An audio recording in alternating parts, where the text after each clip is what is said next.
I don't think that was really helpful. But what do you think, Blue? Well, it's showtime.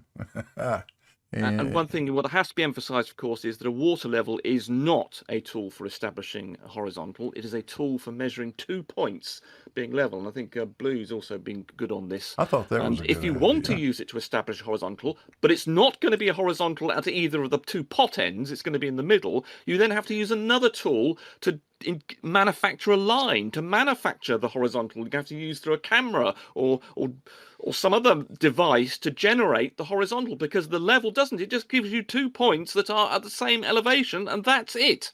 Yeah, well, No horizontal involved. Well, if you connect those 2 points, and you just said this a few moments ago, you do establish a horizontal at the midpoint of the 2 points. Yes, you need another that's tool. kind of the way I felt about By it. itself, you do not get a horizontal. You need another tool. well, If you want to end up with a horizontal, you then need another tool to do that. Either a No. telescope or something to No. look through it. It's showtime. Well, Bev will say 100% of the time that a water level is a tool that establishes a horizontal point of reference.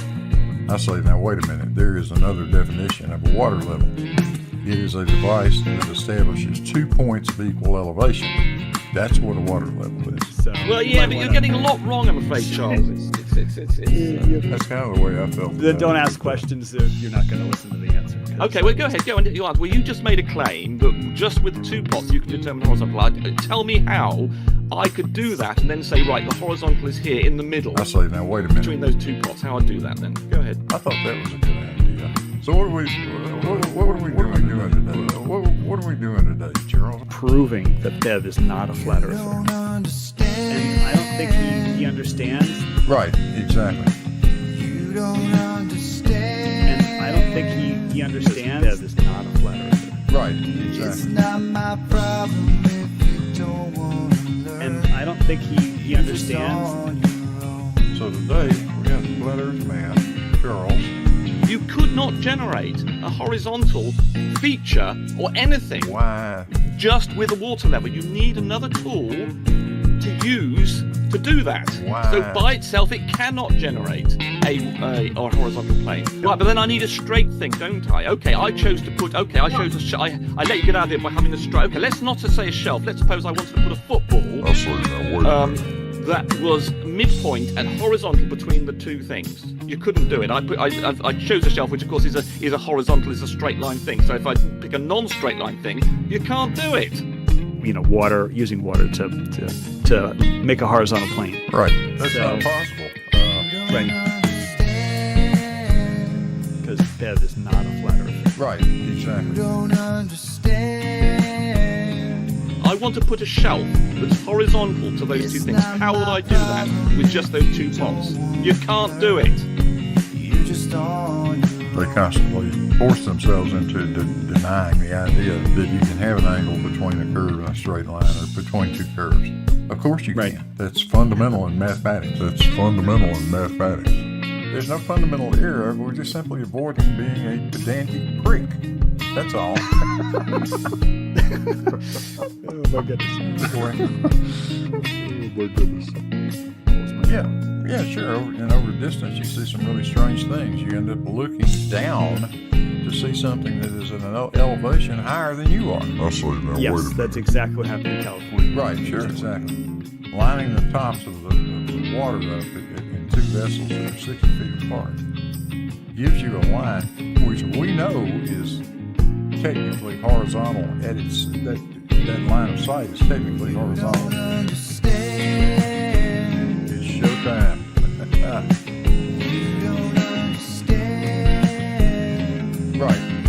Right, exactly. It's not my problem if you don't want to learn. You just don't know. Bev keeps on saying this is a tool to establish a horizontal. It's his favourite phrase. And he uses that probably even more than horizontal level. No logic, no wisdom, no worry. The horizontals level. I think it's important to point out that You're this is just wrong. on your own. It's not that. No reason, no logic, Not no answers to questions. And so that Bev, You're just on your and it isn't. That's one own. bit. And another point. Verticals are lines and not planes. That's another key thing. Whereas horizontals are planes and not lines. That's true. Right, but a vertical plane isn't isn't defined that way. The plane itself is vertical, which means, you know, if you were to draw a line orthogonal to the vertical plane, and then measure the angle to that orthogonal, then you would see that one is horizontal and then the plane itself is vertical. Anyway, so Blue, you want to move on? Yeah, let's. Well, I don't think that was really helpful, but what do you think, Blue? it's showtime. And we are live. Welcome everyone. Friday, end of a pretty weird week within this arena. It's free for all Friday, so if you want to be having your say, maybe you're watching something else. Who cares? Okay, so if anybody wants to come in, have a conversation about anything, that's what we're here for. Free for all Friday. But we do know there are people, topics that can't talk about. Religifying the globe. How well people defend the globe. How well people defend the flat earth, right? Proofs of flat earth. I particularly, everybody knows, I call it a false dichotomy. I say I can prove both of them false, and there are things that I can prove in reality. Nobody wants to talk about that. Nobody wants to talk about proof, even though you can prove things false and prove things true. But I mean, is that really needed modern day times? Does anybody really need an argument in modern day debate? I don't know. Yeah, I don't even know what we're doing. If anybody's got anything they want to talk about, then feel free. Come on. It's a Discord. It's open for anybody to come in. Just click the link, jump on in, and well, I don't know, just talk about whatever. It's awkward, modern day. Nobody's got any proofs. We've had a couple of conversations today when we go out and have conversations with people. People come over here and have conversations also. The main thing is that people don't have proof.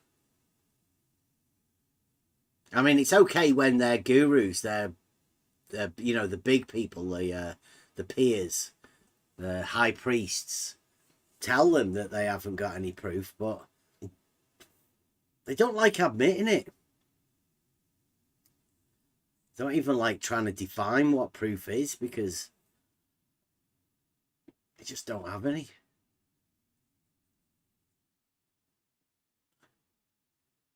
Conversation's been going all day. This is normally the time everybody just goes dead quiet, like nothing.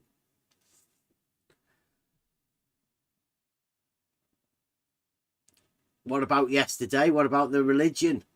Religifying the globe. How well did that go?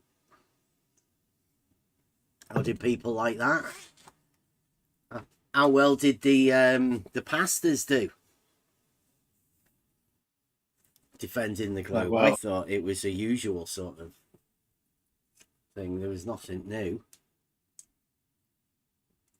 Who are people throwing pastors into the debate where they don't know about anything? A false dichotomy. Kept talking about different sides.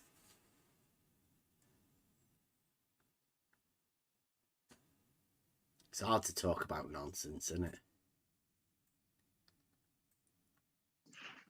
Yeah, I will say, I think I don't remember their names, the guy on the right side, I think he was like less affected by speaking nonsense than the guy on the left.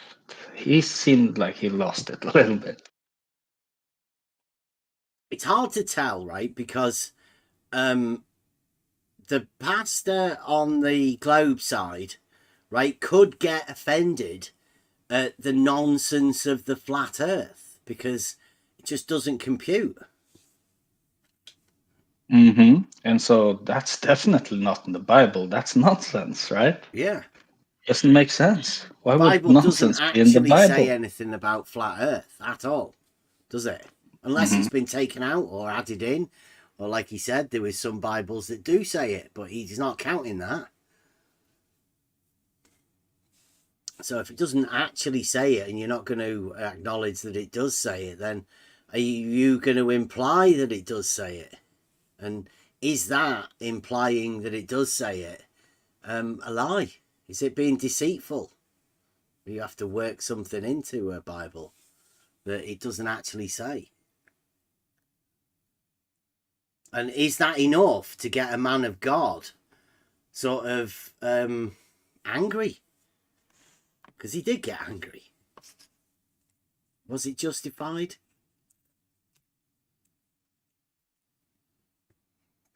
Well, if you do look at it like that, somebody is coming into his church, right? His congregation is listening to this guy as well. And he has the microphone and the podium and he's speaking nonsense, telling everyone that this very nonsense he's speaking is in the book at the core of their faith, religion, or whatever you want to call it, right? I mean, I can see why he gets fired up, let's say. Yeah, I think one of the bits at the beginning, I mean, I haven't gone over it yet and clipped any bits out, but I think one of the bits at the beginning with the call him the flat earth pastor, he said that if you didn't acknowledge it, I think he was sort of deceitful. If you didn't sort of go with the flat earth side. So he was basically walked into another man's church and told him he was being deceitful to his congregation. I mean, he could defend that, couldn't you? I mean, was that what he was doing, or did he get, sort of het up because of something else? Hard to tell. It really is, yeah. I mean, I don't know if there's any other religious people out there. How well did the Globe pastor do in defending the globe within the Bible? I mean, it seemed to me like it was a surefire attempt at religifying the globe.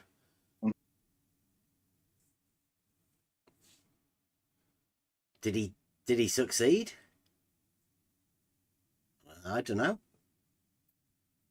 I'm not I keep it as a false dichotomy, so I think both of them are ridiculous. Nonsense, flat earth and globe earth. We just deal with reality, and I don't know why people have this idea of a false dichotomy and why they have to keep it going. I find it all ridiculous. Whereas I think these pastors find the other person's ridiculous.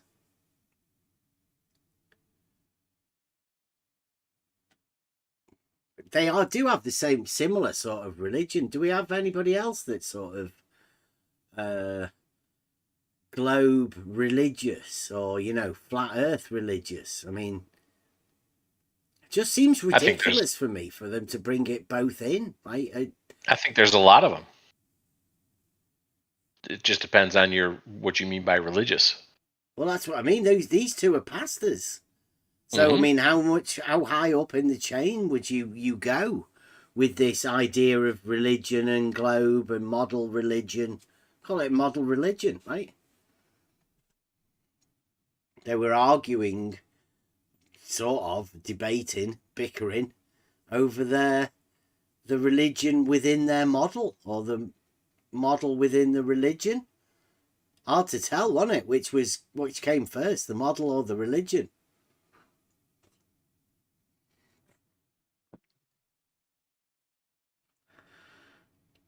neither of them seem to base anything upon reality.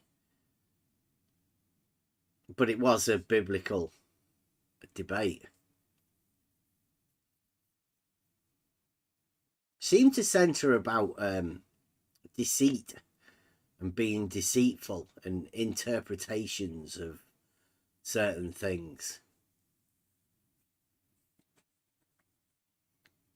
I mean, I thought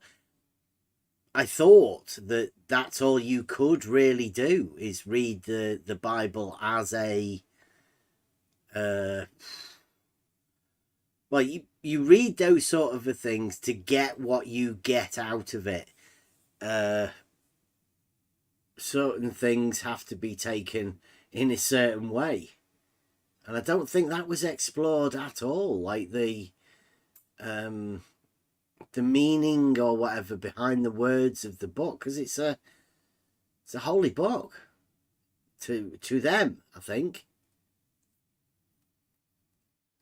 Seems to mean a lot, and the idea of telling the truth is based within the religion, like each of them calling each other deceitful liars, and I don't know how well religion can cover from that. It would be a good take to find out if there is somebody else with another religion and whether they thought that's an idea. Because we do have another guy who's religious, and I'm not talking about Beddy. Another flat earth mathematician. But I don't know whether he'd ever get involved in that sort of a debate, whether, somebody needs his help.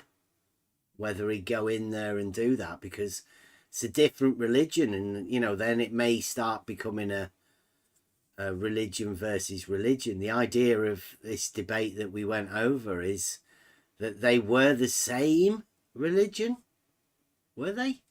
I think they were, weren't they? Pastors to a similar. They claim to be. Yeah. Yep. Although at the end they were calling each other heretics, so. Yeah.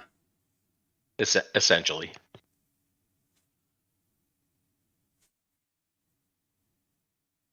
Yeah, I not being religious, right, and not really, let's say, following the word of that book. I only have stories to go off, and if I were to, see that sort of thing, to be honest, I don't think I would have decided to join the religion based upon either of the things that they were saying. And now I don't know the idea of what the debate was for. I mean, they started off at the beginning where it was like, well, as long as we bring people into the church, then that's a good thing. But how many people would have been taken into that? I mean, it didn't sway me. I didn't think. I mean, I don't even think that I should go to my local vicar and ask him what his ideas of cosmology is, because I don't think religion should be based about that at all, or what the Bible has to say about it, or what you should think about the Christian religion based on cosmology. Yeah, or should that be a thing? Should that be a thing you should be concerned about? Not at all. I would say not at all. If you're after proof about shape of the Earth, then you're not going to find it in a faith. Well, I might beg to differ with that. Again, depends on what you mean by faith. Well, a faith is like the Bible, the Christian faith. Right? Yeah, I don't think so. But if you're talking about the monadic faith, then yeah, you find all sorts of comfort in that. Oh, you can find that comfort, but proof. I mean, no proof. There's no proof. No, there is going to be coming a certain thing at the moment about proof, because it's going to be a hot subject. Now, if you can't find proof in science, then could you find proof in religion, within faith?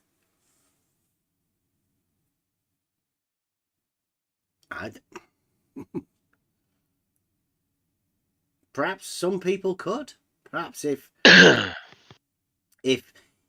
you don't have a concept of proof or have no proof for yourself, then is it possible that you could look and find a proof within religion?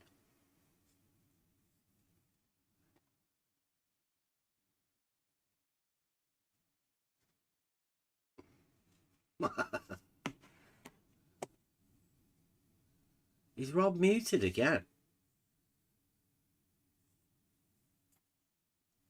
Come on, I'll unmute you, Rob. You gotta promise to be good, Rob. I'm sorry. I'm so sorry. I think last night I went and started telling my daughter to clean up her Yeah, mess. you were talking to your daughter, and we just don't want it broadcast because we don't know what you're gonna say, Rob. I know. I'm sorry. I was telling her to clean up her mess before her mom got home. You've got a shit mic tonight as well. Sounds sorry. muffled. I'll be on mute. I'll be on mute. Okie dokie.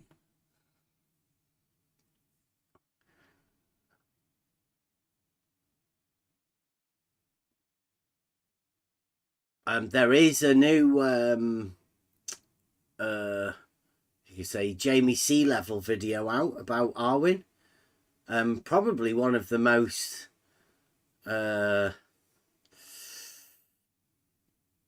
on point videos I think we've seen this year.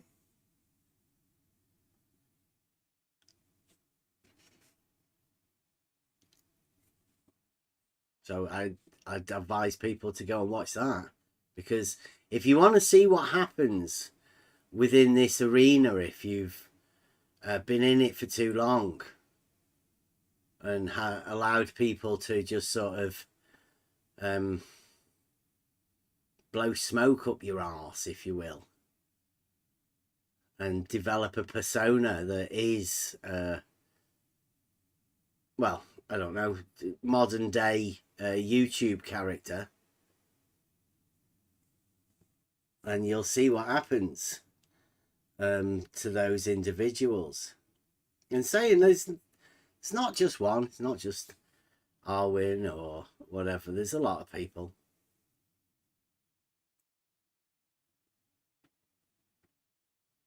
Put a shout out as well for Sean Hawkins. I noticed Sean's playing to the new Gods of Flat Earth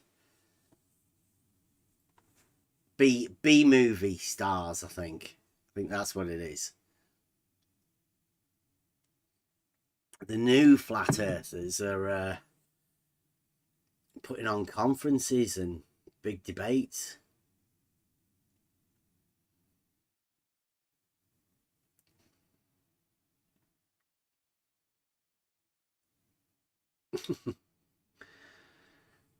Yeah, I would say that the religion thing, I mean, I don't know if that's us. I mean, or whether other people are the ones that do a lot more religion things.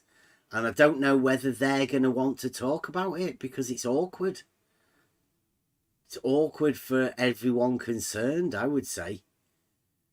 Trying to deal with a false dichotomy whilst dealing with, I don't know. Don't talk about the false dichotomy.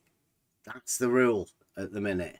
Don't talk about the fact that people don't have proof, can't have proof.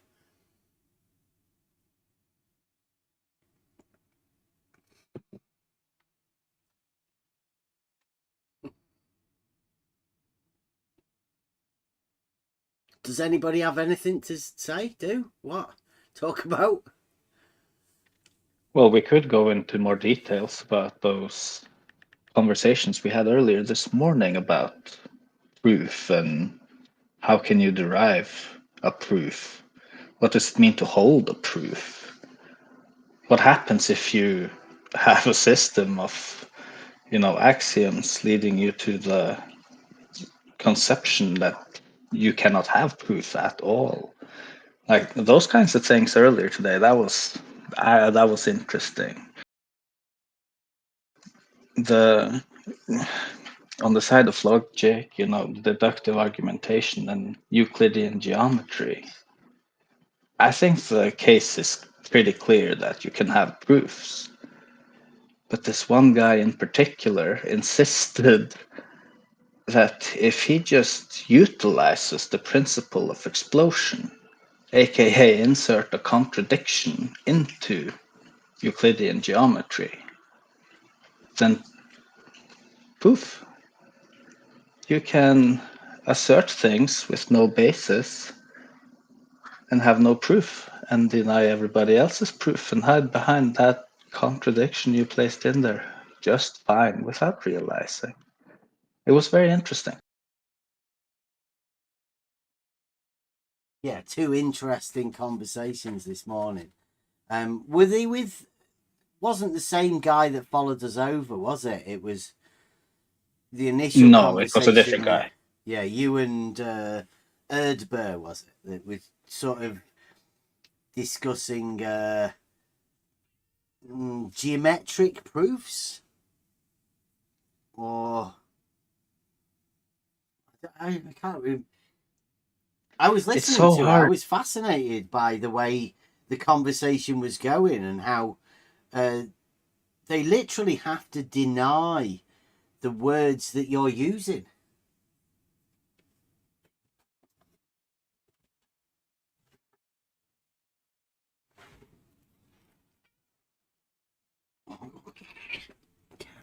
Yeah, he was trying to justify spherical geometry and that the surface of the sphere was 2D, and he agreed that. Sorry.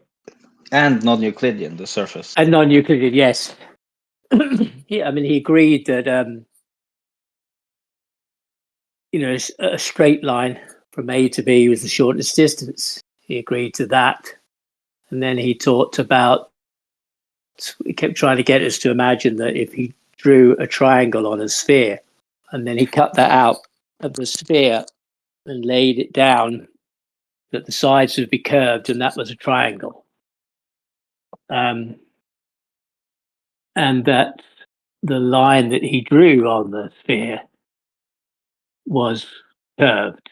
And I'd said to him, well, the curve takes the straight line into 3 dimensions. So how can this 2-dimensional surface you describe on the sphere, how can that be 2D and 3D at the same time?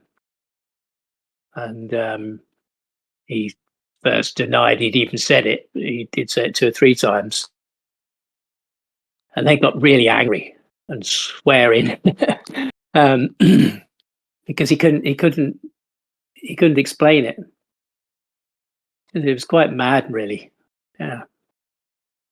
There's another guy who get really upset and angry, didn't he? Like overly so. He did, and yeah. And as I said to him, your swearing proves, that you're losing something here. And he was the second guy there was another guy earlier on, we were talking about a water level. And he said, and we said that a water level was a tool for establishing a horizontal plane of reference, a reference point. And he said no, that the horizontal would only exist in the center of the water level. And then somebody imagined that from the center there was multiple pipes leading away from the center, and everybody had one. And I said, well, how does the center point relate to the extended lengths of the pipe? Were they horizontal? And he said no. I said, well, the water's running out of all of them then. And he had no proof for it. And he said the and I happened to be walking, so I was out by the beach anyway. And I said, well, if we had a water level, we could establish a horizontal.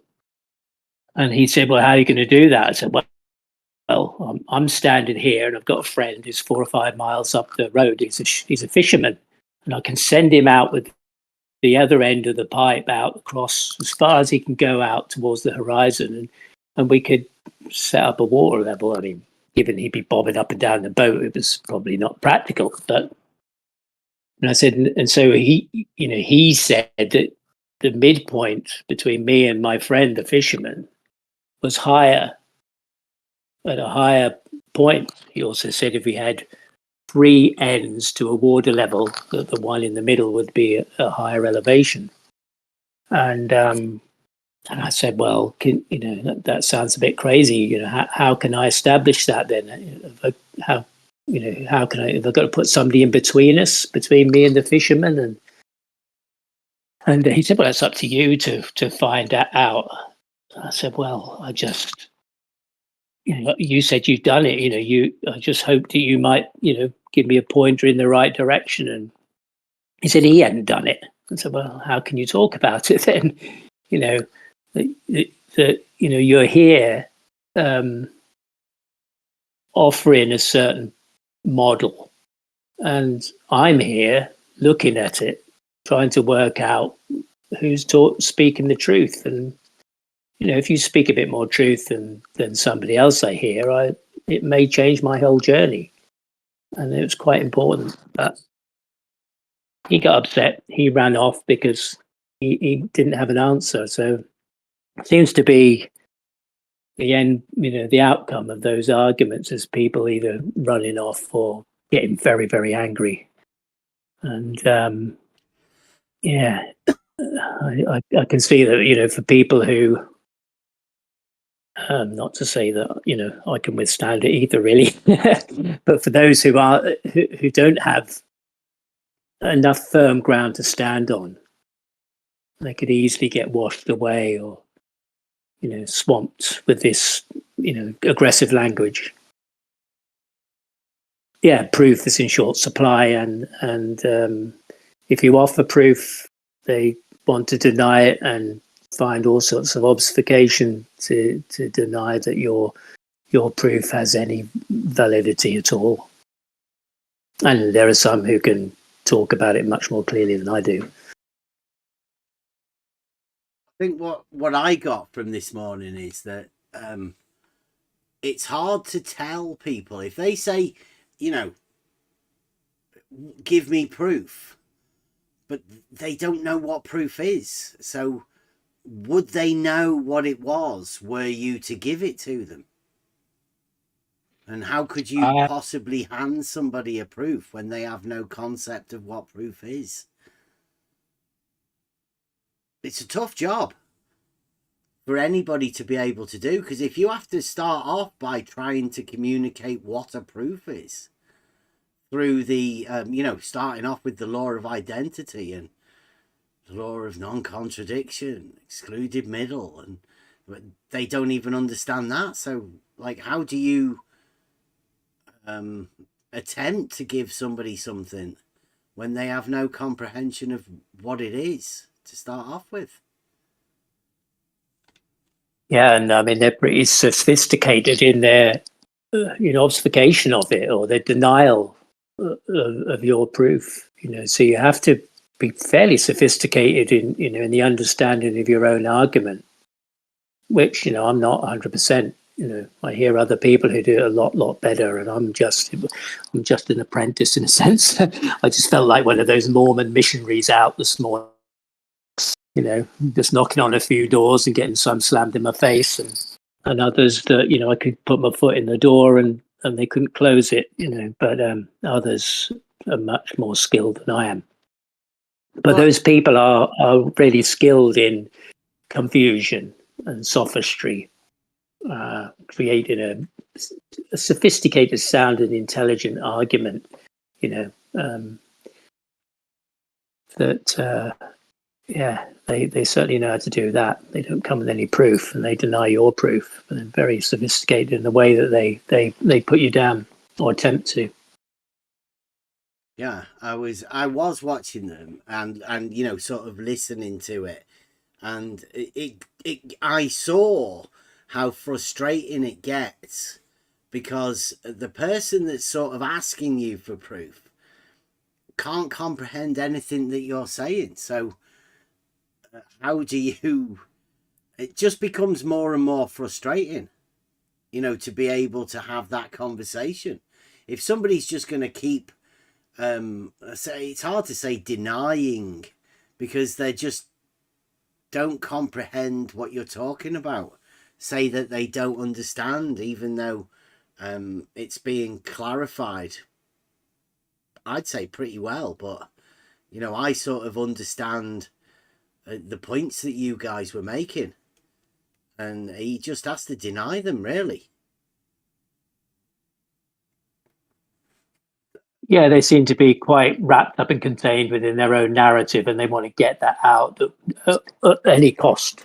You know, they just keep talking and talking and talking and talking, and hopefully nobody can overtalk them and want to flood the room with noise that kind of makes them maybe feel that they've won something. It feels to me like they just want to win the argument, whether it's true or provable or not. It's just somehow they feel ego satisfied that they've won in their sense.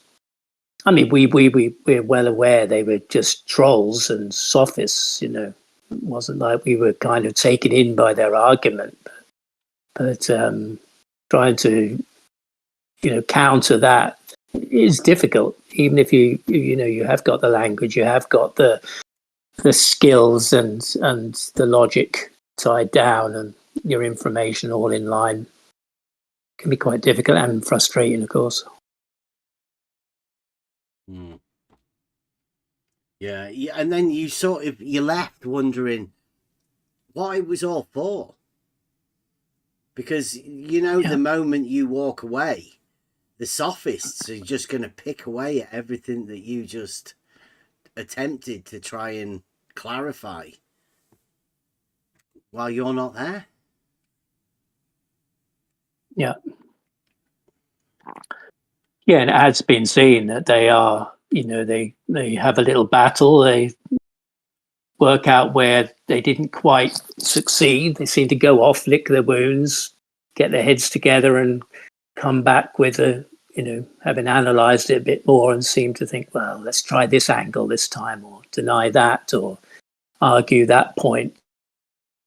The more they know about your argument, you know, the more they'll try to arm themselves with the battles for the battle. Yeah, feels a bit to me, you know. Personally, feels like, you know, you can't tell them too much, but that's the whole point, you know. And having the strength to stand on your truth, you know, rather than, you know, or I would tend not to want to tell them all that stuff, because I wouldn't want to give them the ammunition for the battle. Yeah, but try I mean, and keep something. In the same thing, you would want to go in there and discuss those actual proofs with people that would seem wanting to hear it. But, like, in your experience, do you think anybody actually wants to hear the proof? More and more, no. Yeah. No, I just feel like people want to keep you in the false dichotomy, keep you within the argument, keep you in one team or another. From both sides, that is. They don't want you to like I said to this guy this morning, look, you know, you have the opportunity now to convince me of something more real than I know at the moment.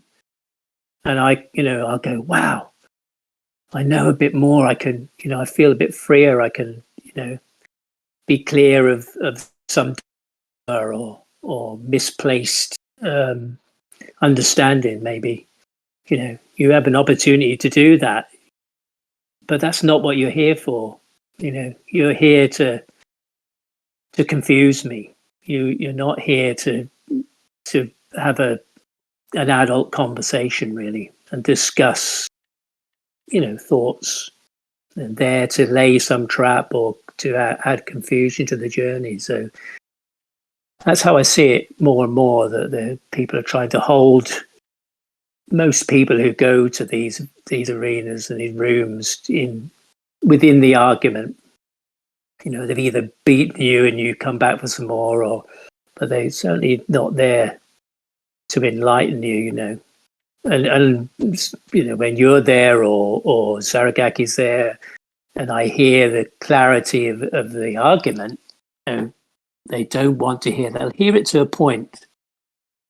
When it gets to a certain point, then they'll want to close it down. They don't want people to actually, get a hold of it and understand it with any clarity. From both sides, somebody will come from the back room and try and close it down, change the subject.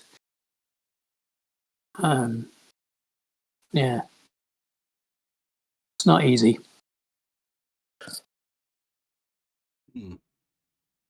I don't know whether you can see in the chat there, Brenda says that he wants to chat. He wants to debate on Jaren again about proof. Interesting, that, isn't it? That's scary close to brushing up against having to talk about the false dichotomy. I mean, that's scary, isn't it?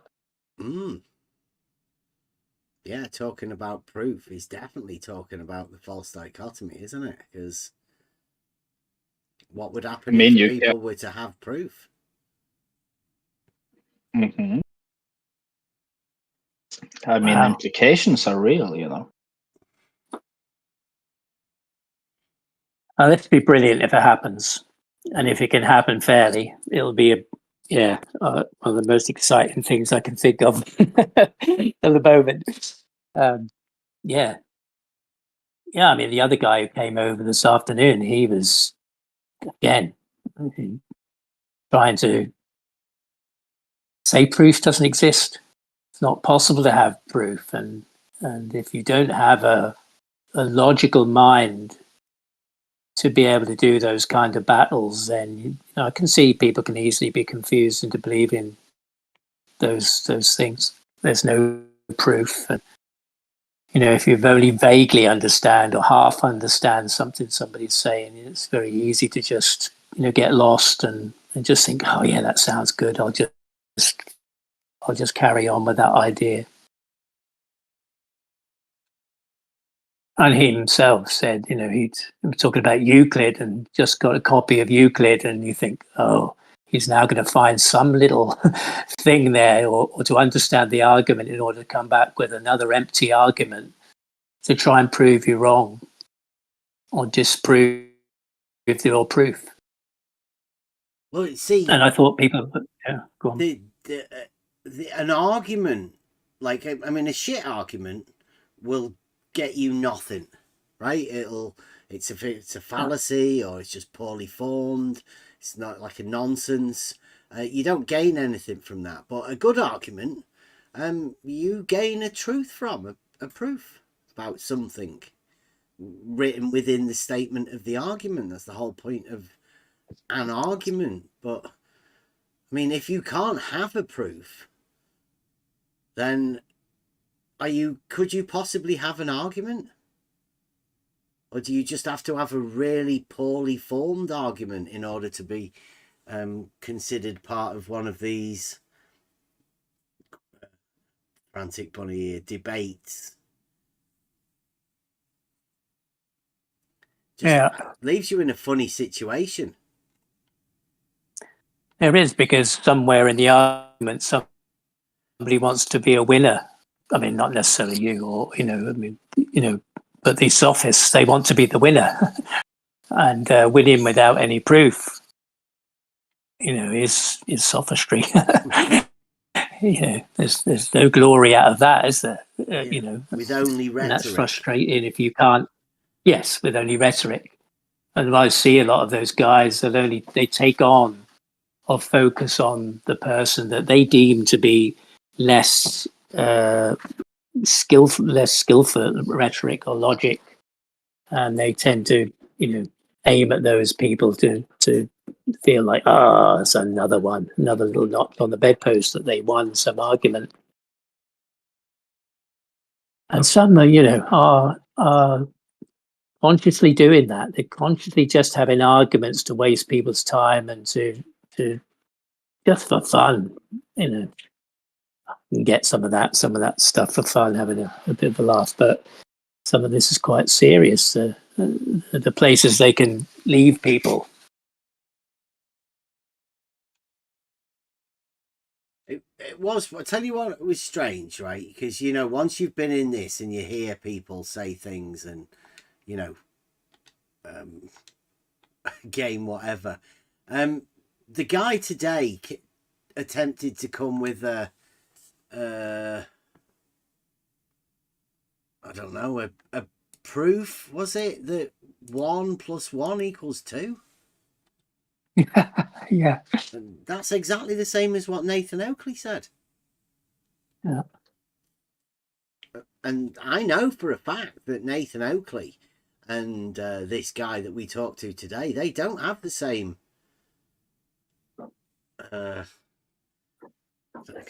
can you call it cosmology? I don't know. I was literally just going to say, maybe that's the word. Cosmology. It's quite telling, that, isn't it? Yeah, people think that 1 + 1 = 2 is some sort of a proof of something. It really is not, because those symbols, the plus sign and the equal sign, they have they have meaning within logic, and so it's actually a statement being said. 1 + 1 = 2. It's just a statement. It's not a proof in any way. It's just saying something. Saying this and this equals this. That's you could call it a claim, because it amounts to that. It's a statement, not a proof. But he didn't even have the concept of what it was. All he had that was somebody had wrote something in a book, and there was like loads of pages. There was loads of text within this book, and somewhere within it there may have been a proof, but he wasn't sure about what it was. And at some point, people are going to have to ask themselves that question. And maybe this arena and this false dichotomy is all set up so that the people looking in don't ever have to ask themselves the question.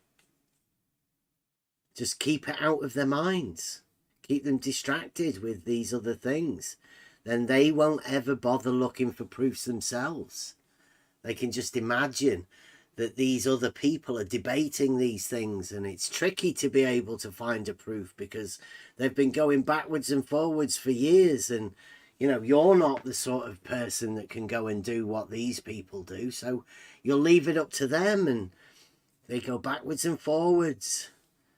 Sometimes they're insulting people, and I mean, do you want to really get involved in that? If that's what a proof is, means that you have to get ridiculed publicly by a group of people. You have to get trolled.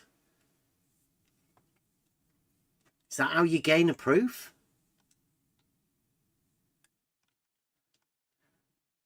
I don't know what people get out of it, to be honest.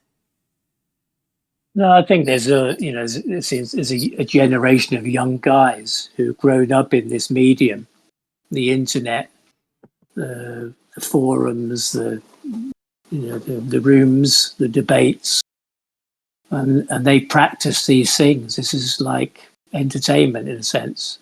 This is their world. The guy was over here the other day, and he spends hours. If I just dip in, I've probably got more time than some people, but if I have a look around and go and just have a look over the politics, he's there. he's there for, most days for a lot of the time. I don't know what people do to survive, but he did say, that this is what he's grown up in. This is their reality. It's funny what you said. I was reading just before I was a bit late coming on, and I was reading, and there's a chapter that says, "Why in man's reason fantasy may be perceived as reality." And he said, besides the part of this chapter, it says, besides this chief particularity of their common psyche, talking about people on Earth.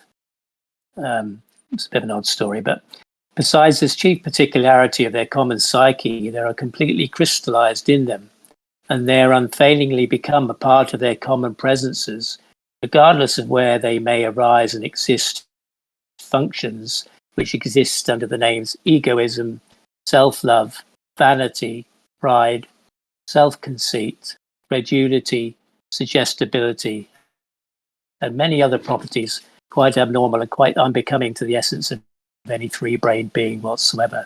Of these abnormal being particularities, the particularity of their psyche, the most terrible for them personally, is that which is called suggestibility. And so, yeah, it's easy to have something suggested to you, that sounds good, particularly if you don't have much time to dig a bit deeper into it, or if that's, it is kind of generally the nature of people to be suggestible. That's how advertising's used and things like that. It's based on that psyche of suggestibility. This sounds a good idea. Hold your hand up and put your X in this box and vote for us, and we'll take care of you. Yeah, one of the things quite interesting at college was that they sort of let you into the fact that there's a few different types of brains, or the suggestibility within marketing and advertising, that these adverts are targeted to these specific brain types, and how you can be influenced by different types of things. And yeah, they know it very well, and some of the cleverer people use that within sophistry, right? That's what I consider that we're all students of that now, because the actual argument and the proofs and all of that, you hold them for yourself. You're never gonna go into a debate to gain a proof that you don't already hold, because it's just not the environment for you to be able to take on that sort of learning, teaching, learning, that sort of two-way thing. Within the heat of a debate, it's not the place for that. And I think because you're not in the place for it, I can't imagine any of the audience also being in that place where they're going to actually gain anything, because they're in the win or lose type thing as well. They're supporting this position or that position or that person or whatever. The argument that these things are ringing true to you as you're listening to it. And I don't think it's an environment for you taking on new information. But I mean, I might be wrong. There might be certain people that do. Yeah, I mean, and that's just what the pastors were playing on, that knowledge of suggestibility, and quite what was going on there. What's the plan? What was the purpose? Was it to bring people to church, to bring people to the, Jesus saves if you think the world is a certain shape. You're more saved than if you think it's another shape or not at all. The power of suggestion is quite powerful. Yeah, difficult to think that the creator if that's the way you want to go, that he would be impressed with two of his voices debating what shape the creation was made as. I find that whole thing just fascinating. How they could have put themselves in that position.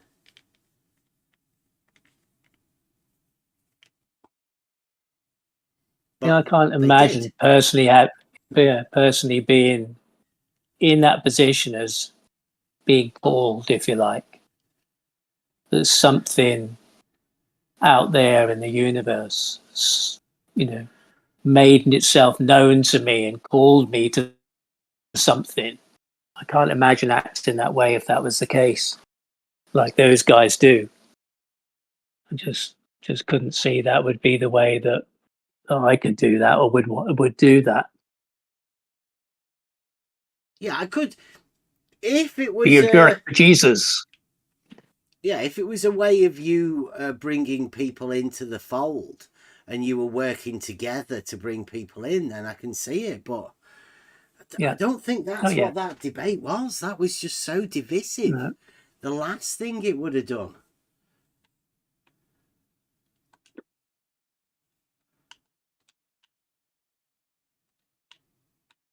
Yeah, I sort of say different things to different people. I dropped into bits of flatsoid. He was reviewing it, and they had quite a different approach to it, really. Because they had Bible opinions, opinions from their understanding of the Bible and their understanding of the models. And so they were focused on different aspects. That was quite interesting. Different aspects than we spoke about here, when looking at it from this angle. Yeah, Cat's saying, well, they were both wearing glasses, yes. They made a point of keep taking the glasses off and putting them back on again. So they definitely wanted people to know and be aware that they were wearing glasses. Is that a sort of a tip in your hat to Arwin there, or? Well, yeah, Arwin's the the glasses aficionado. Yeah. I do wear glasses, and no, I'm not. Oh dear.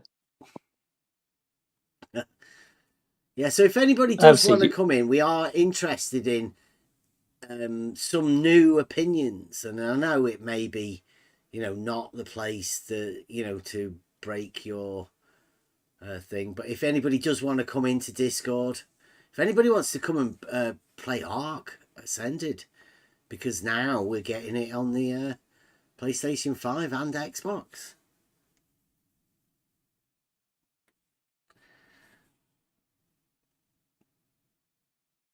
Just pop into Discord anytime. We are getting quite a good group of people, and the conversation is always well, I consider these conversations that we have here, they are 5% perhaps of the stuff we get of a morning, because we do a lot of stuff of a morning. We listen to conversations, we talk to people, and then obviously we get chance to talk about that as well during the day, and then we come to the showtime and we've already talked about it. Really, I think we've gained the information that we got from that, and to try and hand it out, it's sort of second hand. It doesn't feel right. You sort of have to be involved with the actual conversation before hearing people discussing them afterwards. It's second hand conversations, and who do you trust? It's hard to tell. It's a thing of the moment. Yeah. if somebody came in now and was, discussing or, something or having a conversation, and it would be as it was. It would be live and in the moment. There's special times. Like you say, it's hard to recreate something that happened 10 hours ago or something, in a retelling of the story. Yeah. And nobody wants to kind of appear, scripted or fake, really, in that. Or we've got to present it again later for somebody. It's difficult. Yeah. The whole point of us discussing it and going over it is so that we gain from it, like we do. You can't hand that over to anybody. You can't let people into that. I mean, we could play the recording of it, but again, going over it afterwards, stopping and starting it, I'm not too sure. Like, sometimes these conversations are good to just listen to back. And you don't want to have somebody pausing it saying, right, well, this is what he said there, because that ruins the flow of the conversation. But at other times, it is good to go over it, to try and work out what was said and why these things were said, and how to best avoid these leaps of topic from one to the other, because it is all tactics of how people communicate with each other, how people avoid the communication. The sophist it's got to be, well, I mean, it's been so obvious that once you find out that there's a certain group of people that can't have proof, they can't even discuss proof, they can't comprehend what your proof were you to try and explain it to them. And those people, all they have, if you don't have proof and no argument, you've just got sophistry. So that's where the frustration comes in, because you're talking to somebody and there is no path. There's no way to get anywhere further within the conversation. You just hit stumbling blocks at every step. And when I go in there to have a conversation with people like we do in here, I aim to get something from it. Well, I don't get anything from talking to sophists. And people that are listening, I'm pretty sure they don't get anything from talking to sophists. In fact, I think the only people that gain from those conversations are the sophists. They learn how to get around your conversations, how to block people from hearing what you've got to say. And that's the main thing. If you're going in there to try and have a good conversation with people where you get a chance to learn and talk about these things and the issues, well, if there's a sophist there, his mission is just going to be to stop you from doing that. And as far as I see, the sophists are winning, because nobody can ever get to the issue of the conversation. The sophists are always there to stifle conversations. And it's interesting, especially within the false dichotomy. You have one side, the flat earthers. They're kind of in this position where they have realized something that the other side has not. And so they're on the side of truth, in that sense that the other side has fallen into some sort of false belief, but these people have snapped out of it somehow and can now tell the truth. So there's a different kind of sophistry you have to employ if you want to sort of give off the aura that you're coming from that position, to give off that feeling to the person you're talking to, while these, let's just call them the globe sophists, they are intense in a very different way. Like they yeah, the sophistry is very different on the two sides. I find it fascinating. Yeah. Yeah, students of the sophistry. I think that's what we've become. Whilst having the proof, like within this server, the on the level Discord server, we are well versed with actually talking about proofs. I mean, Saragaki's probably one of the best proof writers. You know, simple proofs. Actually writing these things up to try and, get a point across within a proof. But there's no way you could ever get to that in these other rooms. You couldn't get outside of this Discord server. No, I haven't gotten anywhere close in conversation with people anywhere else in this room where it would be, pertinent to post any of what I've done, because I know there's no way they can even approach a conversation about it. So it's very tricky and it's slightly frustrating, I must say. Yeah. Well, thank you all for being around here, because I mean we can talk about it. This is the place if you do want to come and talk about proof or anything like that. And we've got plenty of them. And if you want to prove the globe dogmatic, you can do that in here. We can attempt to go out and try and tell people about the dogmatic globe.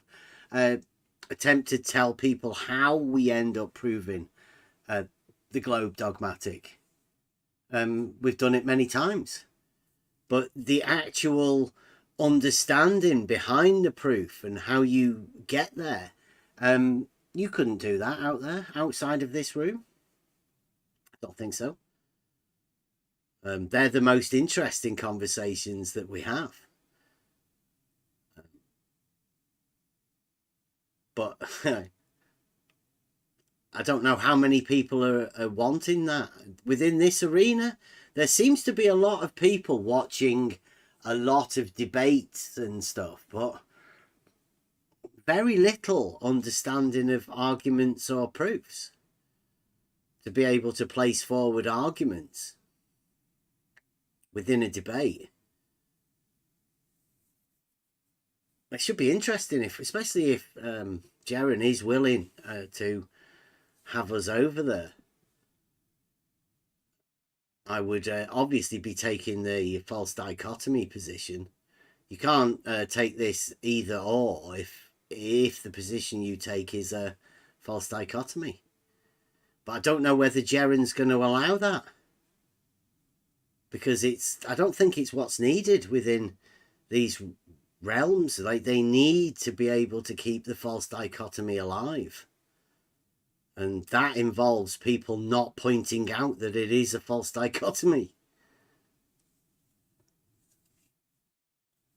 Yeah, I mean, if it becomes a real possibility and it's a fair and playing field, it will be very interesting to see what the outcome is, how it's read afterwards, how it's seen, and how much is squashed or denied or not, or lifted up, and people wake up to something.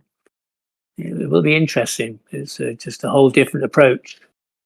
I mean, not for you, you've been doing it a while, but within the arena at that level,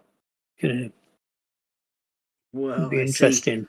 See, that's half of the problem, right? Because I know what occurs, and call it ridicule, but I think it's the angst or whatever that people have for anybody that does want to talk about proofs. It's rapidly shut down. Like Nathan Oakley, Fight the Flat Earth, McToon, you name it, QE. They all want to shut down the actual discussion about proofs within reality. For me, that was enough to let me know that I should be interested in this. This is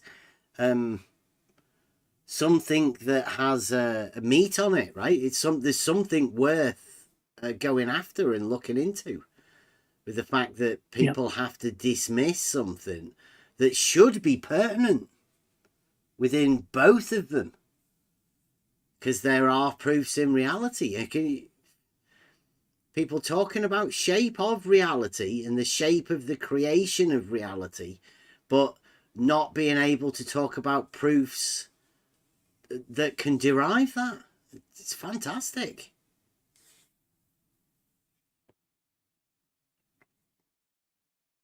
That's what's interesting. And I think there's a few more people that are interested in it, but be aware, attempting this will get you the same sort of stuff. It's all documented. If you want to see what people are going to call you, just go back and listen to any one of the videos talking to flat earthers or globe earthers, and they'll all tell you. You'll just get ridiculed if you can go along with what people have said about me. The reason it's all been recorded and documented is so that everybody can see it. There's not one bit of misinformation. Not one of my videos have ever been taken down. I've never been suspended or banned from Twitter. Same on YouTube. Apart from some random science guy striking me because he got upset. There's no bad marks against any of it. There's just not misinformation. This is proofs within reality. Mathematical proofs. So come and talk to us. We don't lie. We don't have any reason to lie about anything. Called on the level. Honest talk. Come on in. Have a chat. Anytime. We're here all the time, actually. Well, I don't know. I do sleep, but there are some other people that might be in here when we are asleep.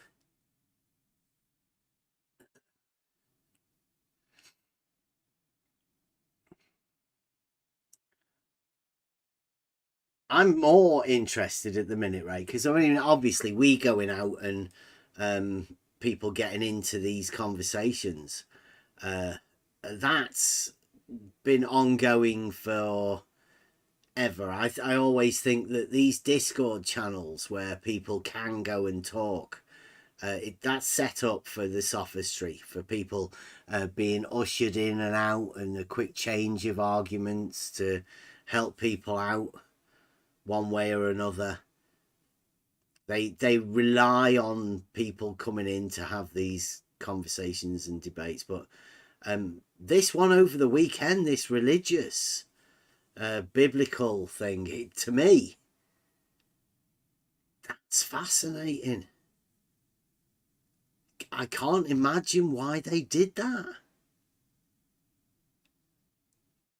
I would be fascinated by anybody, like anybody's opinion on what that biblical cosmology debate was, from people that are within the arena, people that aren't within the arena, people that are religious, people that aren't religious, people that are bothered about the shape of reality, people who aren't bothered about the shape of reality.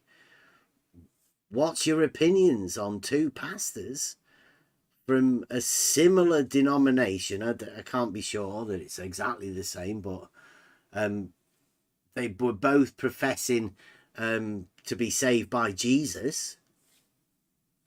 But what was the purpose of it? Can't get it out of my head. I'm still trying to work out what was going on. And although I'm not religious, right, at all, I think I could have done a better case of them, both of them, with a false dichotomy. I think we could take the false dichotomy and wipe the floor with them with their own book. I think. And a little bit of logic. I think that's what's missing. the little bit of logic to link these things together. I mean, for starters, what was the sufficient cause for them to start the debate in the first place?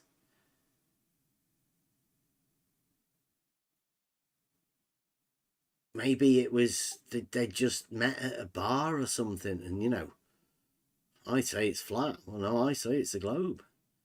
Let's have a debate about it. Okay. I mean, it sounds ridiculous, but I mean, it could be. I mean, they could have tried to bring people in, you know, sell a few tickets to it. I mean, I don't know whether there was a charge at the front of on the gate in order for you to be able to get into the debate. I think that it is just part of business, and with that topic they could gain, and probably they did. They gained more popularity, let's say, and subscribers or whatever. So I think that was background of that, because this topic is present for years, and one of these pastors said that he is here within flat Earth thingy for 8 years, so something like that. So why suddenly he is going to debate as a pastor, not as private person, but minister of just minister. And for me, it is just because now somehow this topic is getting bigger and bigger. It is going outside of this arena, this topic, flat Earth, and it was brought a few years ago more and more to public, let's say, to normies. So this flat Earth topic is now more, I think, popular, I would say, even. It's not very popular, but more than it was like 5 or 6 years ago. So I would say that for them, for both of them, these pastors, it is good thing to get more popularity, I think. But this is my opinion, like business thing, or popularity or fame, whatever, to gain more popularity. Yes, even if it is not about money, but popularity is that would be good excuse, let's say. Yeah, do you reckon they're aiming for flat Earth pasta? I mean, definitely within all of the pastas, right, or whatever.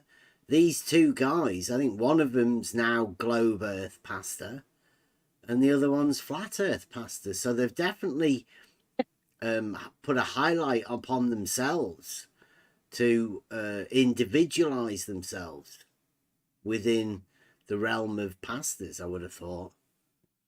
Now, are there going to be more pastas coming out? Probably, I would say that it is possible.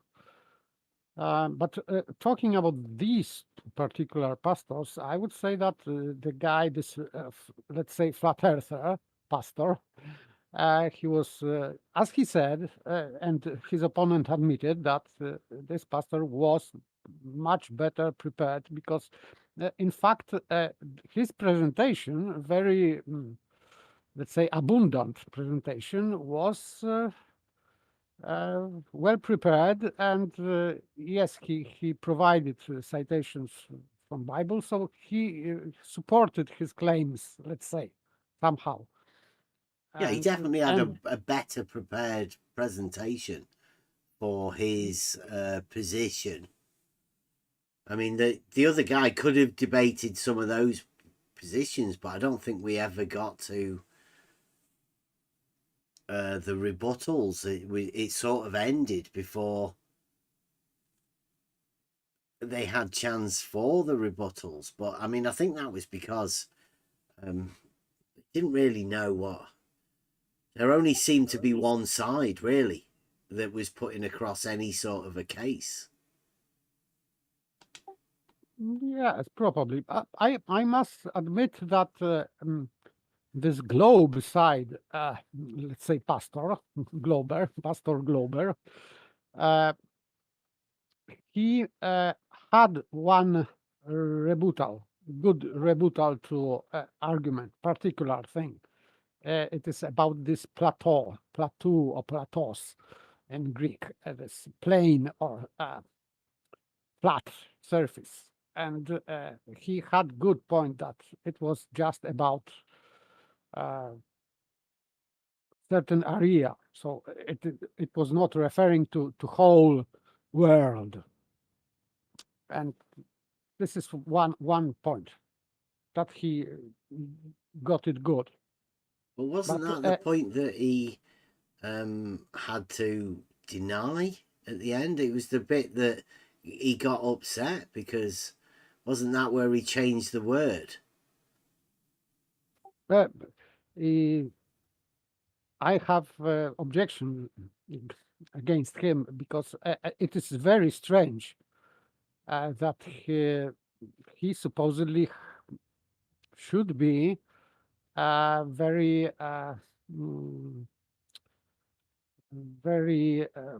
familiar with text of the Bible, and it is very. I have very hard time to believe that he didn't know that when he was using word worlds in James instead of other word, and to support his galaxy fantasies, etc., that he was unaware that he is just misrepresenting text, that this is false translation. It is.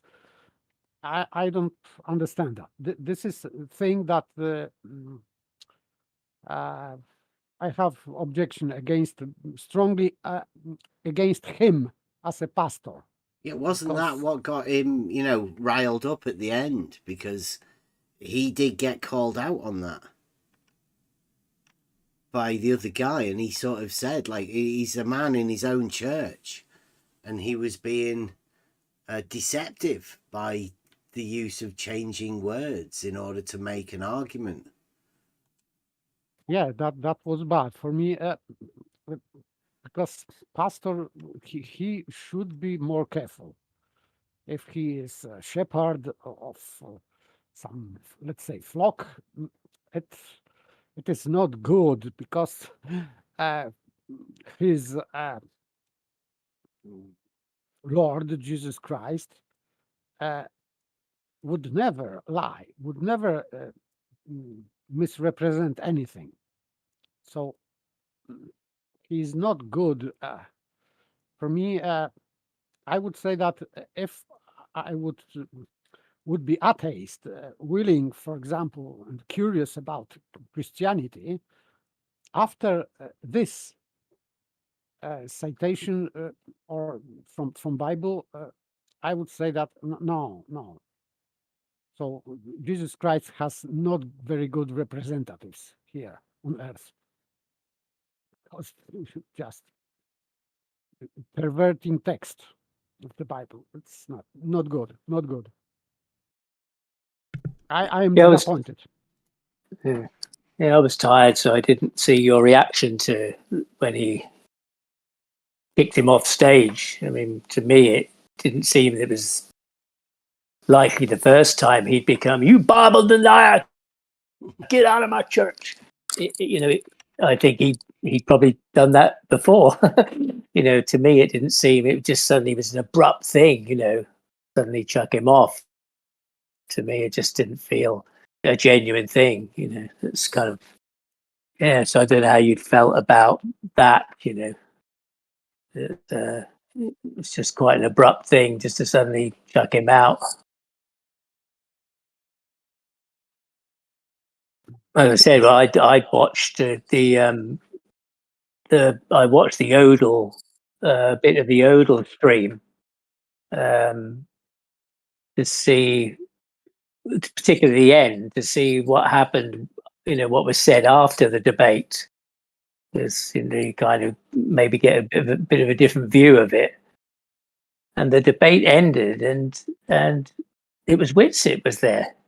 Whitsitt on Ben Odal's Europe stream, and Whitsitt then had the floor of the camera of the video, was wandering around amongst the people and saying, "Wow, that was crazy," and they were just going to call me up, and I just thought, how come he's there running Odal's stream? That was an interesting bit. I expected, it to be, Odal's people or whatever. No, he mentioned about this Michelson Morley experiment and was talking about ether.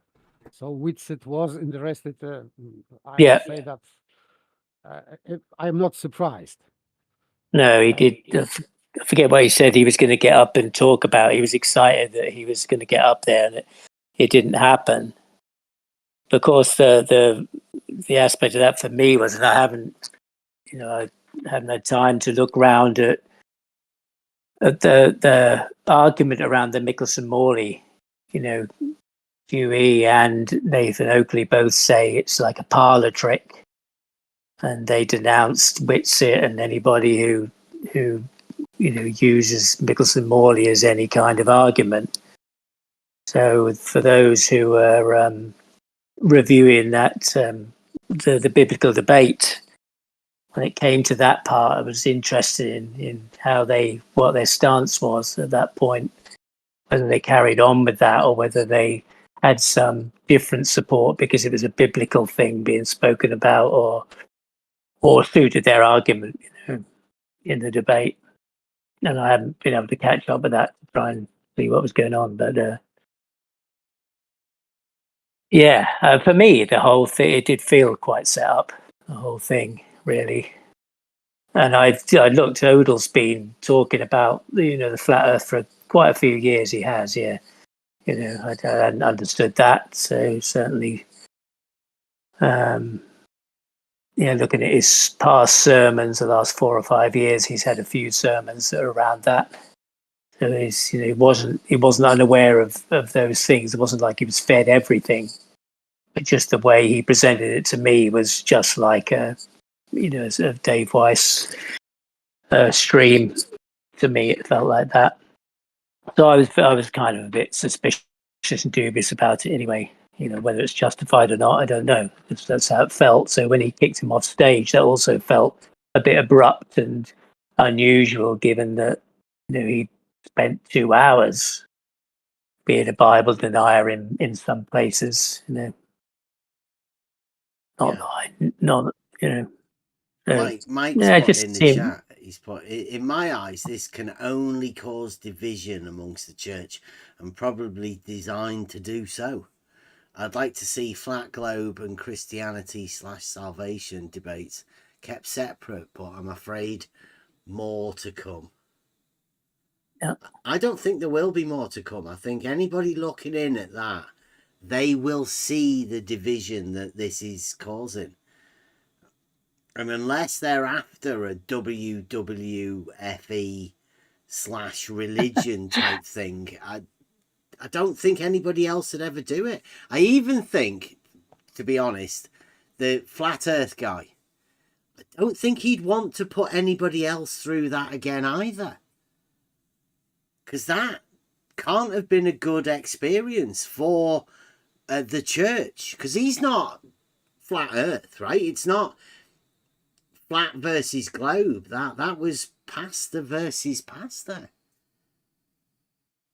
That's not a good look for anyone on sides. They kept saying this side and that side, but they're both pastors with the same message to try and bring people into the fold. How can you put different sides there? I'm with Mike. I think whoever led them into that debate, they knew that there was going to be division put within the church. And I don't think the guys, the pastors, were aware of how much division is actually being placed within this false dichotomy. And that's the purpose of the false dichotomy, just to cause division. Anyone else who goes into this would have to think twice now. And if they don't, then it's likely it is set up purposely to instill division. Yeah, they're just normal people, right? There's nothing special about anybody in any of this.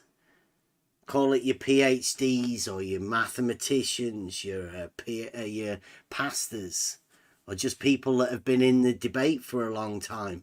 People that, you know, put out videos, have greater followings. They're just normal people. Like everybody else. Just extraordinary circumstances have placed them in certain positions. And a pastor should be able to use that position wisely. You'd think. You'd think that their advisors around them should be able to help them a little bit. I don't think any of that, you know, went to help. I think people were probably trying to push flat earth narrative, and two pastors managed to get caught in the crossfire as pawns used within it. But hey, might be wrong. It might all be about the entertainment.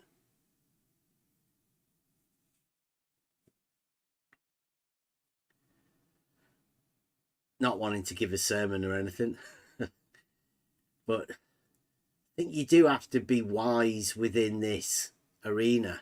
You can't just come into it for like a month and think that you're going to be able to get to the essence of what this false dichotomy is. I mean, I bet neither of them were ever even considered that it might be a false dichotomy.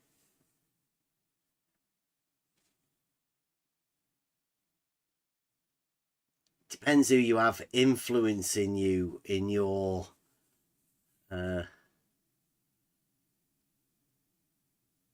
group of peers and how they place you in those positions. I mean, I've been trying to have conversations through debate or whatever with anybody within this arena for years, because that's what I'm about. It's just having these conversations, and I'll tell anybody about proof. Have the discussion, but it seems like certain discussions aren't wanted, whereas these ones that continue the divisiveness seem to keep getting pushed.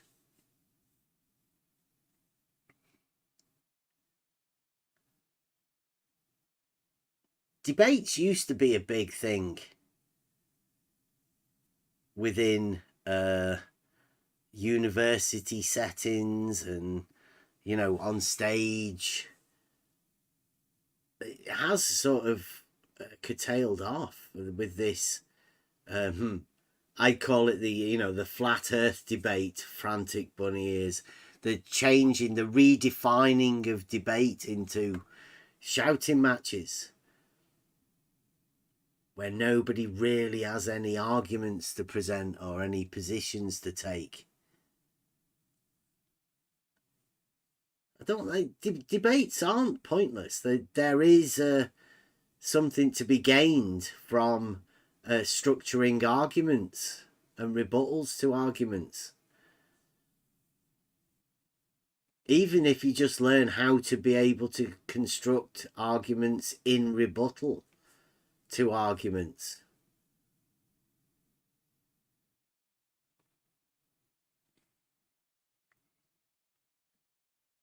Yeah, so they accomplish nothing. I think they do, but I mean, I gain from it something different that I think than most people do, because I'm a student of the argument, not a student of flat Earth or globe Earth.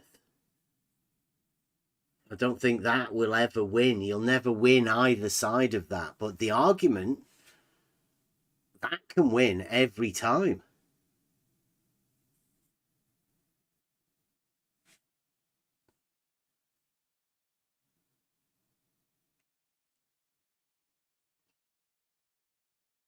I think Bibles, everybody questioning the Bibles. I think if you take the two most published books,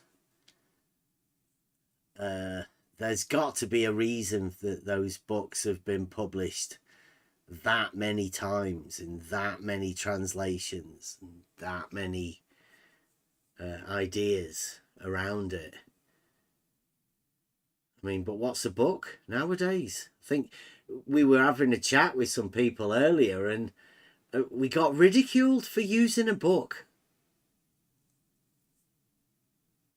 Everybody Googles everything nowadays. What are you doing with a book?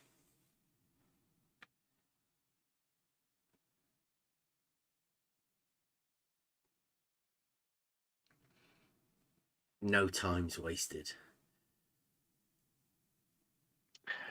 Yeah, that was actually an interesting point there, because earlier today we were talking about geometry. And of course, we had to go into the definitions that we're discussing. And I said, yeah, I have my Euclid book right here. I'll snap a picture of what it says in my book. Hold on. And one guy he sounded a little bit like he was shocked, almost like, who has a book nowadays? He said that out He loud. did, yeah. Yeah, like that caught me a little, like, wow, we're there. It's happened. Yeah. He was shocked that I had a physical book in my hand. Yeah, that's amazing.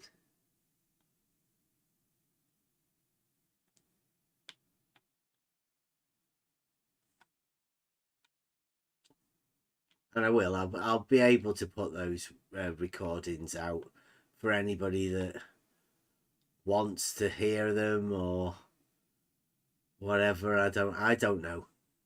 I don't know how many people are really going to be interested in any of this at the minute, because this is about how you find a proof for yourself, which initially I thought that was the idea of the Bible. Right? The Bible was a sort of book to give you moral understanding, make you question yourself within that sort of stuff.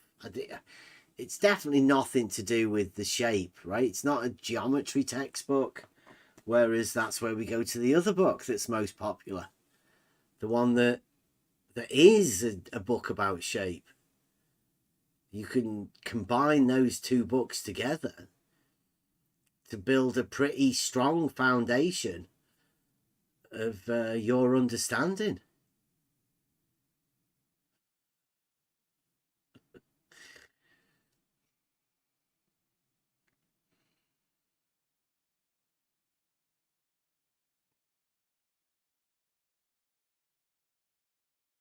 Yeah, I agree, Timothy. Like, not everything is debatable, but you should still be able to discuss these things without obfuscation of the topic at hand. I don't see any other pastors attempting a flat versus globe thing. That was terrible. And it ended bad, considering the two guys were friends to start off with.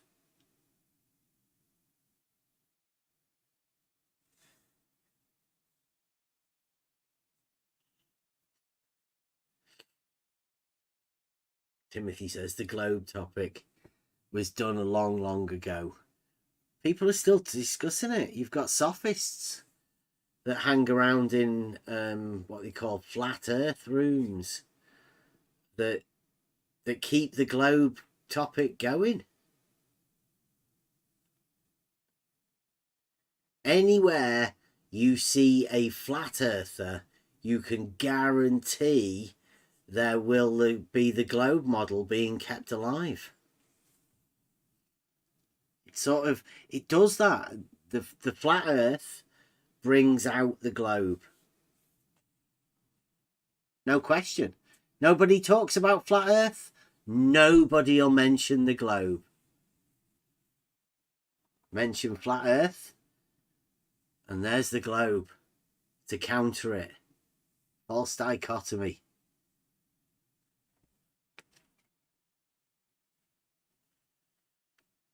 Prove me wrong. With no flat earth, there is no globe. With no globe, there's no need for a flat earth.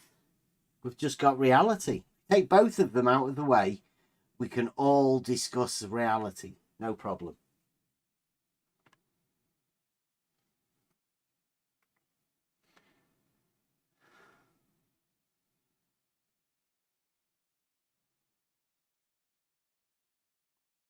Why can't we all just discuss reality and the proofs within reality?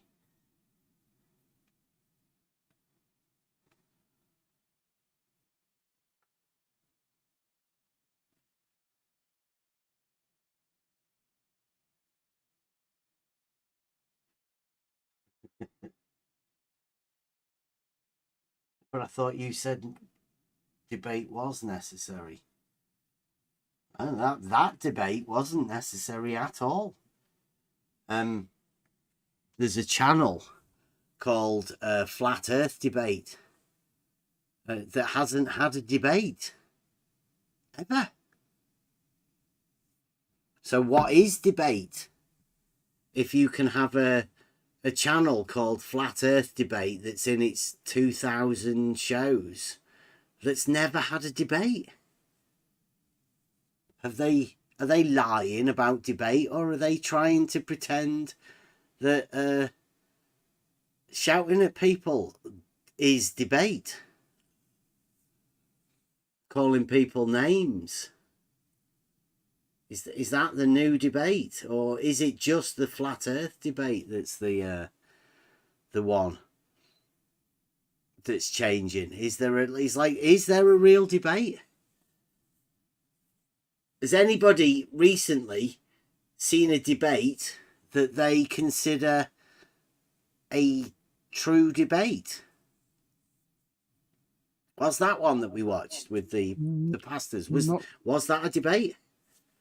No, it wasn't. And by the way, for me, it was strange from the beginning that normal debate starts with presentations, and it is also called opening statement from both sides. And these opening statements were at the end of debate, which is strange, because first, what they did, they were arguing, let's say,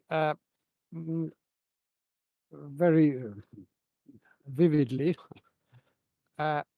and that was this part that should be after presentations, and it was at the beginning. So in fact, I was expecting when they said that there will be presentations. So I looked at the timer. Okay, 4 hours. So there would be some rebuttals to that presentations. And in fact, I haven't seen a rebuttal to this flat Earth pastor presentation, real rebuttal, but it ended. So for me, it is just upside down. That was, for me, an example of upside down debate. because normal debate should start with opening statements, then is, and if there is two, of course, participants, so first one has his presentation, and second shouldn't use his presentation, opening statement, as a rebuttal to presentation of his opponent, which sometimes it happens, but it is not correct, because using a presentation as a rebuttal to presentation of opponent is just, I would say, slightly dishonest. But then, after both presentations, should be first rebuttal to presentation from both sides, and then also should be, and I have seen many, but not in this arena, rebuttal to rebuttal. So objection to objection. And then there is, for me, most crucial part of the debate, which is absolutely not present, I would say. Now it is cross-examination. This where you can use Socratian method in its fullness, and then closing statements, using also this part of cross-examination. That would be, for me, classic, let's say, debate format. And I have seen many of that kind of debates, but not now.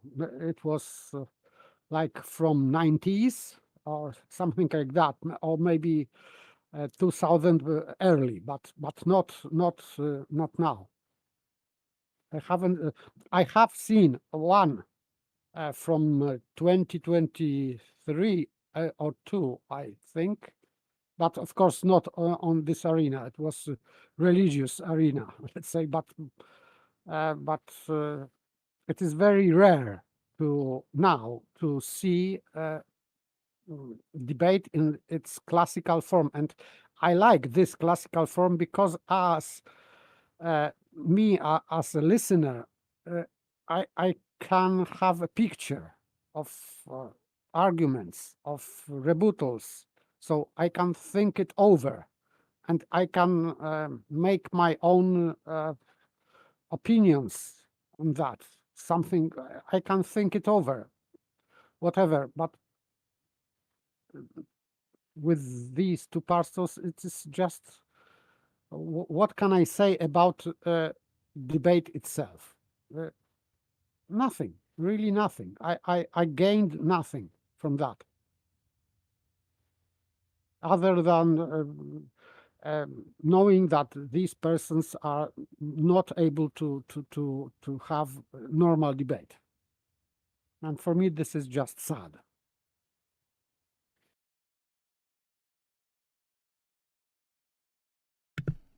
Yeah. I would say that I did get something from it, like the understanding that don't think pastors should debate shape of the earth.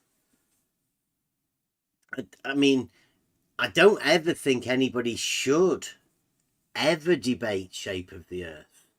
To me, it's not really debatable.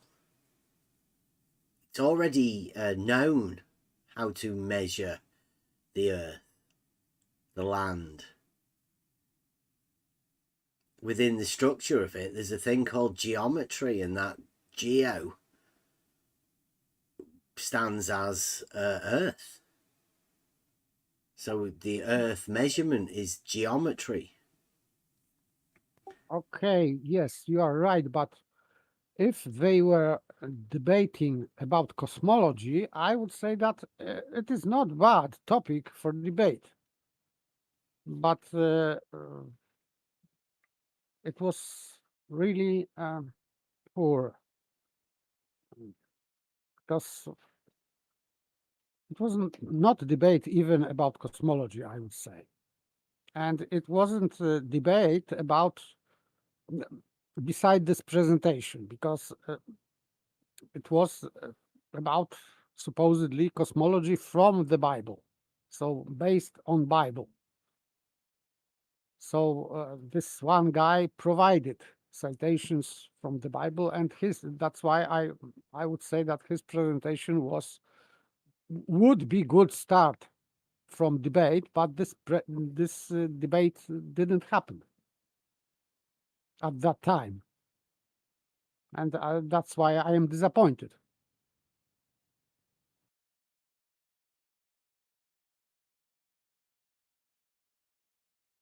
What basis would they have let's suppose that Mike's right and they do decide to do this sort of thing again.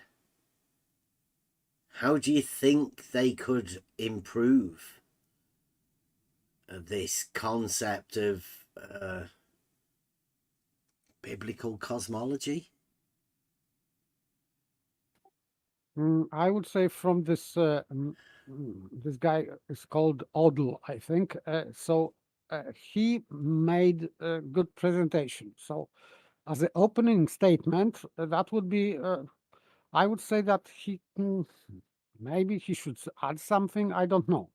But his presentation as opening statement, I would accept as good opening statement.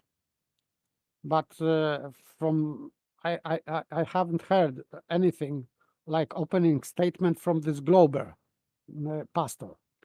So it's for me it is hard to say. Maybe this Pastor Odell should take another opponent, because this guy is just not able to debate this Glober pastor.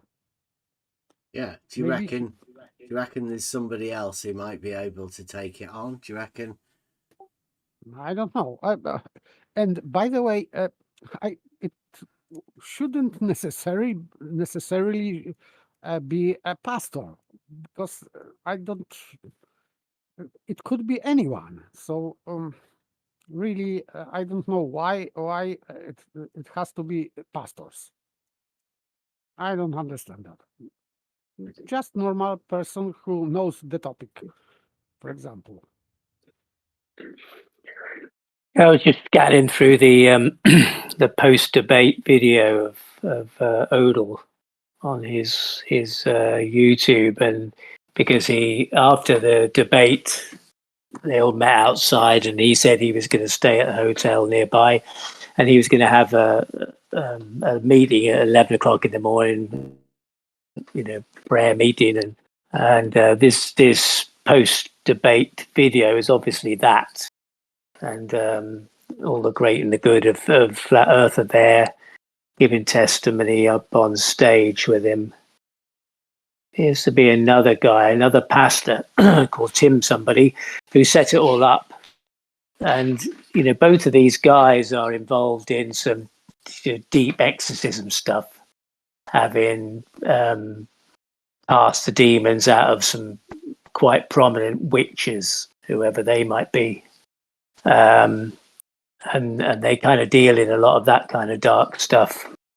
So it might be interesting, just skim through it. Might be interesting to have a look at that sometime, anybody, and maybe get a different perspective about how it was set up, and because they're talking about Locke being as of Satan in their meeting, so that's more division, and all the flat Earth people are there being encouraged to join up with Dean's, with Odell's kind of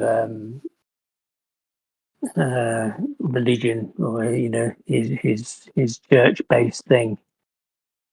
We are on the right side, kind of thing. So I didn't, I'm just skimming through it, and it seems a bit, a bit odd to me, really. What's actually in that, does it? No, what actually is going on. And the guy who organised, who got it all together, he comes on at the end of and does some preaching. he seemed to be divulging some information about this, that, and the other. Yeah, I'll have a look another time, maybe tomorrow, and get a better idea for myself about what was going on. But yeah, I don't think it's as clear as it looks. It's not like straight up, Christian thing. Something's going on there. I think it's a bit of a setup, a bit odd. Well, I would say that the whole thing was a little bit odd. But, I mean, to me, I would say it could have been a publicity thing for Flat Earth. Because I've heard that, that Flat Earthers are saying that they're going to, there's loads of them. Now it's going to take off and people, the veil's going to be lifted. But I don't know. I don't know whether you can convince somebody of something by saying, well, like we don't think of flat as being flat, but the Earth's flat, but providing you don't think of flat as flat. Which, I don't know. Sounds deceitful to me. Just accept that we don't actually mean what we say, but then, join with us.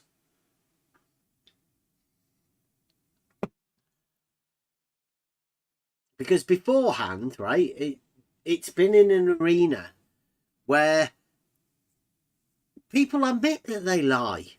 It's part of the thing. It's sophistry. It's part of this flat Earth debate. It's not a real debate. They're arguing a false dichotomy. You can prove both of them wrong. They could both prove each other's models wrong. But they don't know what proof is. So they can't actually do that. They live within this realm of deception and trickery. But to involve a church into that just seems like a further deception between this. I mean, I'd say it's a false dichotomy for the globe, except it looks like this has been set up by Flat Earth. Yeah, I mean, the guy who was setting it up, he was, Dave Weiss introduced him, and thanked him. It was very much like, that it was a joint effort, from the Flat Earth side to organise it. But at least that's what it seems, just skimming through the video. It's not, authoritative claim or anything. Just looking at it, you think, oh yeah, what's going on there? Well, I mean, looking at the debate and watching how it portrayed out, right? If you take it as this side and this side, then it was pretty clear. Globe didn't win that. It didn't even come close to it. But I mean, does that mean that Flat Earth wins? Does that mean that Flat Earth is the true biblical stance? I mean, I'd say no. But that's why I wondered what you might have thought about how it ended and how it, how that presented the whole thing to people. How did people feel about that? He'd been kicked off. What was the dramatic outcome of that in people's minds? So I was wondering if it's kind of a scripted thing for another end. What was the outcome of that? I heard somebody say that within that narrative, there's another debate that took place. Dave Weiss debated a guy called Professor Dave. And now Professor Dave isn't a professor. And I don't think Dave Weiss managed to actually say that while he was so-called Frantic Bunny is debating him. Now, within that, this guy, the Professor Dave, the guy that isn't a professor, Like, that was a blatant lie, and yet he went into a debate with that. Now, he made Dave look a little bit silly, but the Flat Earth guys considered that a win for Flat Earth Dave over the professor that isn't a professor, that nobody mentioned that within the debate. But they considered that a win. So similar sort of circumstances. Flat Earth Dave got sort of ushered out because Professor Dave got angry, upset. Similar sort of scenario, and that's what they were saying. It was a win, but I mean, a win for what? Definitely not a win for the church. So if it was a win for Flat Earth, then that's a deceptive win. It's a false dichotomy. Because the guy that was unaware that he was fighting Flat Earth, or I think he was fighting Flat Earth internally more than anything. Yeah, I think they're showmen more than churchmen. That's the thing. Mm. Don't know how this relates to people with any faith, particularly. You know, don't know whether it has any bearing on that, really. No, I mean, they're quite, big figures. So I mean, Odell, he ran for governor of Alabama last year, apparently. Really? Locke, who is a regular speaker at QAnon conferences and national ridicule last year when he complained that he's getting dildos in the mail after exposing 6 witches among his congregation. Yeah. Exposing 6 witches within among his congregation. own congregation. Yeah, I mean, Wow. I think they've been doing a lot of exorcism of witches. I think Odell said that right at the beginning. I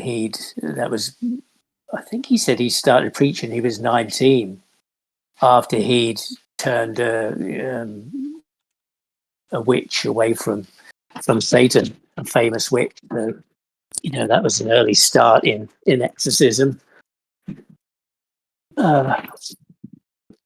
Yeah, so they're kind of on that level of that, that crazy evangelical stuff, you can watch on American, evangelistic things where, people come up and they make the crippled walk and cast the demons out of people and they run around and speak in tongues and all that kind of stuff.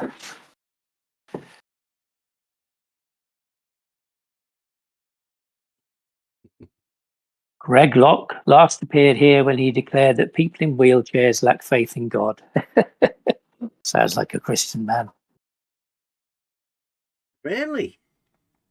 That's what it says in one of these things here. Well, the witches weren't in wheelchairs, were they?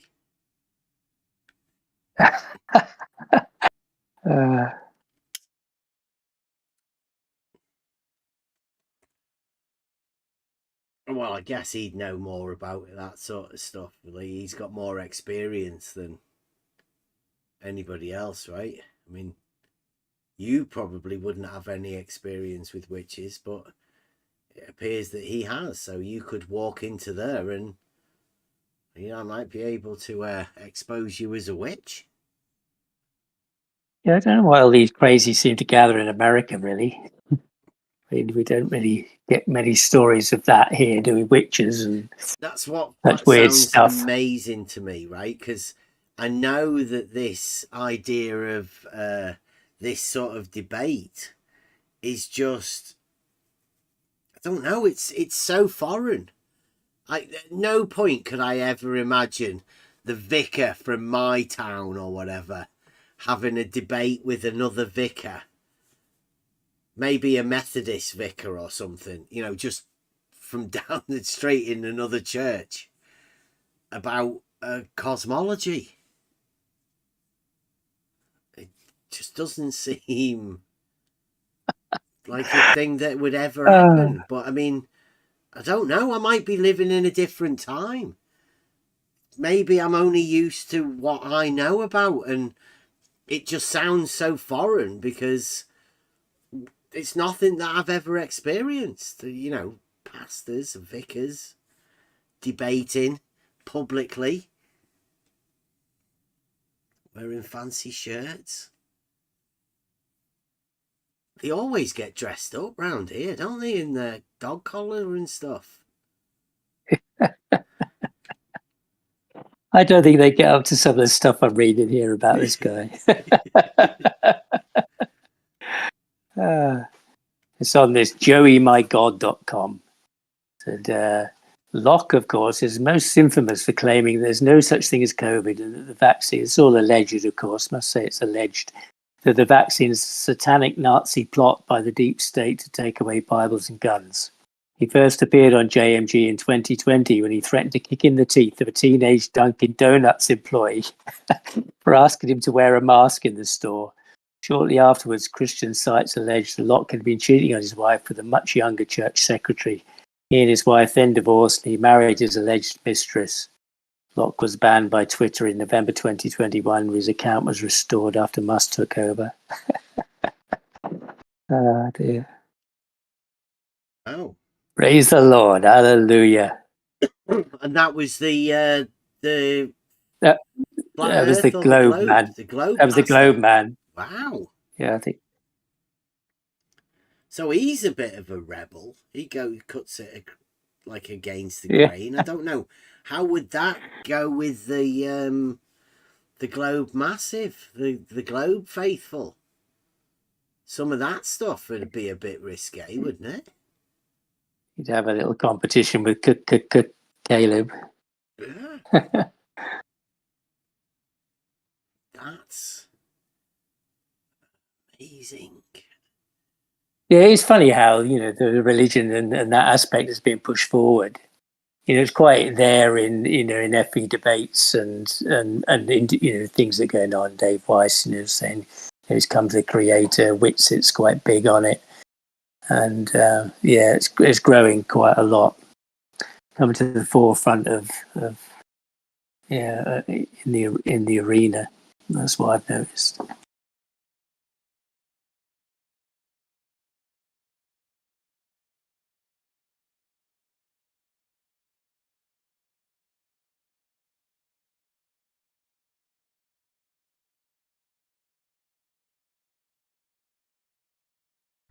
You tend to see the vicars in the UK around the schools and like around their church, the schools associated with it. That's where the only place I've ever really seen them. I mean, in modern times, I mean, who do you see out anywhere? Very rarely that you see a policeman. No. Never mind a vicar walking down the street.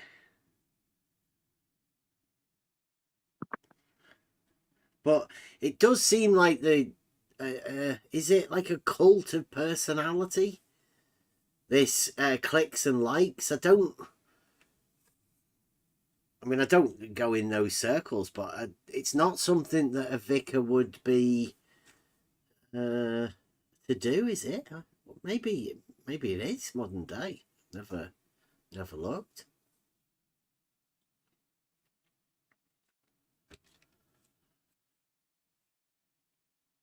Get a cardinal. I mean, how high ranking a minister could you get involved in this cosmology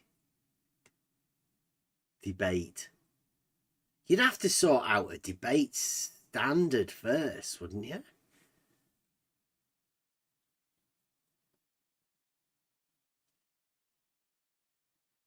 I would.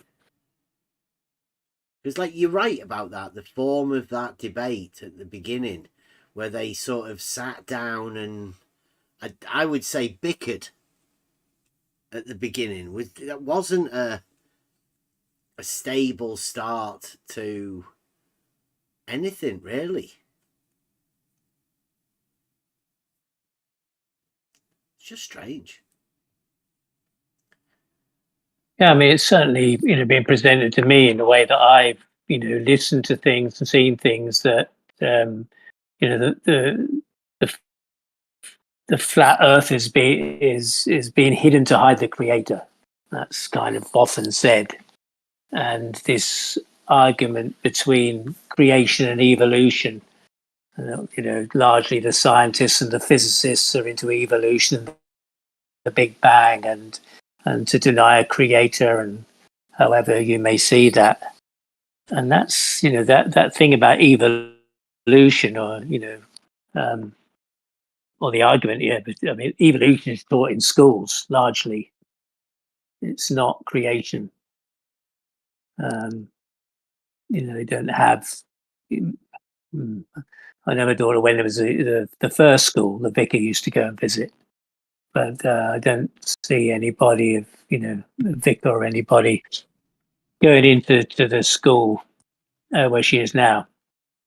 But yeah, evolution is the story they're given for sure.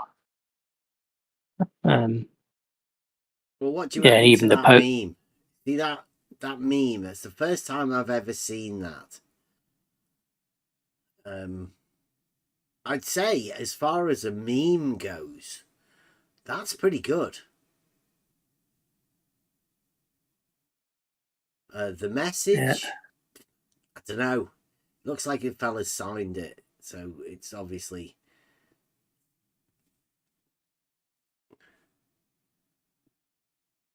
I don't know what it says on the guy's thumb as he's doing it, but I mean, there is some writing up there. But it says the Bible isn't proof of the Earth being flat. And then underneath, flat Earth is proof of the Bible being true. Well, what's the implications of you being able to prove that the Earth isn't flat?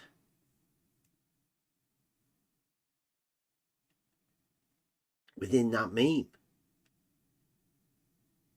Because this is what we've been going over just recently, like the implications, the follow-ons that come from this one. I don't know. It's like flat Earth is the last piece of the jigsaw that helps you prove that the Bible's true. Oof. What? Who's making these memes? The suggestibility factory. Yeah. And if you want to trigger, right? If you want to trigger a glober, an atheist glober, then that's about as big as it gets, isn't it?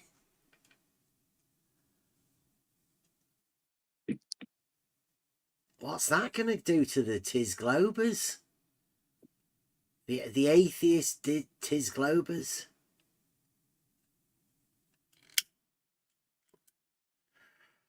They just go, well, it isn't flat, so therefore the Bible's not true. That's an easy dismissal by the implications of that. Because it does say the Bible isn't proof of the Earth being flat, so you don't get proof of the Earth being flat through the Bible. So where does the proof of the Earth being flat come from?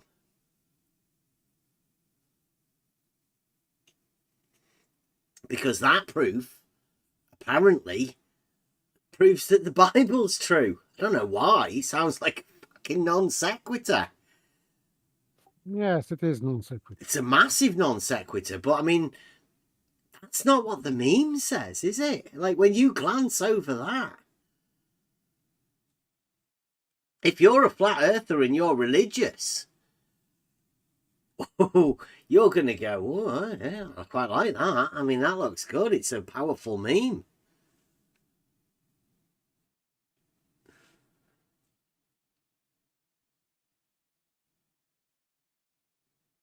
implications of the meme.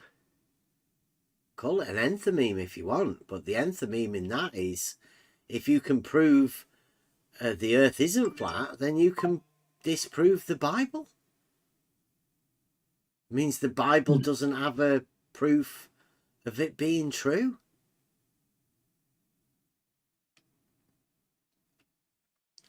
Who's wrote that?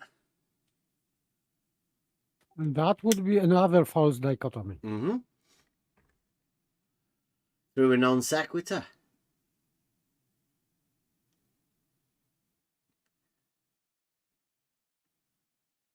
Yeah, they've put themselves in a really strange position now. Can't see them getting out of it. Back in times of like Galileo and Copernicus and that time, I mean, the church are really involved in that stuff, weren't they? Oh, yeah. So you know, that's how I kind of made that connection, you know, that this is all pushing one thing or the other, creation or evolution. You know, the bending of thought, the bending of reason, you know, that's gone on over hundreds of years to get to where we are now, in the medium that we are now. So this to me is like, well, this is like what was happening then in a different medium, using, you know, with the Pope even, you know, saying evolution's a thing. You know, that's strange. You know, as a man of create, you know, with a creator talking about creation, you know, supporting evolution. Yeah, does a faith-based system need to be talking about proofs at all? Yeah, there's a bit here, he says, talking about the Pope saying, when we read about creation in Genesis, we run the risk of imagining God was a magician with a magic wand able to do everything. But that's not so, Francis said. The Big Bang, which today we hold to be the origin of the world, does not contradict the intervention of the divine creator, but rather requires it. Evolution in nature is not inconsistent with the notion of creation, because evolution requires the creation of beings that evolve. This is a perfect example of the Pope of new after Council Church. Typical modernist. Because, of course, Pius XII, he said something about evolution. He rejected it as a science, so in his encyclical. And so this one's going against that, is that what you're saying? Absolutely. Absolutely. Okay. I'm glad, because you know more about this. Yeah, so I do make a lot of connections between the power of this establishment in all of everything of these, you know, philosophy, logic, education, you know, this. I'm not surprised to see the Bible or, you know, religion or not religion being, you know, the center of something here. Where you know what the aim is, you know, which way they want people to be you know, pointed in, or just in the endless argument, just to keep them occupied, people occupied in a fight and an argument and backwards and forwards, and not really seeing what's underneath their feet at all. So you can't argue about proofs, you can't have a proof, because that's all in the, you know, there's too much confusion going on that nobody has time to look down beneath their feet to really see what's happening.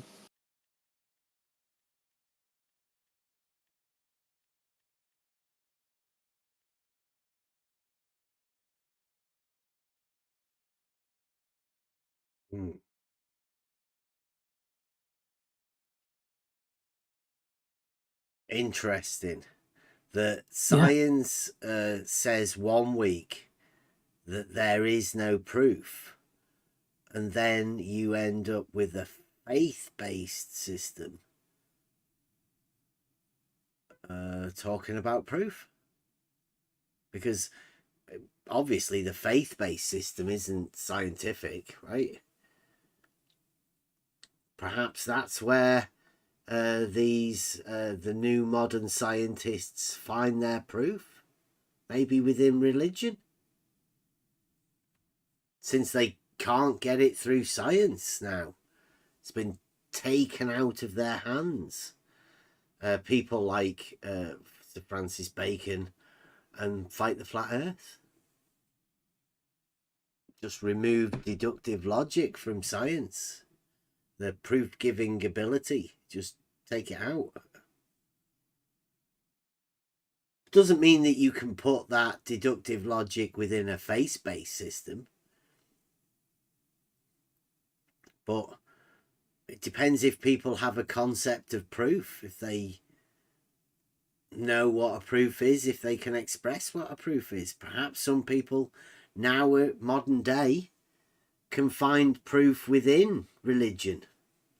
They can find a proof that the Earth's flat, even though we've said and challenged people that there is no proof that the Earth is flat. There's no argument that could be made in favour of flat Earth. In fact, you can make a counter argument to say that the Earth isn't flat.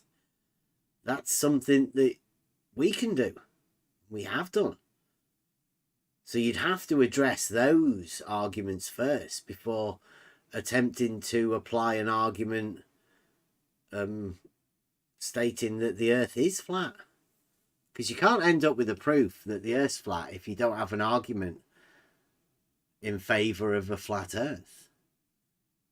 That's an impossibility. You can't just magic a proof without an argument.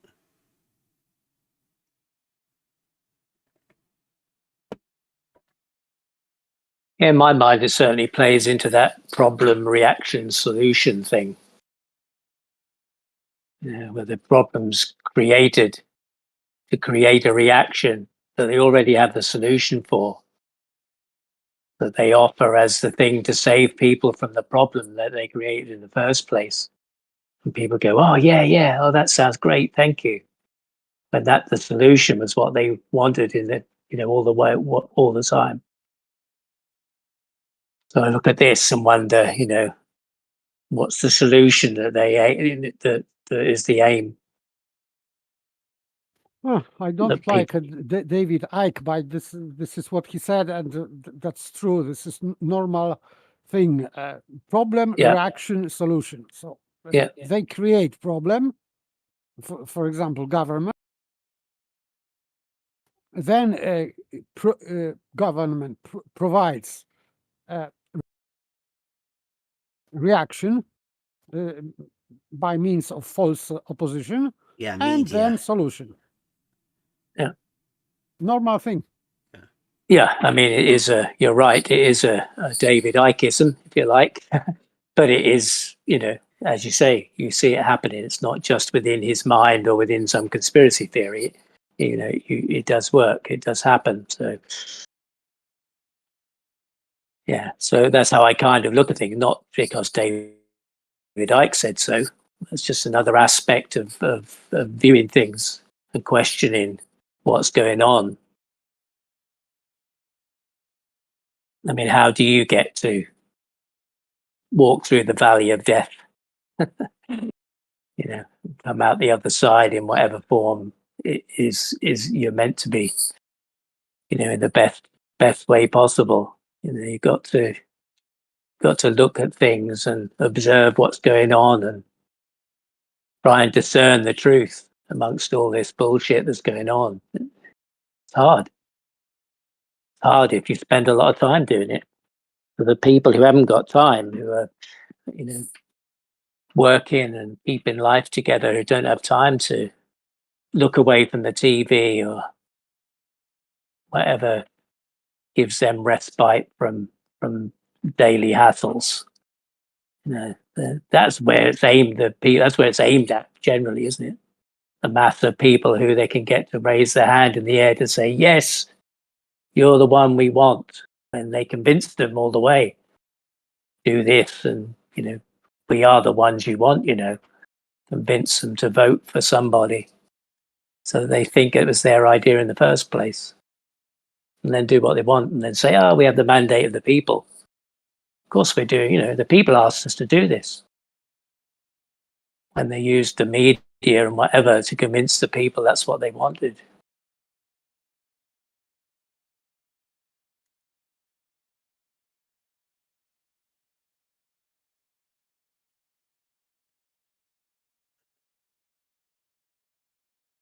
But I shan't be going for salvation with the pastor, that's for sure.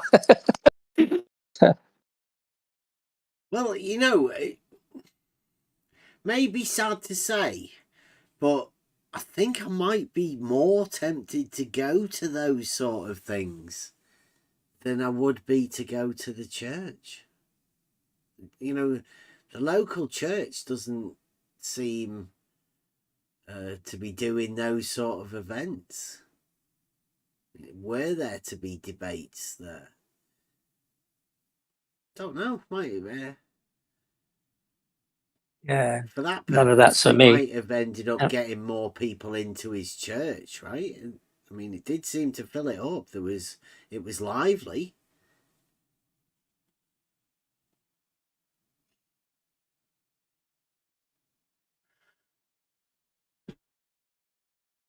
Yeah, it doesn't sing to my heart, I'm afraid. Well, no, I'm not afraid. I'm quite happy. But it doesn't attract me, so.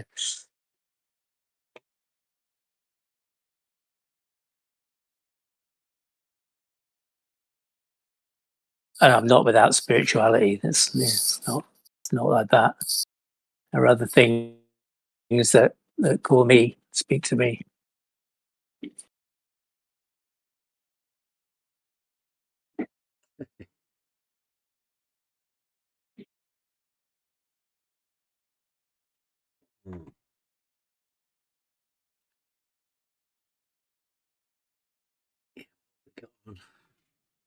Friday night. Well, I don't know if this will attract Charles into the room. I can't see how Charles would ever want to get involved in this, because surely he's really. Well, I mean, He's who a better Christian to man, have? isn't he? I mean, I know he's not a pastor and all of that, but No, I mean, but he has said he's got faith. He said he's got faith, didn't he? Yeah. Sure, he did. Yeah. That'd be I mean, interesting. he doesn't have a church or anything like that to, uphold or to promote or anything. But I mean, he would definitely do a better job. He wouldn't get as het up as the Globe pastor, would he? No, it'd be genuinely be interesting to hear, his take on it, and really, yeah. I mean, anybody's. I would like to hear his idea of the biblical side of this. Yeah, because he might know a bit more than well, certainly more than we know. If he knows a bit more about the Bible, he might know what these guys knows. That'd be interesting, wouldn't it? Pastor had only done it for a month, right? And McToom was there in the crowd, but I mean, he could definitely benefit from some of the other people. I mean, I don't think there's anybody been around in it longer than Charles. So, I mean, I don't know where they are location-wise or location-based. But I reckon at the minute he could do with some support.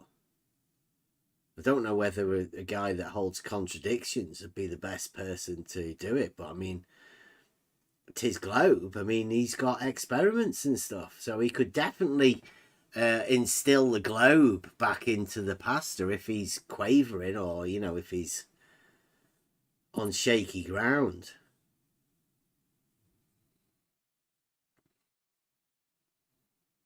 Yeah, I mean, I imagine he'd be on the side of advising Pastor Locke, wouldn't he?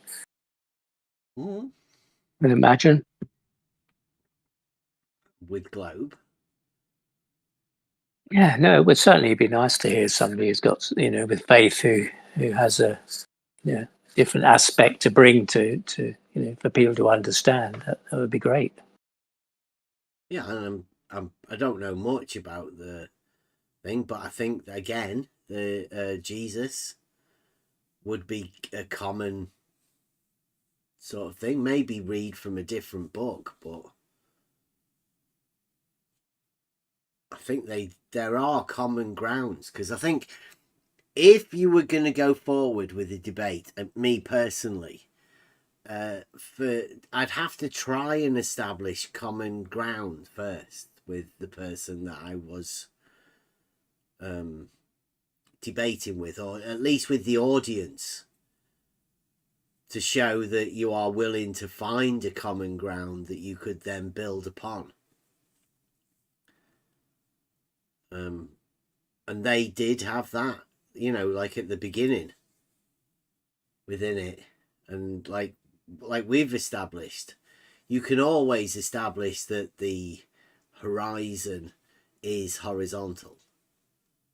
I mean, that's something that's common to everyone as an understanding to start your basis of it all upon.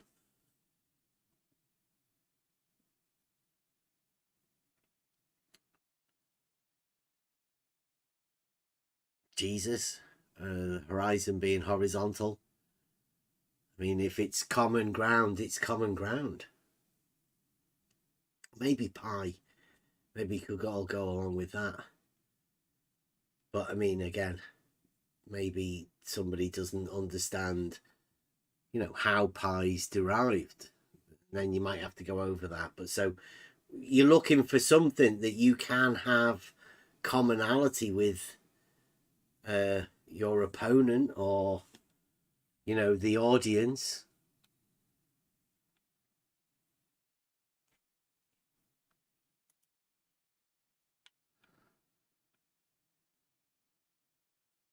But I'm sort of building myself up for a debate on Jaren. It's big time, right? If you get a chance to debate on Jeranism. I'm trying to bypass the coffee with Brenda and McToon. I'll go see whether it is possible to go direct to Jaren. Because, you know, I'm not a keen fan of having coffee behind the moderator's back. I'd like to, you know, discuss the debate around the moderator. I think that's normally the best way of doing it. Yeah.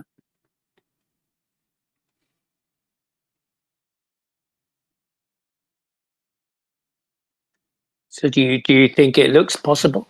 Yeah. It's just whether Brenda's going to like the topic or whatever. I mean, there's many places we could go. Proof, geometry, reciprocal zenith angles. Brenda's now the new owner of Modus Toland's 2D balls. There's loads of things. Maybe trees, rocks and dirt being elemental. What about the man-made elements? There's many, many, many topics.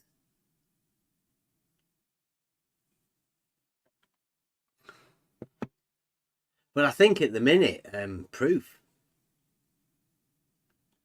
should be a main topic. Because if you can't have proof in science, I mean, how do they have any proof? Because you do have to somehow relate it to demonstrations within reality. Surely you can't just say you've got proof. You have to be able to demonstrate it within reality. That's why I would say logic is the science of reasoning, and geometry would be the science of form, point, line and form. But I don't think they'd agree with that. So, you know, you have to discuss the terms, and to be able to go into this debate, Brenda seems that wants like an email exchange on what the use of the terms would be, and I get a feeling that would be a rather one-way thing. I think it's kind of go on. approved narrative kind of things, is it? Well, yeah. Oh, we don't want to discuss that. Or we Yeah. might discuss that. Yeah. you don't want to put your terms of what flat is, right? They probably wouldn't accept it, would they? You know, if you want to go into a debate about what flat is or what a sphere is, or, you know, how could you come to terms with somebody who's a diletheist, has no understanding of what a sphere is in reality, right? Because, I mean, you can think about it and talk about it conceptually within the mathematical realm, but if you can do that, then you should know that that's the place where proofs exist. You can't have a mathematical realm where proofs don't exist, yet your 2D sphere, that's where that exists, but with no proof to go with it. It's just fantastic. It's all fantasy on their behalf at the terms, which is what Brenda wants to Frantic Bunny is have coffee with me about, you know, before we get to Jaren. I have to go through that barrier of Brenda, and I've said You haven't got to Jared yet. no. Brenda says, you know, there's a gatekeeper called Brenda saying you have to email me before you can get to Jaren. No, Brenda is making things up. It doesn't work that way. So maybe Brenda deludes himself that it works that way, but in fact it doesn't. Well, maybe They're that's each the way other's- it works with Jaren. I mean, I don't know how involved Jaren is. Perhaps Brenda and McToon are the booking agents, and this is the new way. If you want to get on Jaren's, you might be forced into having coffee with Brenda and McToon. You've not had any contact with Jaron then about it? It's not something he's responded to? No, I've not actually had a word with Jaren yet, because I'm trying to work out whether Brenda's keen on actually having this debate. But now I've got it in written word from Brenda that he's keen on having a debate. So I can now have a word with Jaren. Like I've said, I really want to have the false dichotomy debate, but that requires Jaren participating as well as Brenda. And I don't know whether Jaren is willing to partner up with Brenda, but Brenda says he's up for it. I'm up for it. So we just need to now have a word with Jaren about the false dichotomy debate and who they want to put up. I mean, what's his face? John from Nathan Oakley's, the guy that said that's not an argument about the modus tollens. Refracted curvature. Yeah, he'd be the ideal person, wouldn't he, to fit for the false dichotomy, because he's always going on about a flat plane. It's an either or, isn't it? That's not an argument type response. So I have to have a word with Jared. It would be funny because that would be flat plane versus flat plane, spherical plane, of course. Yeah, 2D sphere, spherical plane. Yeah, you need to have a word with Dana White and get him to sort of, you know, get the contract sorted so you can get a rematch clause. Yeah, take on McToon in the rematch. He's got the ideal format because he has so many questions, so many claims. Well, I wouldn't necessarily need to ask a question, but I could definitely have claims within arguments and probably make statements that are the conclusions of arguments, right? That's a claim. all horizontals are parallel to one another. There's a claim for you. All we'd have to do is sort out a few questions to ask people. Not that you really need the questions. I could just make the claims, positive statements.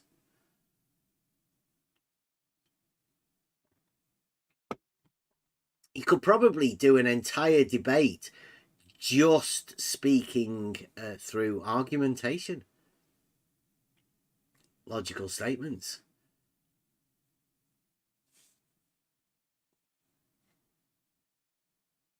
But I mean, that would be me, let's say, bringing what my idea of a debate was into a debate format.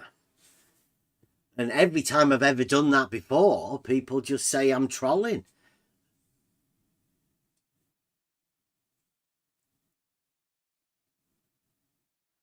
Or too pedantic. Yeah. Yeah, going with the law of identity and, you know, spelling your arguments out from first principles. You know, it should be ideal for a debate setting, but I'm not too sure whether this arena would actually wants to address the false dichotomy.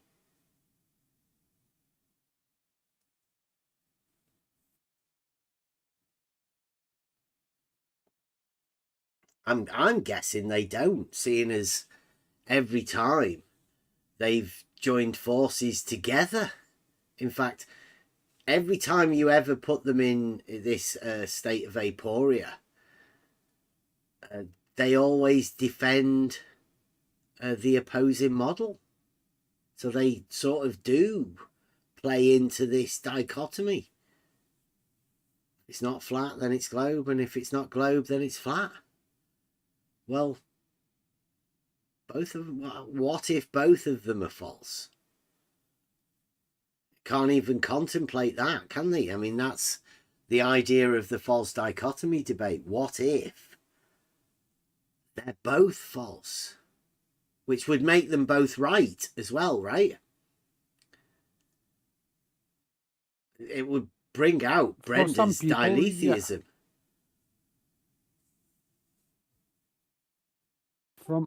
For Brenda, that would be plausible, I think. Yeah. Earth is flat and not flat at the same time. No, flat and the sphere, because if sphere is flat, so what's the difference? 2D. If you can conceptualize 2D as a sphere, then how would you know what flat is?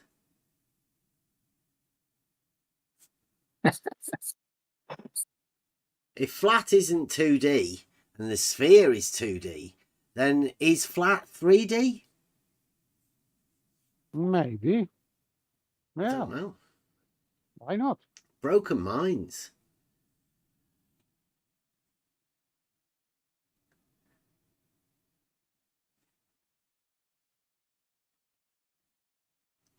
Yeah, I think it'd be interesting.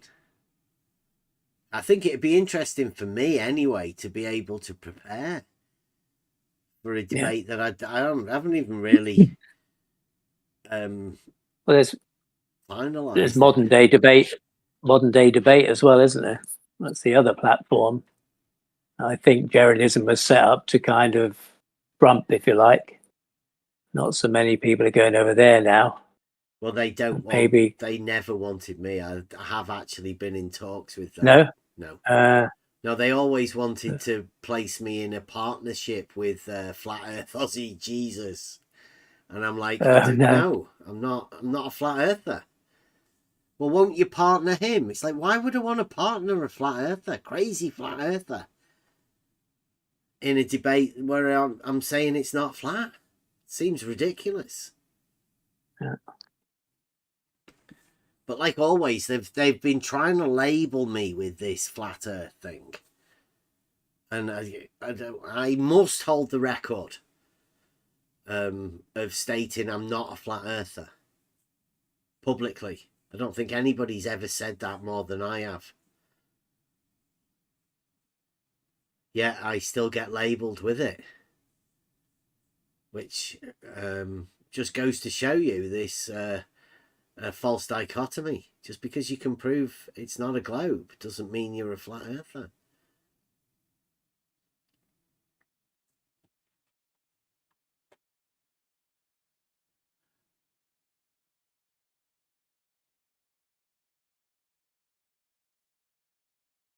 So yeah, I don't think the forces that be, let's say, will allow me to go and make a case that the Earth's not flat, because they attempt to label me with that label.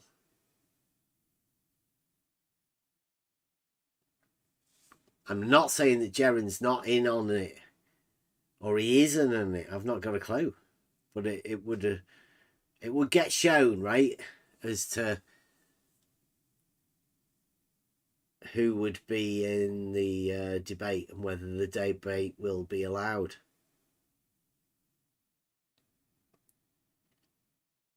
Although it would be a new format and it would bring new people into the arena.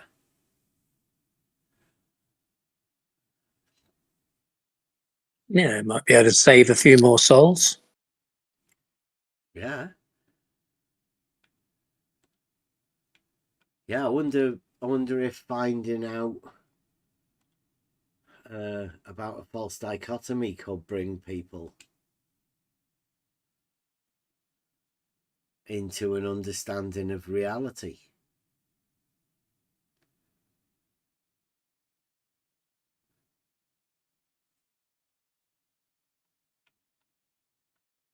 I don't think it'll be allowed, right? Because I might get the chance to be able to prove the things that we've been talking about for ages.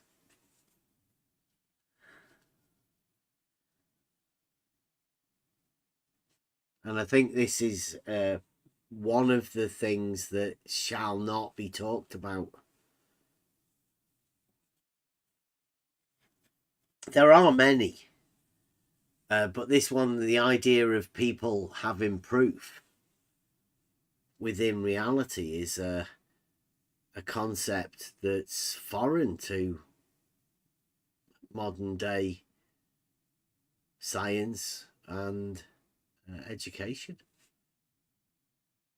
Was anybody ever taught anything about proof within the school system?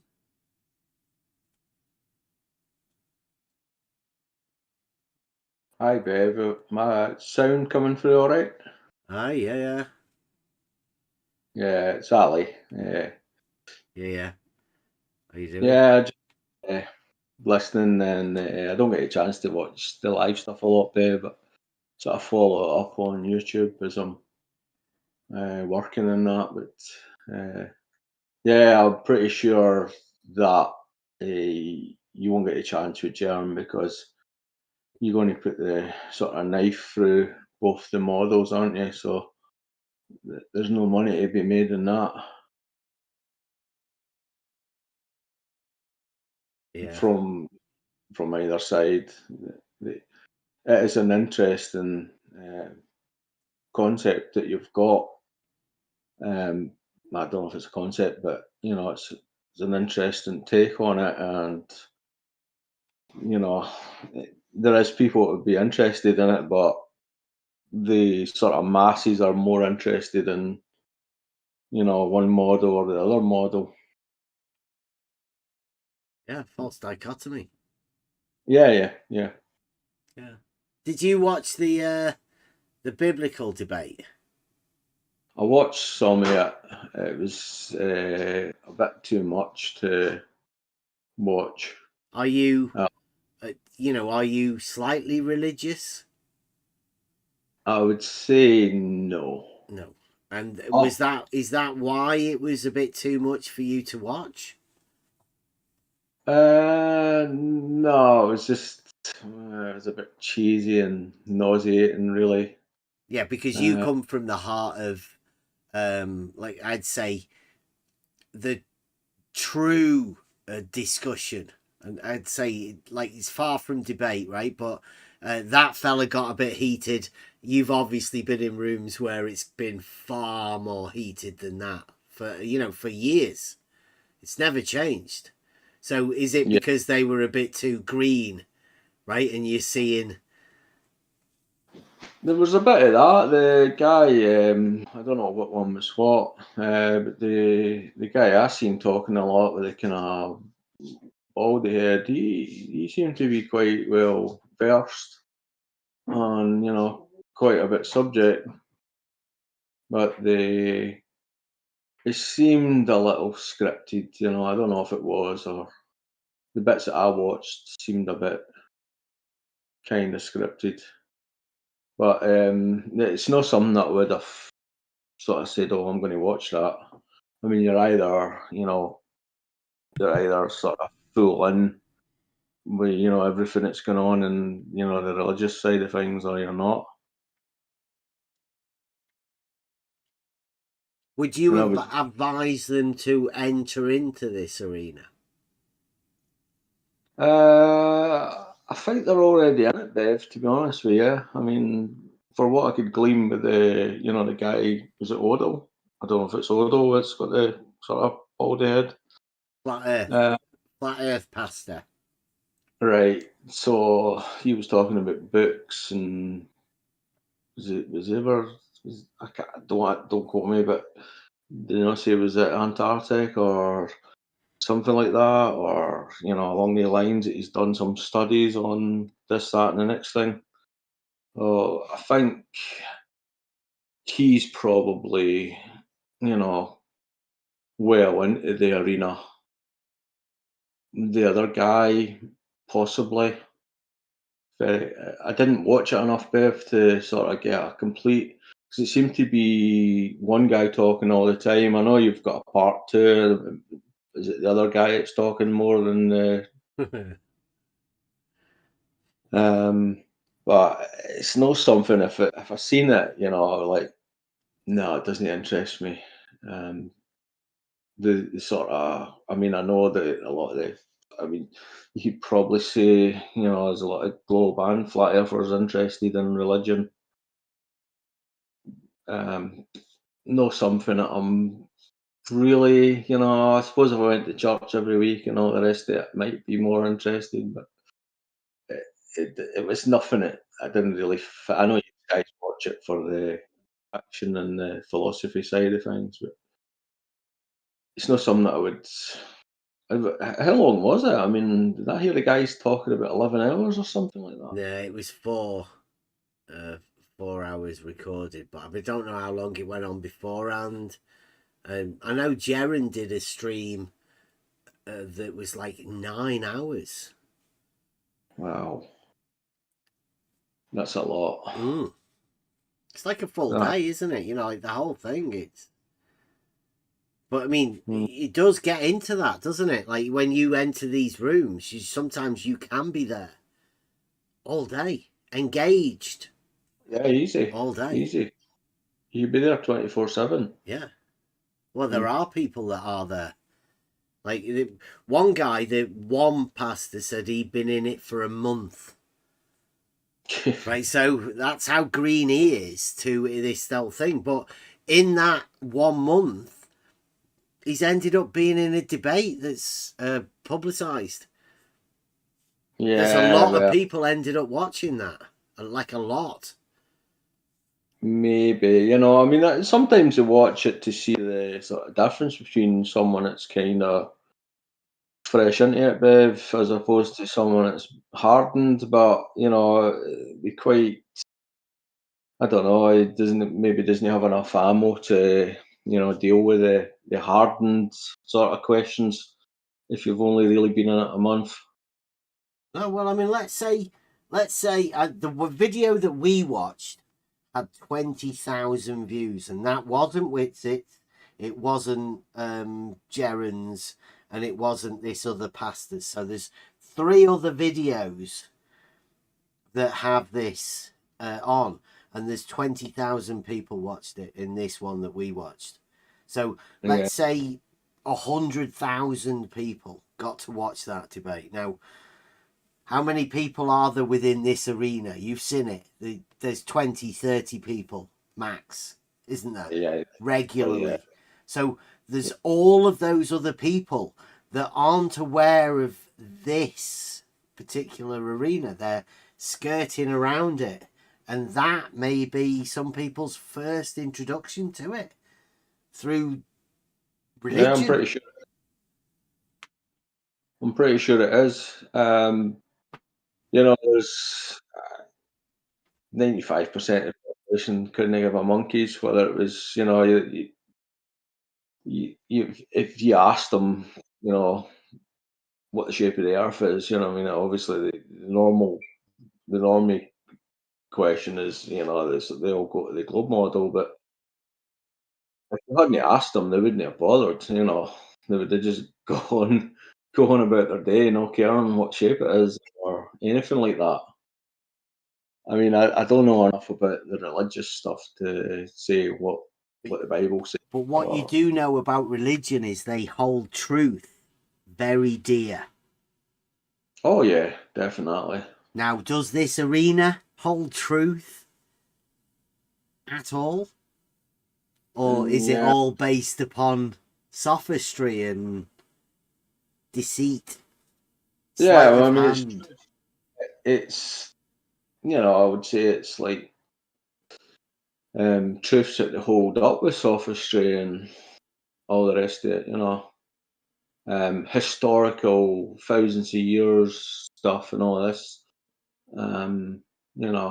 that's kind of backed up with 2 or 3 different sort of directions, isn't it? Like scientists have proved this and historical data has proved this and observations have proved this and it goes on and on.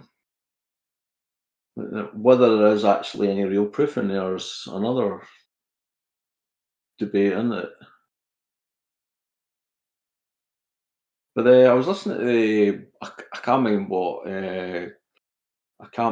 what video it is, Bev, but Larry, just a recent one 2 or 3 days ago, Larry had put up some diagrams of what started off as a 28-mile observation. Yeah, when yeah. He's up in his mountain range. It's his tower. He only ever has one tower that he's sighted from different places. 28 miles must have been the furthest one he did. Yeah, that was recent. That was just the other week. It was not years ago. It was literally just the other week.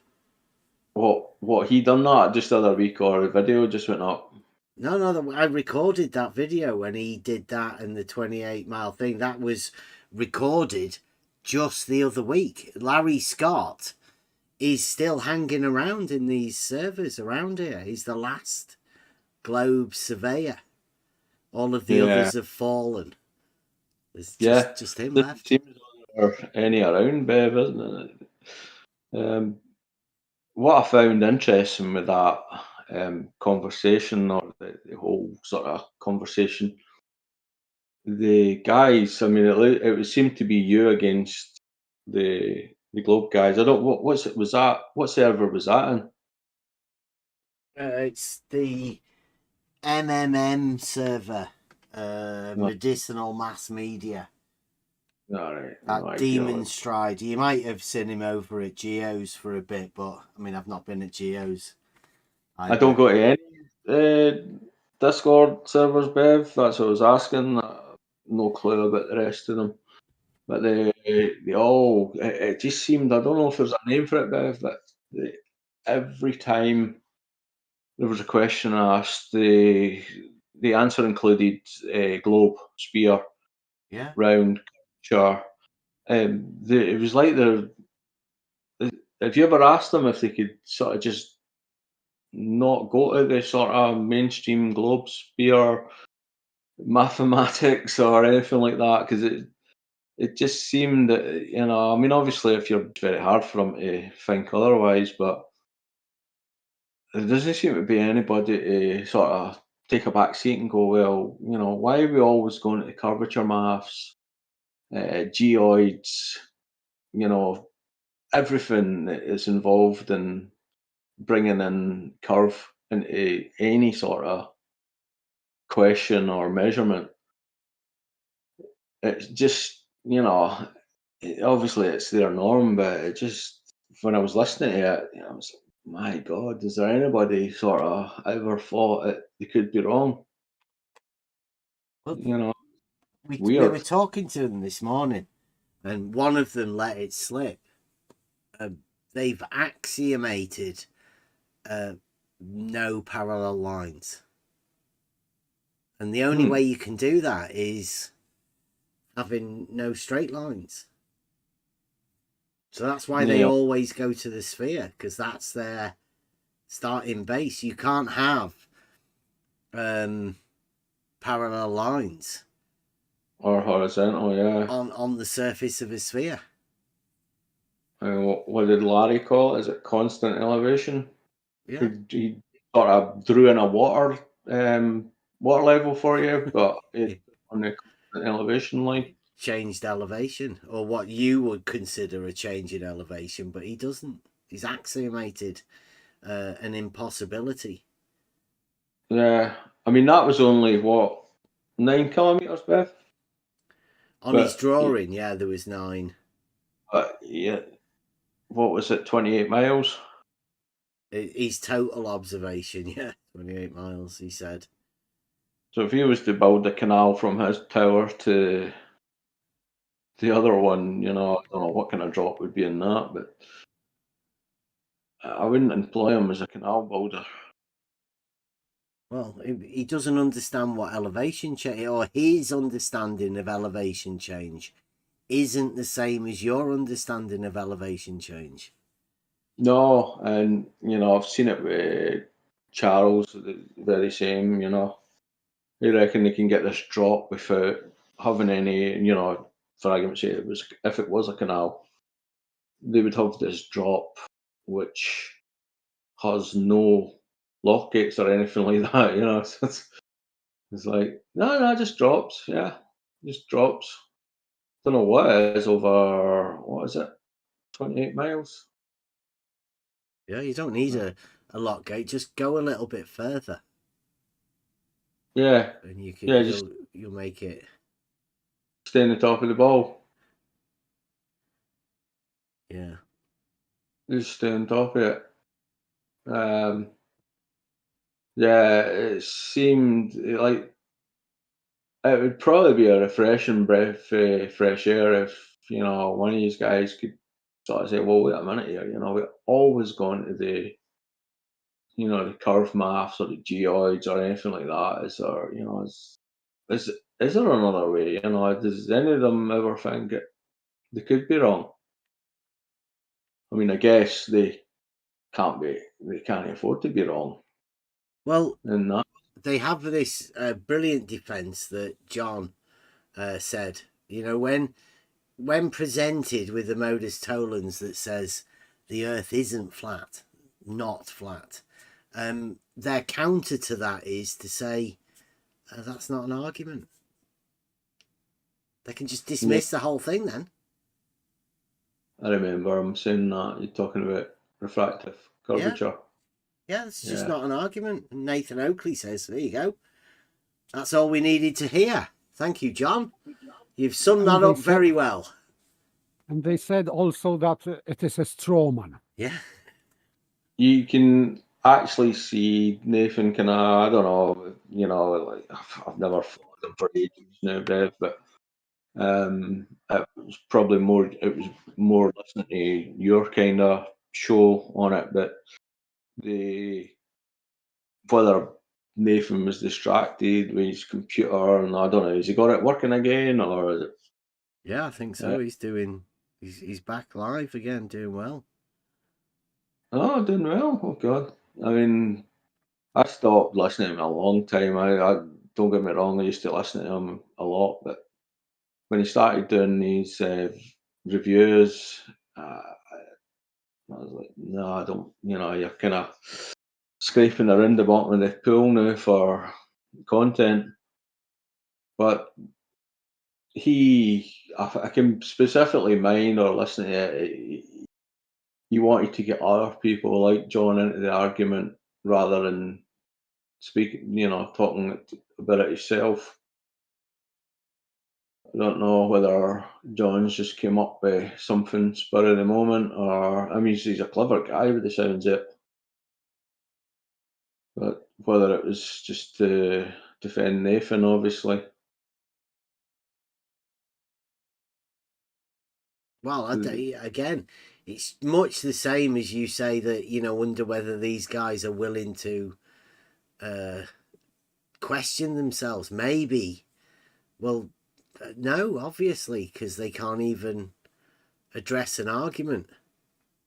Can't even rebut it. Nathan's never going to do that. I mean, as he says, it's an evergreen topic, so he's, why would he shut it down and think about something else? I haven't listened to him for a good long time. Sometimes I try and tune in, but I don't know if it's the same guys on the panel or not, but I just couldn't listen to them anymore. And I never thought it would be like that. I mind you saying a while back. I can't remember what it was, but find it hard to listen to him, or this, that, and the next thing. But I always used to listen to him, but for a good while I haven't listened to him. Yeah, I think once you move past the understanding that like if you're after an argument and you want to attempt to use those arguments, then you try the arguments and you realise it's a bag of shit. So once you're done with the arguments, right, and you realise that you've been fed a load of bullshit from them, then you realise what's going on. Once you suss out that they can't even accept an argument, then you are done with them. But I mean, I'm still not done with them because I'm studying the argument out there that do deceive you, and some of them are unaware of how they, the deceit is performed through paralogisms that you're taking on, i.e. You may not know it's a lie because you're just repeating something, but you've put it as a truth. Yeah, that's it, and I think it is, these guys, go to uni, all the rest of it, they're like, well, I'm clever, I can't be, that obviously I've learned it with my skills, so it can't be a lie. And they sort of back it up with complex maths or a lot of waffle about this, that, and the next thing. And that's their way of getting out of it. You're like, oh, you've never been to university, you can't tell me this is a lie or this is wrong. But I can see them struggling with you, Bev. I mean, that particular conversation, I've heard, a lot of people piling on top of you, oh, you're a liar, you're deceitful, and like you say, all the sort of doxing and all the rest of it. But in fairness, the moderators there, I mean, I don't obviously think they were trying to defend you, Bev, or back you up or anything, but they've done, I would say, a reasonable job of trying to keep the conversation on track, which that never happened before. Yeah. You've probably made inroads in that respect, but you had your usual Blue coming in back and forward, trying to reinforce the fact that your facts are wrong and you don't know this, you don't know that sort of thing, which, it all helps for the rest of the gang to, keep their side up, saying, oh, well, we're right, Bev's wrong, Bev doesn't know this, Bev doesn't know that. But you can actually, you can see when you've asked a sort of question that they can't answer, then you get the old attack the man sort of thing, or I go back to something that happened, a while back or that. You definitely, I don't know if it's, it was maybe the moderator or the way that server's run by, but they're maybe a wee bit more cordial towards you. Well, I'm not on that server because the moderators for that server. Somebody asked me, right, come for a chat, Bev, and I said I can't right now. I'm over at the politics Discord server, chatting to those guys, and they said, "Where's that then? Give us a link." So I posted a link, and I said, "Don't bother going though, because I don't think you'd do well over there." And Yeah. somebody said, "What are you doing promoting these other channels over here, Bev?" And muted me. No, even though somebody had asked me for it. So yeah, I left that server because there are a lot of people around that want to be able to say they've muted me, and it's like a badge of honor. So they're moderators that people have around there. Because Flatsoid, on his videos, I can't post. I've been blocked from Yeah, it's that. pretty sad. It's an indictment of, what's going on, Bev. And I think I've said this to you before, but you just keep going, you crack on with what you're doing, and I know you will anyway. But for the people who've got eyes to see that, they say a picture paints 1,000 words, but that does as well. Where they can't answer your logical questions. They would rather shut you down and come up with some half-baked sort of argument rather than addressing the argument. I think they know, if you came to one Bev and you cornered them, they wouldn't be able to get out of it, and they know that. Whether it's the globe side or the flat side or whatever it is. On a more light-hearted note, have you seen Jamie Sea Level's video, recent one? The series of them that he's doing? Who's that? He's I think he's been well, no, he says there has been a Jamie Sea Level like a fair bit ago, right? You may have heard of him, you may not. But this is a new guy that's on the scene. He says he's only been around here for a month or two or so. Like he's making videos. They are some of the most entertaining stuff, I think, anybody's ever made in this arena. Yeah, I think, what is he doing, kind of thing? He just puts clips of stuff together.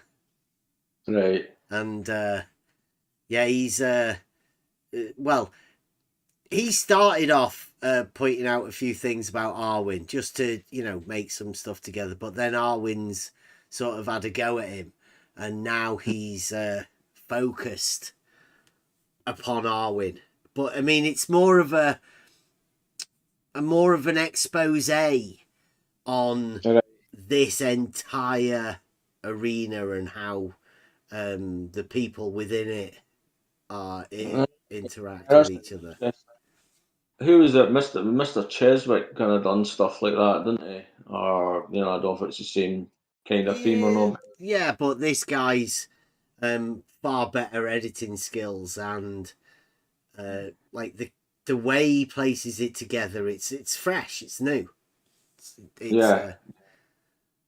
We know these AI tools now. I don't know if you've had a good deep dive into that, Bev. I mean, the editing and the video making and that for these AI stuff's absolutely crazy. Yeah, I know. I quite like video editing and doing all of that, but there's a lot of I admire the clip from Jamie sheerly because I know the amount of work that's gone into it. Like he's spent a lot of time doing that. Yeah, I've done a little bit of video editing myself, but I do a lot of photography, like landscape and that. Now, I mean, I've done all the long range stuff enough to know, what's going on sort of thing. I've got a P900, but I've done enough to satisfy myself. But I've went on to like higher end Sony A7s and stuff like that now. Decent lenses for landscape stuff. But I've done some video as well, and it is very time consuming. Even the simplest of stuff. I mean, I've seen you do well with your videos. Is it VLC, or are you upgraded from that now? Is it yeah, VLC? I have what's it called?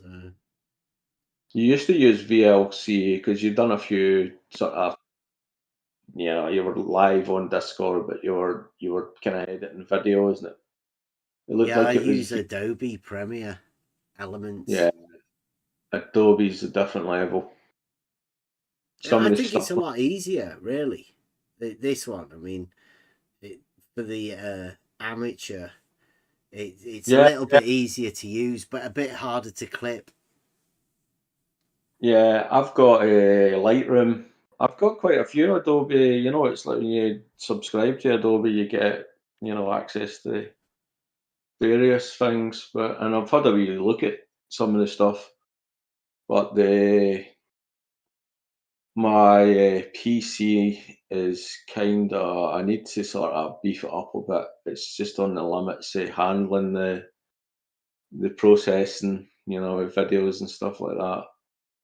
Photographs pretty good, but the camera I've got is a 61 megapixel, so it's even processing these raw images, it struggles a little bit. But I appreciate it. I've never watched this guy, but I've watched a lot of these new guys that are popping up with different stuff, and you can appreciate the work it's went into the editing.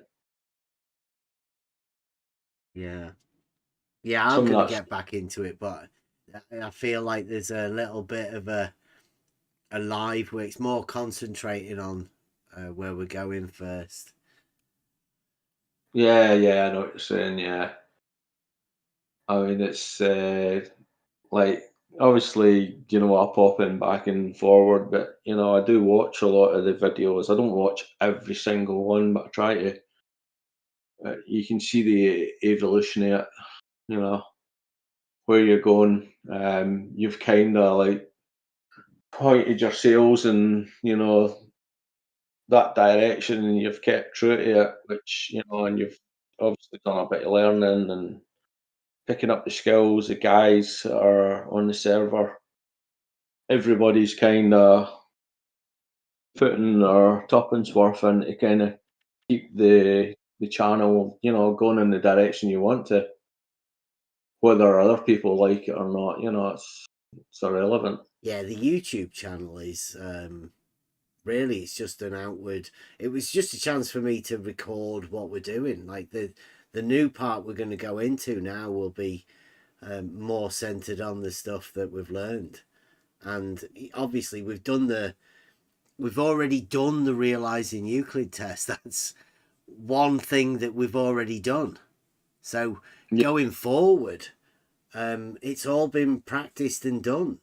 Nobody's ever wanted to know about the proof. The amount of times I've told people and asked them, do they have a proof or anything? Not one of them have ever asked us about our proof. They don't want to know. Yeah, and that's pretty telling as well, Bev, isn't it? I heard Charles last week talking about putting a big, was it a sort of square box and a banner on the bridges at the Bedford? And then you're like, well, we've kind of already done that, Charles. We don't need that sort of thing. Yeah, we've been to Bedford and we've done it with better equipment than Wallace did. We've got better footage than Robotham ever did. So we've already done everything better than what those people could have possibly have done back then. I got into a little zone, Bev, where 10 miles was, obviously I've had 50 miles on the camera, 70 miles on the camera, but 10 miles was like child's play, zooming into things, sea level 10 miles away, depending on the conditions. But, I don't think Charles in this, respect to him, I don't think he's ever looked through a P900 or a P1000. I don't think he's got any idea how good these cameras are. And, over like 6 miles. 10 miles, 10 miles actually got a bit boring for me, so I found it interesting what Larry was saying, because where I used to stay, our house was 200 meters above sea level if you go with Google Maps, and I could zoom into a tower 70 miles away, which was also 200 meters, or the hill that the tower was on was 200 meters, and I could see it. I could see the base of the tower. So both me and the tower was, the base of the tower was 200 meters height, but 70 miles in between us, which was quite interesting. But what can you go? Like you said, I heard you saying to Larry, you can't really look at, it's not very accurate looking through a level or anything like that over 28 miles. Manual indexing level. Yeah, that's the first time I heard that one. I'm assuming is it a real thing or is it a Larry thing? I mean, Google it. Like do the modern day science and Google it, and like you won't find a tool that looks anything like an auto level. So I don't know. I would suggest that Larry just made it up. Yeah, and then there were I know you were kind of like half trolling them because they were being quite arsey to you, but was it the equipotential angle sort of thing? They were like, oh, we've done a Google search and it comes back to your website, and you're like, well, that's good marketing, isn't it? Yeah. Can't say there's anything wrong with the equipotential angle of adjustment. It's a necessary thing on the globe model. Yeah, so Larry could get away with his indexing rods, but you can't get away with that. But it's quite funny because you listen to it, even it was I didn't realise who it was obviously, but later on I kind of sussed it. It was Sean. He was kind of getting on at Stingray for being kind of over complex with his analogies and stuff like that. I thought it was quite funny. Stingray likes to go into his models, isn't they? Yeah, but it's always the same people. Yeah.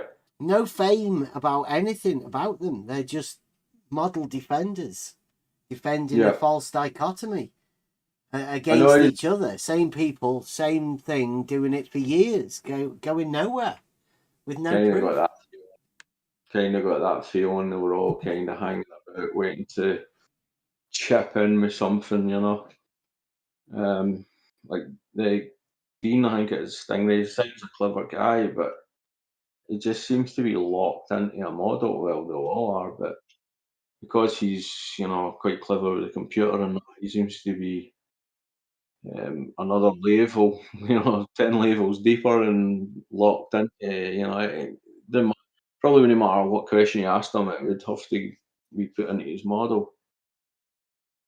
No matter what it is, if you asked him the time, it would need to be, programmed into the model.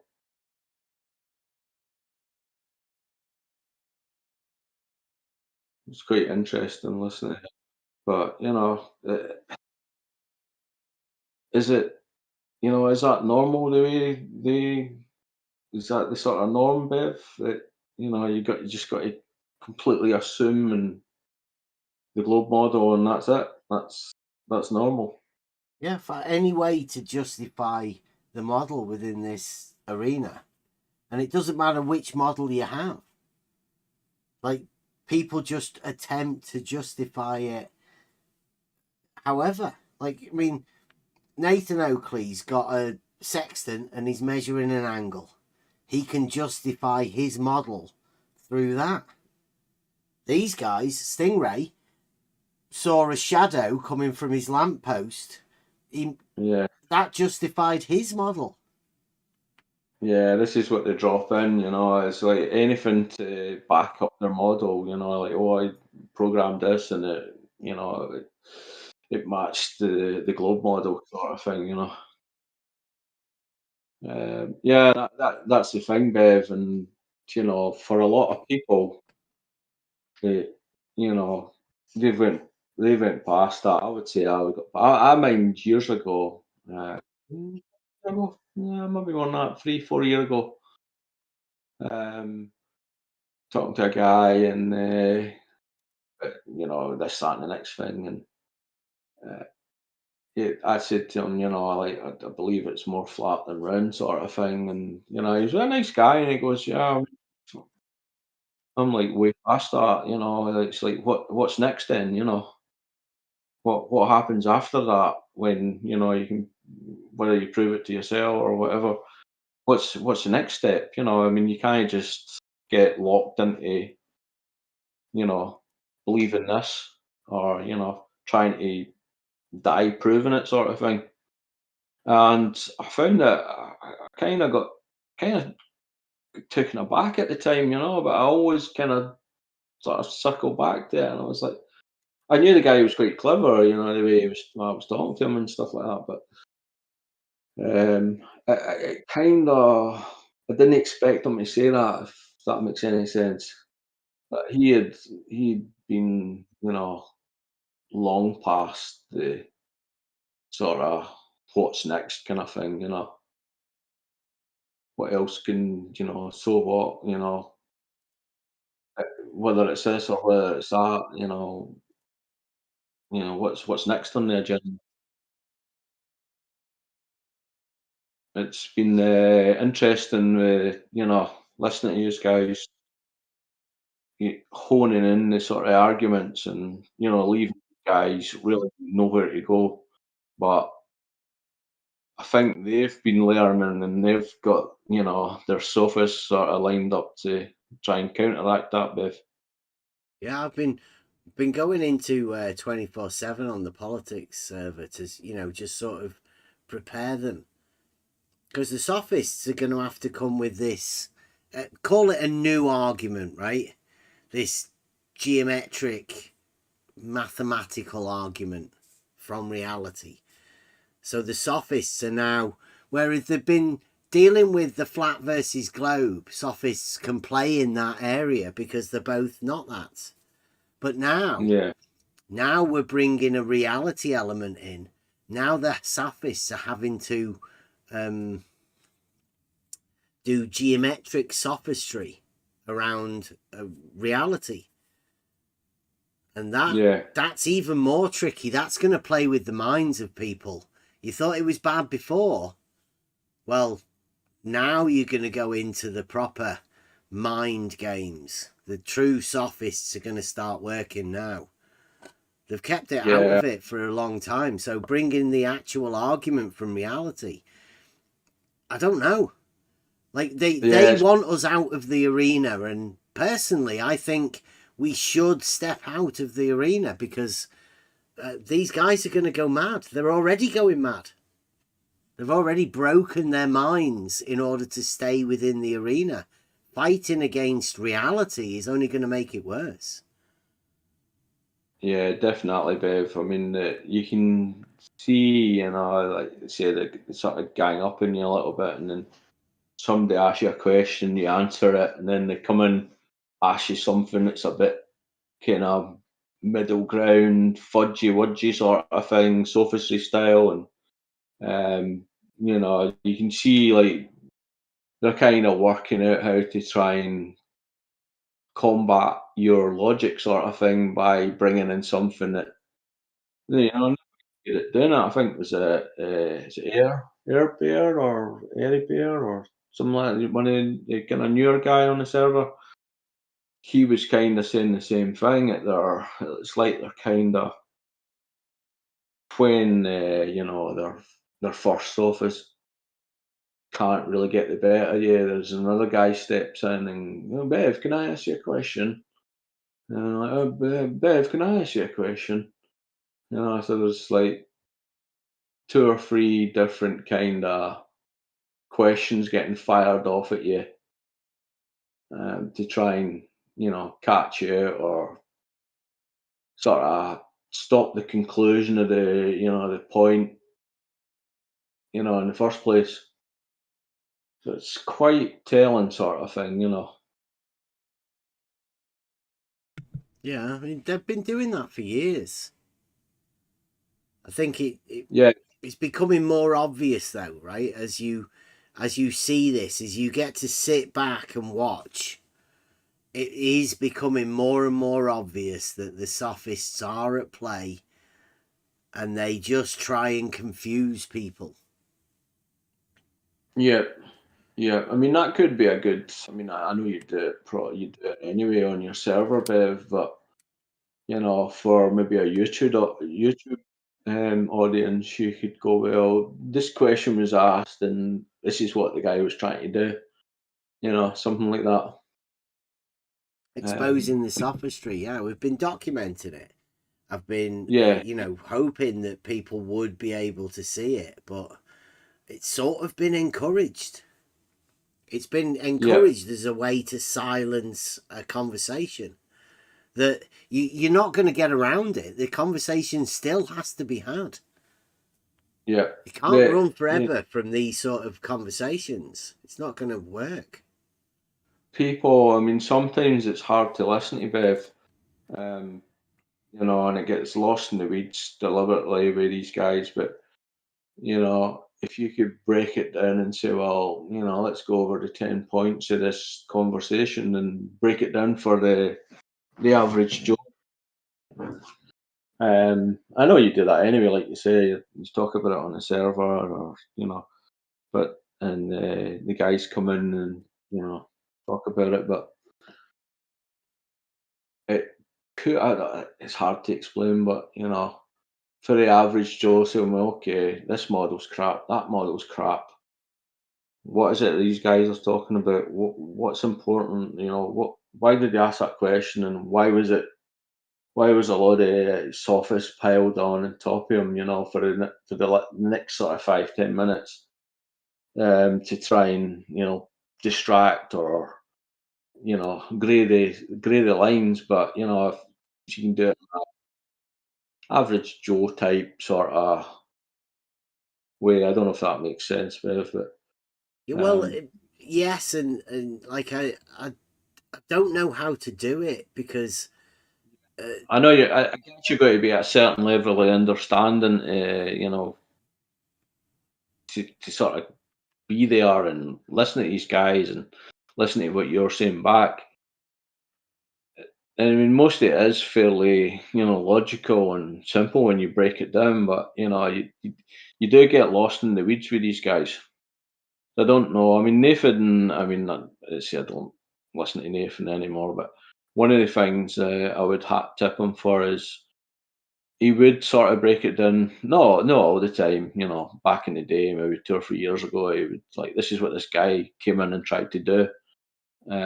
Whether Nathan's method or reasoning was correct, but he would sort of try and break down what happened.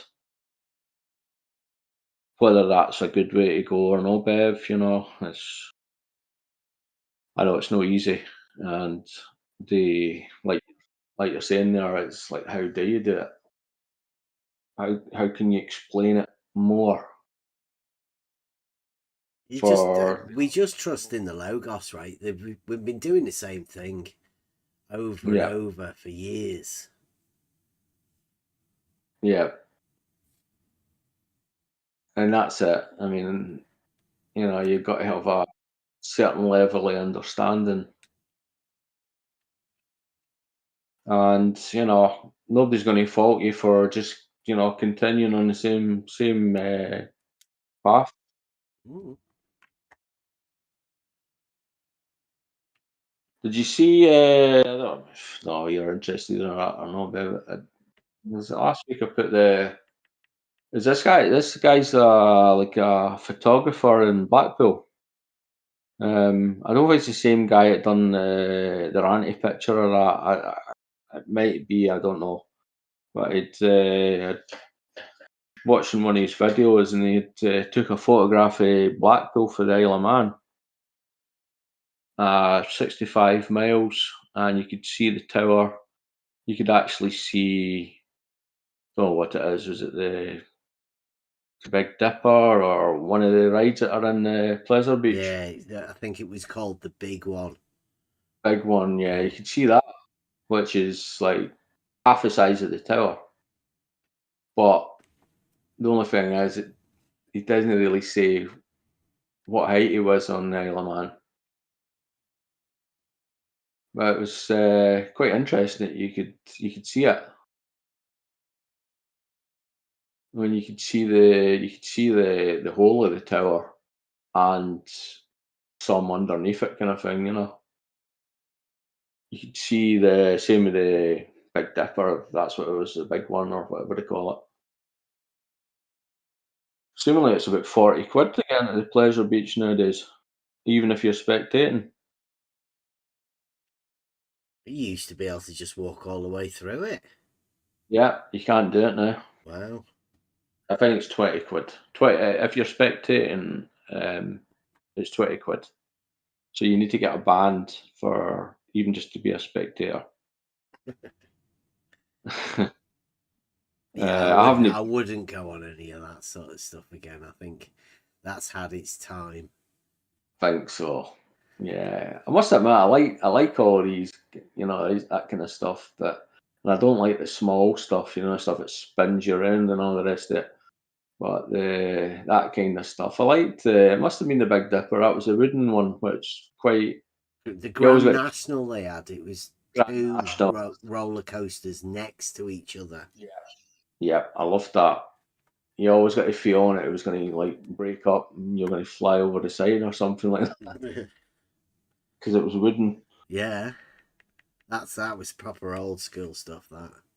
Don't know if they've still got it or not. I'm not sure. It's been a long time since I speak to people that go to Blackpool every year, sort of thing. You know, that's what I know they were talking about. Sure, it was 20 quid because there was two of them, so I'd said 40 quid to get into just to spectate, and obviously they didn't do that, but it was interesting.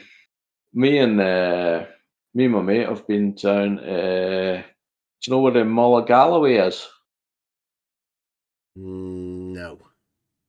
It's kind of, if you look at the map, it's down below Stranraer.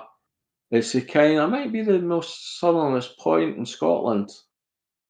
They've got a beautiful lighthouse and this massive foghorn that's about the size of your house or something like that.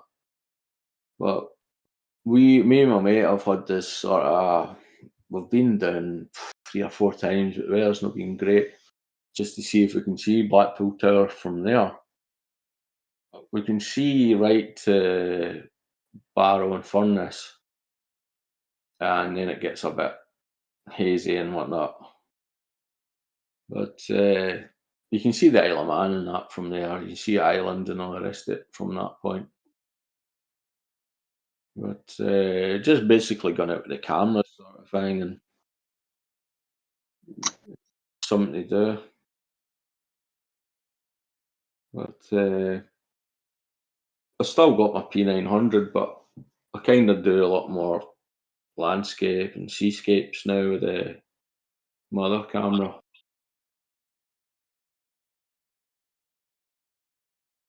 Your son still got I know you're saying he was into photography, but is it still Yeah, using he's got a new camera for himself as well, so we've still got the two P1000s. Yeah. We didn't get a chance to do, well, we did get to do like a sunset but we didn't catch any Fata Morganas this year. Yeah, it's been. We tend to. I've been down the west coast a few times getting sunsets, but they've been dropping down. But I know you're like where you are. They probably dropped down behind Isle of Man. Yeah, we're hoping to. Well, we have got the first time we ever caught the dual, the infrared and thingy Fata Morgana. That was the Isle of Man's in picture, but I would like to attempt to try and get it where it goes down over the Isle of Man. But the total spread of it going down is further than the Isle of Man is, so it would be a matter of time in it to get it in the right position. But there's a chance that you could get it within the Fata Morgana as well, because it's at that time of year. Yep. Yeah, talking about, going down behind the Isle of Man, but also catching the Fata Morgana off, something like that as well. Obviously, because it's going to be higher if it's gone behind, the mountains on the Isle of Man. I've had a few good ones from, like, we go down to Turnberry, the Turnberry, Turnberry golf course. You're on the west coast. Yeah. Right about sort of Ayr, like past Glasgow, down on the west side. Get some beautiful sunsets there when the sun's dropping down behind Arn. Arn's a sort of very iconic island. I've had some absolute crackers down there. Not had any Fata Morganas, right enough, but purely because it's gone down behind Arn, really. So you're not looking right over the water. Basically, you've got islands in front of you. The east coast of Scotland, you got more chance. I've had a few sunsets. You got to get up quite early, right enough. But I've had a few there. Yeah. And with this effect,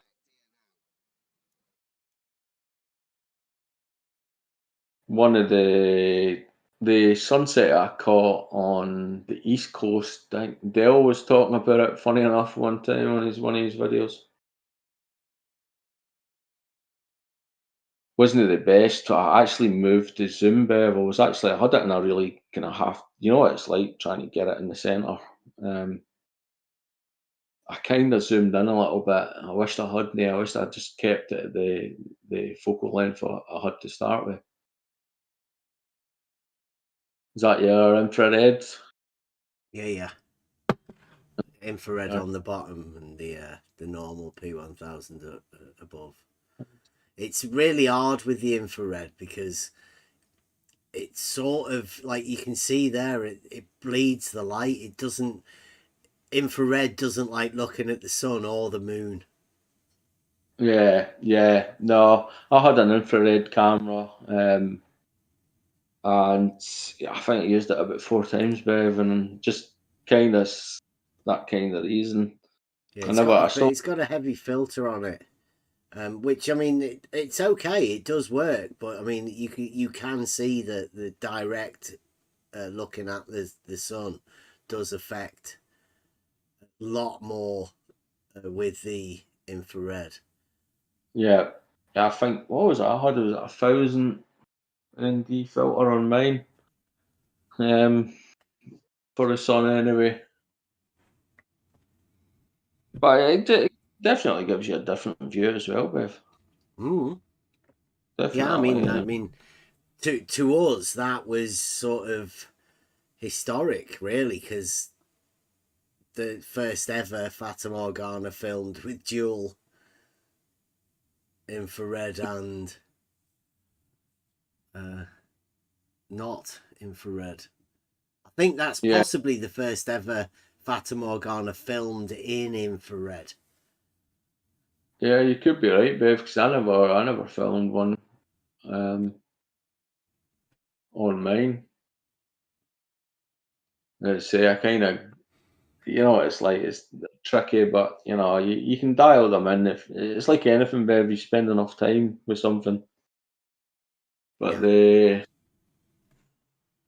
like the idea that it's fluid settling horizontal. Yeah. It is a weird phenomenon, isn't it? It's that sunrise I got. I don't know if I can find it and post it, but kind of, let's say, I kind of wasted it a little bit. You can still see everything, but I kind of zoomed in. See, because you can see that there, that just to the left of that, that is the Isle of Man. So, it's sort of around there, but it's creeping out of the actual Isle of Man because it's moving over, isn't it, out the way? Yeah, so is it to the left of the Isle of Man, or is it? Just to the right, isn't it? The Isle of Man's the shadow in the in the left hand. Inverted upside down. I thought I seen something just to the right there. I don't know if it's an oil rig or something like that. Yeah, it's going through an oil rig. You can see underneath the oil rig. The one that's in the picture. Yeah. Yeah, I was quite proud of that one because that was, me and the lad. And you can hear there's a chat if you're in the Discord. Like, you can hear me talking. I'm talking to a fella or whatever in the family, letting them see it because it's not something that you could actually see unless you actually have the camera there. They're not witnessing it as a Fata Morgana. You're unaware that this is actually, a phenomena that like is hardly ever seen. So they quite enjoyed that because we were able to predict what was going to happen. See, when I go, I mean, obviously just a sort of normal sunset, and there's people on the beach walking their dogs, and I'm kind of like, looking at that. Yeah. Stop walking your dog, or look that way. There's something really cool going on over here, but people are oblivious to it, Dave. Yeah. It's quite cool. You've got to be in the right place at the right time with the right equipment. Otherwise, you just never know. So I take it, I mean, obviously it's tripod, but both same kind of height, same aperture and all the rest of it. Well, one's got a slightly bigger zoom than the other one, and you can see that blur in the middle that it's got on the infrared. We can't really get rid of that. Yeah. But, the pictures, it's really nice, I think. Yeah, and I think they say with the infrared, but you got to take the filter off, focus it, and then screw the filter back on. There's a lot of flapping about with the. Can't do that while you're looking at the sun, though. You just can't do it. It's really hard to be able to get the focus just right. Yeah, you got to kind of like, if you go to a lot of cameras, you've got to kind of go to the top edge of the sun, so you're getting part sun and then part background. The way the focus works on a lot of cameras, so you just point it at you point it at a grey sky, it'll no focus. It's got to have some sort of contrast between like the object and even the sun and the horizon line that's dark. But it's difficult. I know exactly what you're saying. I get it sometimes with the P900. You try to focus and it just will not focus. I was saying that to my mate. He's got a P900, and I says, what you've got to do is like focus in something closer and then move the camera up a little bit. But the sun's very difficult.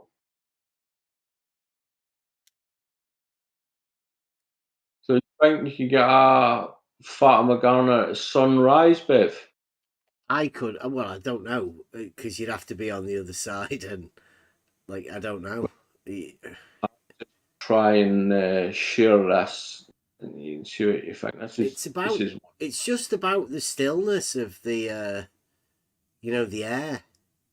Yeah. Because like you can predict it if the wind from here to the Isle of Man.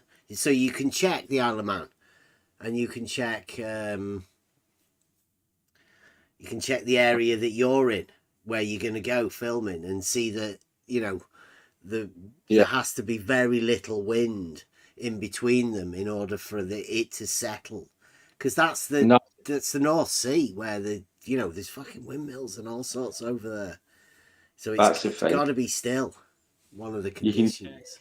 You can take 5 different weather apps and see it's going to be all right, and then you get there and it's windy, or conditions or there's some clouds there. There's loads of things that have to go right in order for you to be able to get it. But we've got a few of them, so it is predictable. It's a natural phenomena that you can perform. Let's say you could see that as a natural phenomena, so that would be the first part of the scientific method, and then you could make predictions and conclusions from that scientifically.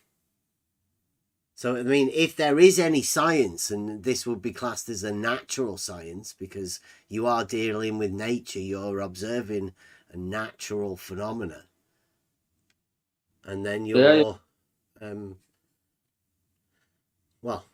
making conclusions upon that.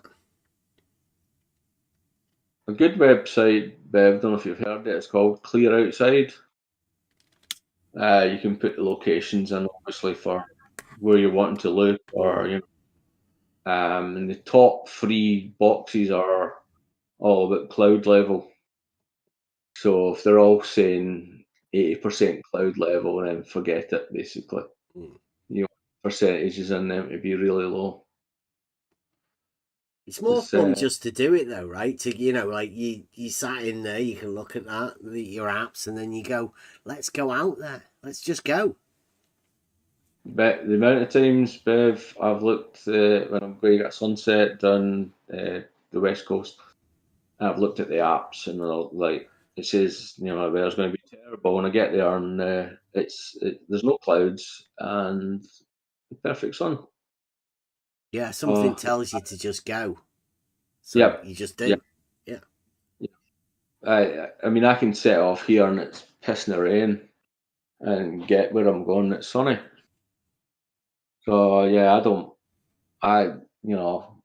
I'm gonna just grab my camera and I go. Don't get me wrong, I'll look at the Met Office and stuff like that, but sometimes I don't really read too much into what they're saying.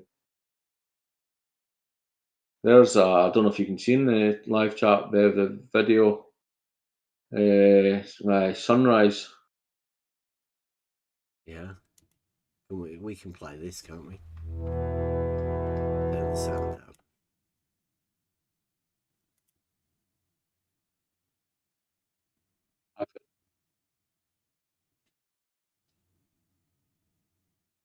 If you kind of maybe skip maybe halfway or just past halfway, you're starting to get the Fata Morgana.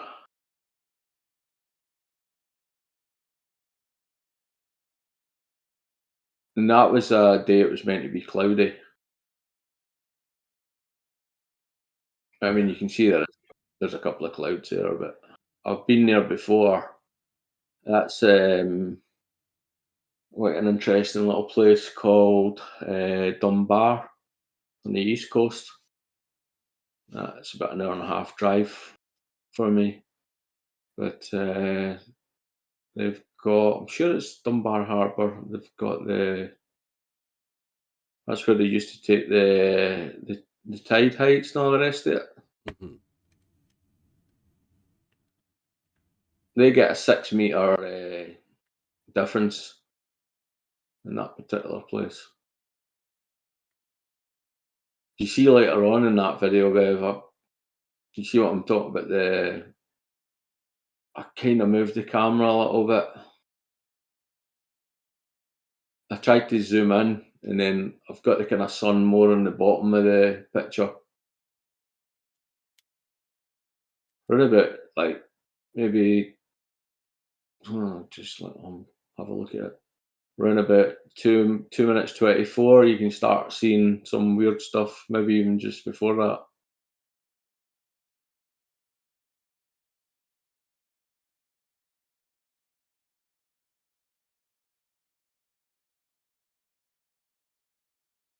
Yeah, watching it. Yeah. It's quite interesting to see you can get similar or the same conditions on the actual rise. Yeah, because it's just about the fluids, isn't it? That it's interacting within. Yeah, I mean, who knows what's going on in between the camera and that, Bev? Yeah, call it like a keyhole type effect. Where Yeah. I mean, it's more widened, but I mean, yeah, there's. Yeah, and like you say, Bev, you get in the car and drive there. The conditions were supposed to be. I mean, all you need is some low-level clouds on the horizon, and you're screwed, basically. Yeah, I think I'd like to. I mean, I know it's harder in the winter because of the clouds and all of that, but it would be good to try and get a clear day when it's cold. Yeah, to see, that's and because I don't think we've filmed one of them yet. yeah. I quite like the winter weather, Bev. Like you get clearer weather. I would say you got a better chance of sort of clearer weather in the winter, but it's very difficult. I mean, every time, I mean, for me and my mate to get to the Mull of Galloway, it's like a 2-hour drive, and every time we've managed to see Barrow and Furness, but no further. But we haven't been at night time. You see if they lit up the Blackpool Tower, go at night time, which is very tricky because it's not the best road in the world to get to it. There's a chance you might see something. Who knows? We've kind of got it as a challenge to see if we can see it. Whether we ever will is anybody's guess. It's 70 miles from Mulligalloway to Barrow and Furness, so we're kind of seeing that far. But whether we can see the Blackpool Tower, another 20 miles. The weather between Barrow and Furness and Blackpool could be terrible, especially over the water and stuff like that. I know that was interesting. Yeah. It's basically pretty much a reverse what you're saying. I mean, obviously yours is better because you didn't move the camera, but and you got infrared as well. But I think I've got another one somewhere. I haven't uploaded it or anything like that, but there's another one like that, sunrise. Yeah, I mean, like the amount of times that it could have been there, but you'd never see it. You can only see it when you contrast it with something moving through that band. Yeah, like obviously you see that cloud there. Gives you a little bit of sort of orientation. The tried to get one of the blood red moon, and I could not get my camera to behave itself. We were actually on the coast, on the what they call the fight, where St Andrews is, and the sort Yeah. of East Coast as well. It's where I have been to St Andrews. Aye, it's a nice place. Yeah. Loads of history. It was the kind of powerhouse in the north at one point. But again, you're on the East Coast, so you're going to see the sunrise. But we were staying in a lodge right on the water, and I hadn't been looking at moonrises or anything like that, Bev. But I was out on deck. It was about 10 o'clock at night, something like that. It was a little bit misty. And I just seen this red object in the distance, and I was like, "What in hell's name is that?" And got my camera because it was misty. I think the camera was trying to focus in the mist in front of it, and I never got a really good video of it, but it was pretty cool. I don't. A lot of people don't really talk about sort of moonrise or that as well, Bev. I don't know if you get the same kind of phenomena as the sunrise or the sunset. Well, yeah, I wouldn't know. You'd have to find somebody who's found. Yeah. I mean, I think the actual area we're in is ideal conditions for Fata Morganas. Just because of the lie of the land and, the way it's all enclosed and the fact that, like once you get it to be still, it's within a bowl, if you will. Like it's protected from the Welsh mountains and then the sort of Cumbrian mountains, and then you've got the Pennines behind us, and we're in a coastal plain, so it gets chance to lie still. Yeah. More so than anywhere else, I think. That's why we can film them more than anyone else. But there must be conditions where it's still on the East Coast. Yeah, I mean that sunrise I got there, pretty much that it wasn't. There's something there, isn't there? I've seen the times where the waves are crashing. I mean, that's quite the East Coast is that's where you get all the surfers all around about there. Believe it or not, we've got surfers in Scotland. It's all down that area, East Coast, Dunbar, Haddington. It's just kind of south of Edinburgh on the coast. But there's a few. Is it Belhaven Bay? You go down there. There's 50, 60 surfers out there on the Belhaven Bay, but I think that day it wasn't too bad actually. It wasn't, it was, I'm trying to say maybe a foot to 2 foot waves coming in sort of thing. But I have seen these mirror finishes, or it's a sight to be seen on the water where you see it completely, near enough mirror finish.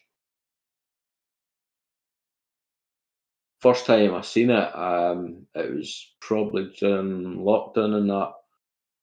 I was like, what's going on here? I've never seen the water like this. When you get a lot of mirages and stuff like that on that kind of surface.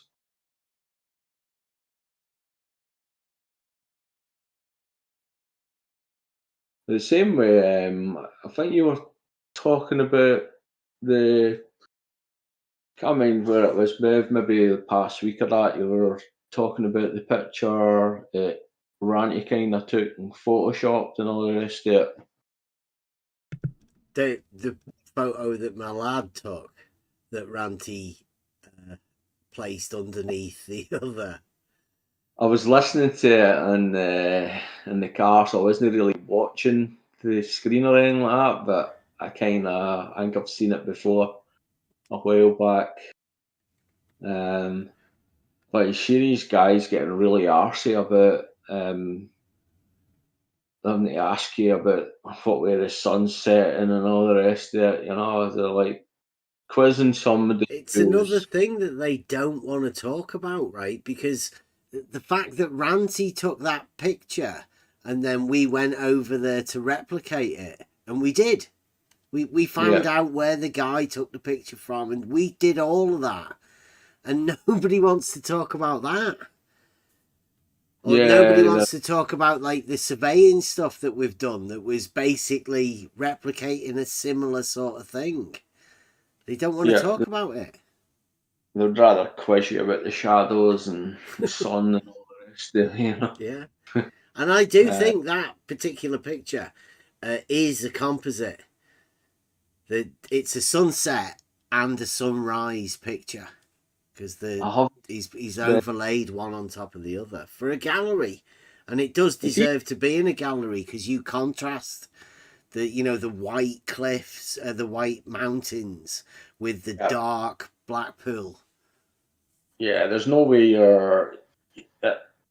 that's not been edited and and photo stacked and all sorts of stuff, Bev. Yeah, because the original claim was he was just walking down the path, and like no, he wasn't. He was on the tallest dune. Well, that's if you're going to stack it, or you need to be on a tripod as well. Yeah, you're not freehanding something like that. He's set it up on the biggest dune to get that picture of the mountains, and then Blackpool didn't look quite right, so he got an early morning Blackpool and just put it over the top of it. It's easy done, Bev. Yeah. Well, if you've got Photoshop or Lightroom and stuff like that. If you know where you are and where you were, and you replicate that picture, like you can do that. You can go to the exact same place every time.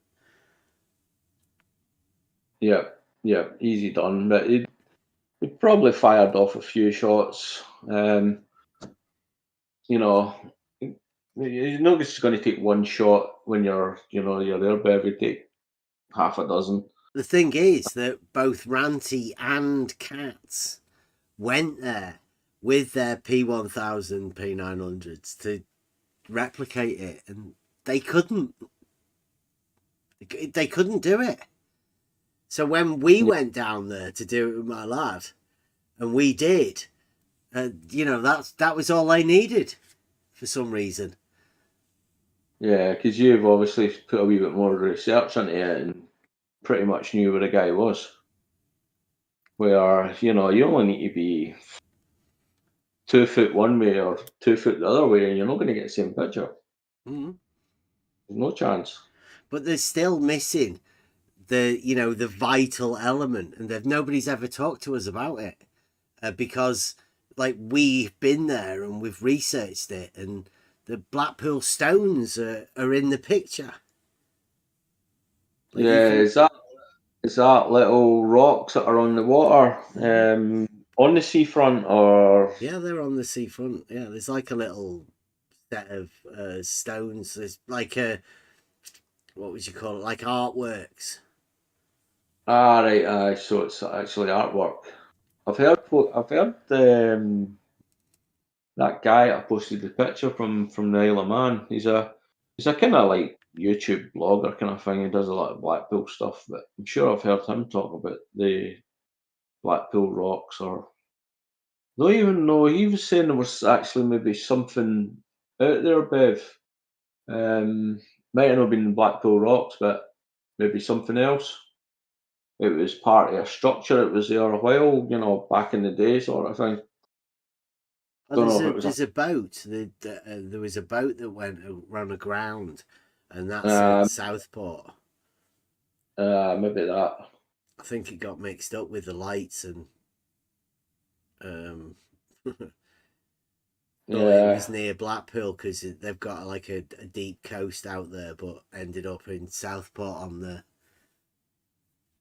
beach. Yeah. I don't think there's many lighthouses around about there, is there? No, I think it mistaken Blackpool Tower. For a lighthouse. For a lighthouse, yeah. Yeah. It must have been bad conditions, right? You know, sometimes it does get really bad. So he just got mixed up and put a boat there.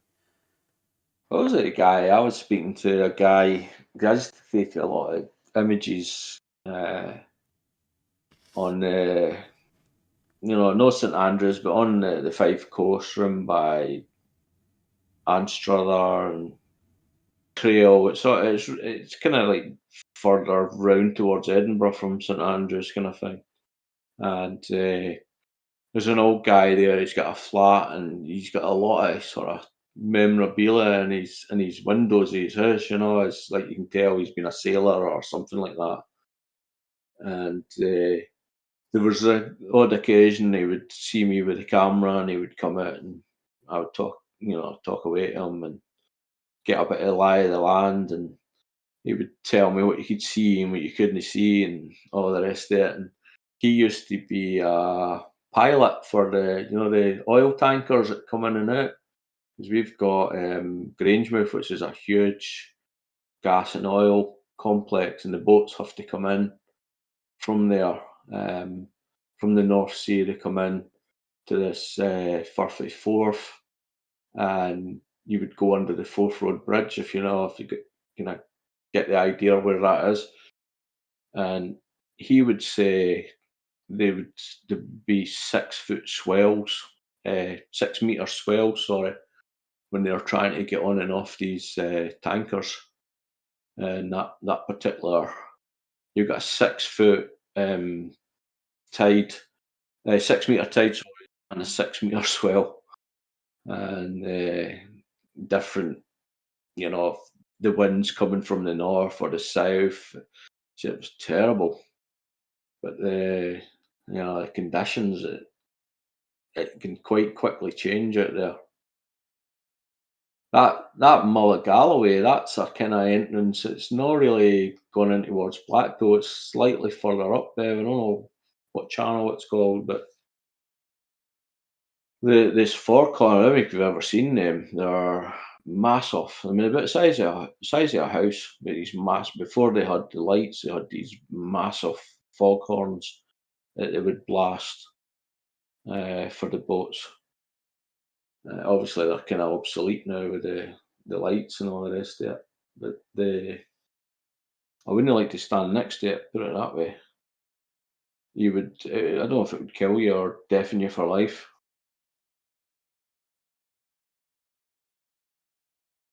It's quite interesting, like you'll know yourself, Ev, when you're out there with a camera on the seafront or, up a cliff, or,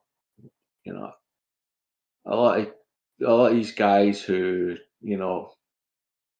sort of bleat on about this, that, and the next thing, they probably never stood on the seafront with a camera.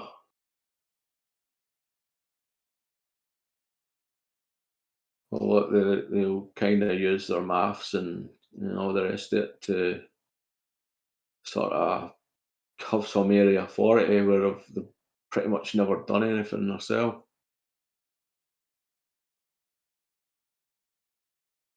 Oh, sorry, I was just seeing a tweet. See what you guys think of this. Charles is here as well. How long have you been here, Charles? You've been quiet, listening. Yeah, just enjoying the conversation. I didn't want to intrude. I just seen that tweet. Very kind of you, Charles. Hey, how you doing, sir? Hey, just before, I don't want to miss the chance, Ali. Right? Okay. You've heard about these geometry, right? There's triangles, right? Now we're doing imaginometry here, right? Can you imagine a triangle with more than 180 degrees? No. Okay. Not even imagine it. I've got a good imagination. How about 181 degrees? Could you imagine a triangle gaining 1 degree somehow? I suppose it could happen. Okay. Error or whatever, but I mean, technically, is that a triangle then? Yeah. Well, I mean, surely you've been shown the one on a ball with 390 degrees, right? You've seen that one? I've seen it placed on a ball, but I didn't know the actual. Yeah. Well, but you could imagine that wedge that's cut out can be called a triangle because you've been shown it multiple times, right? Now, Yeah. here's the question. Could you imagine in that framework a triangle with 540 degrees? Nah, that's a bit of a stretch. It is, isn't it? Even given the imagination of a triangle having more than 180 degrees, having more than 360, which would be a circle, is like that's even more unimaginable than, to me anyway. But I mean, yeah, that's a question that I'm asking people. Yeah. So what did you say? A triangle with 540 degrees. All right. No, I wouldn't even. I don't even know what that would look like, Bev. Yeah, that's a full 180, a triangle over a circle. It's a triangle more than a circle, if you're thinking about it Euclidean. But I mean, it's hard to not think about it like that. Yeah, it's. I must admit, I'm not up on all the. You've not got a fantastic imagination, No. obviously. Because I'd say it's unimaginable. I don't know anybody who could even contemplate imagining it. So that's. Is there a picture of that anywhere? You can't do that. That's one of the things about imaginometry. Alright, no pictures. You can't. No. I really can't. No, I could sort of half get what a triangle would look like on a ball. But trying to understand how that triangle could have 540 degrees. Yeah. Yeah, that's a little bit past what I could sort of imagine. Well, no doubt there'll be guys, I mean, where's that came from? Is that one of the... Yeah, that's one of the tenets. Triangles must have more than 180, up to a limit of 540. Right. Is that, I take it that's some sort of mathematical model? That's spherical geometry, that is. And so has anybody shown that? Has anybody come up with a drawing or a concept of that? You can't draw it, can you? I don't know. You can't draw a triangle with 540 degrees because then it would become apparent exactly what it was and what you were doing. People would say that's fucking ridiculous. But then you'd have to say, but it's spherical geometry, so it's not really that. Sort of that. In the realms of spherical geometry, that's a possible, that's something that can happen. Yeah, Brenda's sent me a thing today. Let me see if I can get that. Brenda, she sent it me twice. Oh well, must be important. Yeah. I'm pretty not trying to deviate there, but I could pretty much guarantee you the false dichotomy debate would never happen.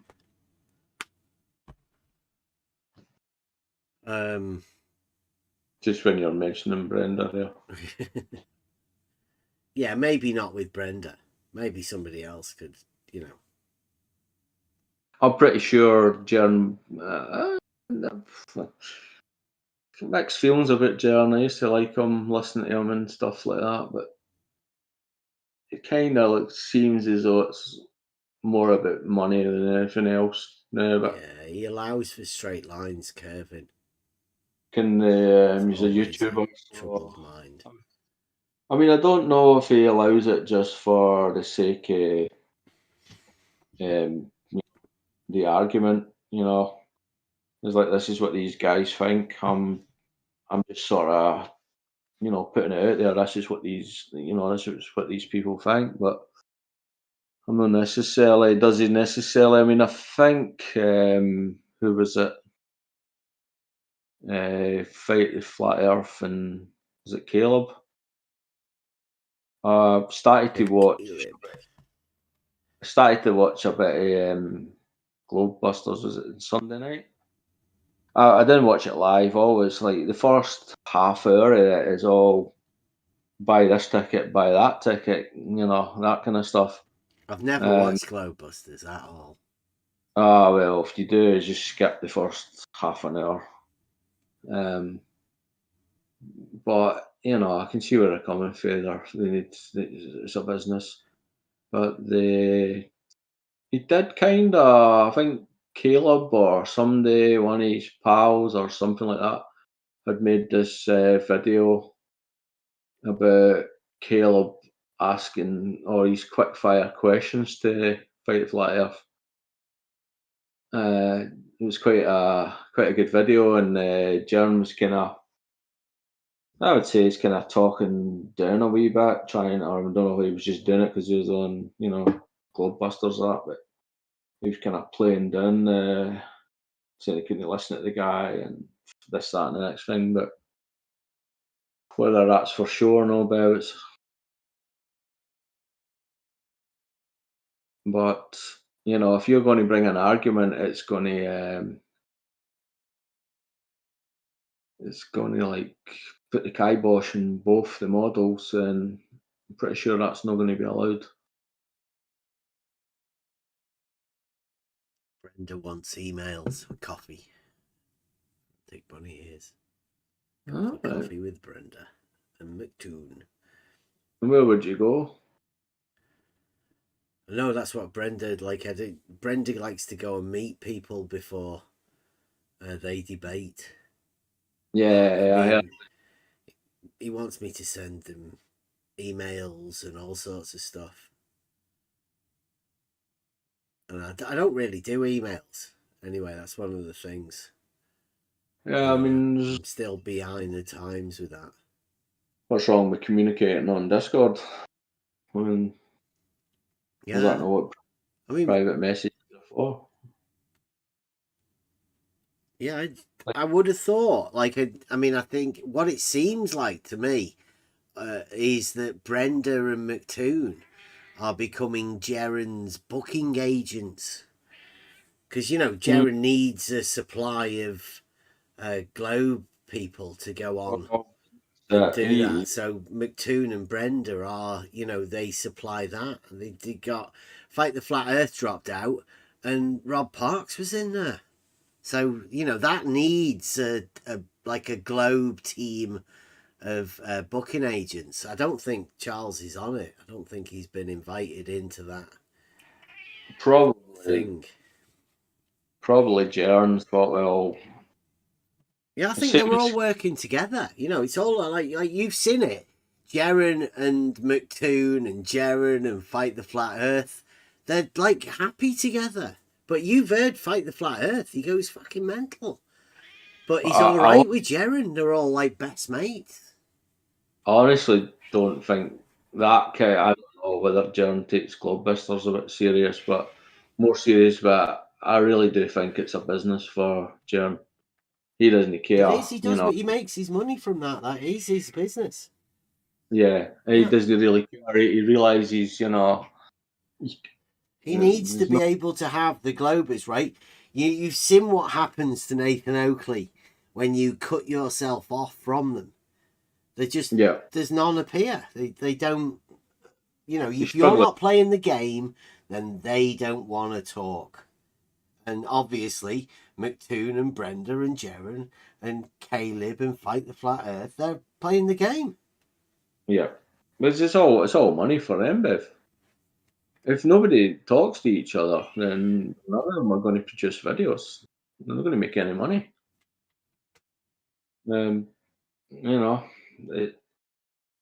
it kind of strikes me that way. I mean, Jared's talking about consulting on Bitcoin, and it just overnight it became some sort of Bitcoin guru. Well, they've got the religion thing now. That's been ushered in. This arena has just been widened a little bit more. They've got a little bit of a bigger audience now. I think I mean, just listening to when you listen to when I did listen to Nathan, I mean, 10th Man was pretty religious. I don't think Nathan was, to be honest. I don't know if he is now or whatever, but he obviously religious. Neil religious. Kind of else, I don't know if John or, but they didn't hide. 10th Man didn't hide the fact that he was quite religious. Neil never hid the fact that he was religious. QE, he never really hid the fact either. There is a big religious. Can you be religious and lie? I mean, does that work? Can you be intentionally deceitful and claim religion, hide behind religion? There's examples of it throughout time, Bev. You just need to look at Ireland back in the day, where there was a lot of stuff going on. Whether it was, excused by religious orders or anything like that. But yeah, definitely, I'm pretty sure it goes on. I mean, I think the purists would say definitely not. I think maybe 10th Man would completely say he's never lied about anything or not intentionally, or I don't know whether there's ways around that or not. But yeah, I don't know what you think yourself. Whether the two fit together or whether they can fit together. That's why I thought that debate, the great biblical cosmology debate, was so. It seemed like it was set up by the flat Earth. It seems like flat Earth are the only people that benefited, because there were two men of the cloth or whatever, pastors. I don't know what it's like in America. But, those two guys that were going into a divisive thing, all they were talking about at the beginning was my side, your side, that side, this side. Like, they were setting up a false dichotomy, which is obviously some of the most divisive thing you could ever imagine. And they were putting their religion into that and arena. I mean, to me, I don't know what they were doing. Yeah, I mean, like you say, they probably shouldn't be dividing people. Whether that was their intent, it's hard to say, Bev. But I don't know. I think the Christian religions, maybe dying off is not the right word, but you've got churches closing down everywhere. Especially in Scotland is quite a religious place, but there's a lot of churches that are, shut, turned into houses. There's still a good. There's every other street corner is a church, but a lot of them are kind of dropping off by the wayside. Any ever conversation about shape that the creator made? Well, not that I know of, but can't mind the last time I went to church. But are they trying to usher in a new audience? Are they trying to get more? That's what I think. Me personally, I think the flat Earth is ridiculous, right? And it's been made and shown that even they don't know what flat Earth is. Everybody has a different understanding of it. There's as many understandings of the flat Earth as there are for a globe. So, I mean, where are they going to go? Like this way, they're trying to link religion to a shape. Like they're saying that the proof of this helps the proof of this. I mean, I don't know if it's a two-way street for them, Bev, where the pastors think they're going to gain more audience from the flat Earth, or anybody listening to the conversation, and maybe the globe doesn't stand a chance, and most of the I would say globe is an atheist sort of thing, so they're not. I don't think they're ever gonna become part of it. I think this is like a capture card for the flat Earth. I think they're getting religion on their side, but I mean, I don't know. I mean, I'm pretty sure the pastors would maybe see it, in reverse, where they could possibly gain some more. Because a lot of it is online now, Bev. The churches are online. It's not as if you have to go to a church. I mean, a lot of it's that guy said he had a rancher in Texas that was willing to back him and pay for all sorts of stuff. So go to the Antarctic and all the rest of it. Yeah, I heard. Yeah, I did hear that bit. That would be interesting to see the two of them going to the Antarctic. What I'd be more interested in is obviously the flat Earth guy, flat Earth pastor, had Dave Weiss, Whitsitt, Jeren, like all of those people on his team. They were all there. I think even Nathan Thompson turned up. Yeah. And it'd be interesting to see whether anybody was consulted on the other side, right? I don't know. I heard that McToon was there, but where would the globe pastor get his help from? I mean, it's not going to be Blue Marble, is it? You're not going to get much help from Blue Marble Science, and Rumpus isn't going to help the pastor. Oh, Jesus, that would drive them. If they weren't the atheists, then they would be after listening to Rumpus.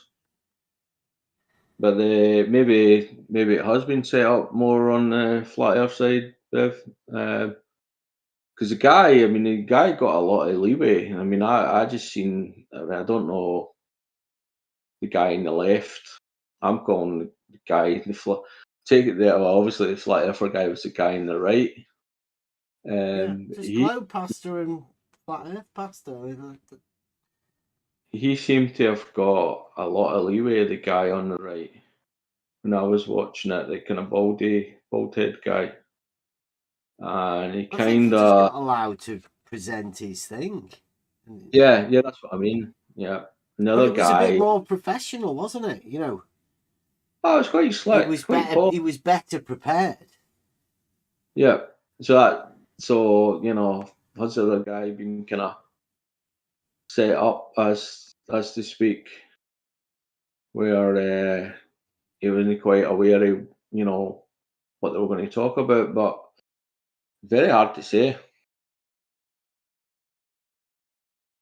Very hard to say, but I think like anything, Bev, the guys, the two pastors, maybe said to themselves, well, where's the harm if we can get more of an audience, or more of a flock, then good. And if the flat Earth guys or the glove guys said, well, we've got two pastors here, they're going to, there's going to be probably a bigger audience than normal. So if we can get some support, people have never heard of the conversation, like you were saying earlier, Bev, if they can get them to come and watch whatever Globebusters or Jern or that, then good. So it's possibly they've seen it as a win-win with a little twist somewhere. You wanna feed me cats? Have you ever made a prediction that didn't make sense?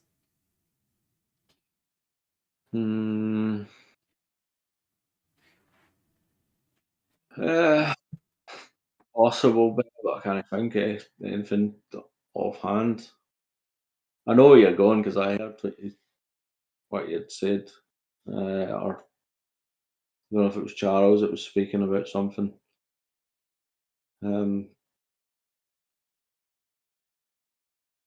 But I mean, if you're going to make, if you make a prediction, I suppose there's going to be some logic or structure behind it. I suppose you could predict something and at the time it wouldn't make sense, or something happened that it ended up not making sense. But it's a difficult one to say. I'm not really in the business of making predictions, though. I'm trying to think of any kind of examples. I mean, have you made a prediction that didn't make sense? I couldn't. I couldn't see the point in it. Are you feeding your cats at this time of it night? was just bed now though. Oh, is that what time they get fed at this time? Yeah, you feed them for night time and in the morning. I got 3 dogs.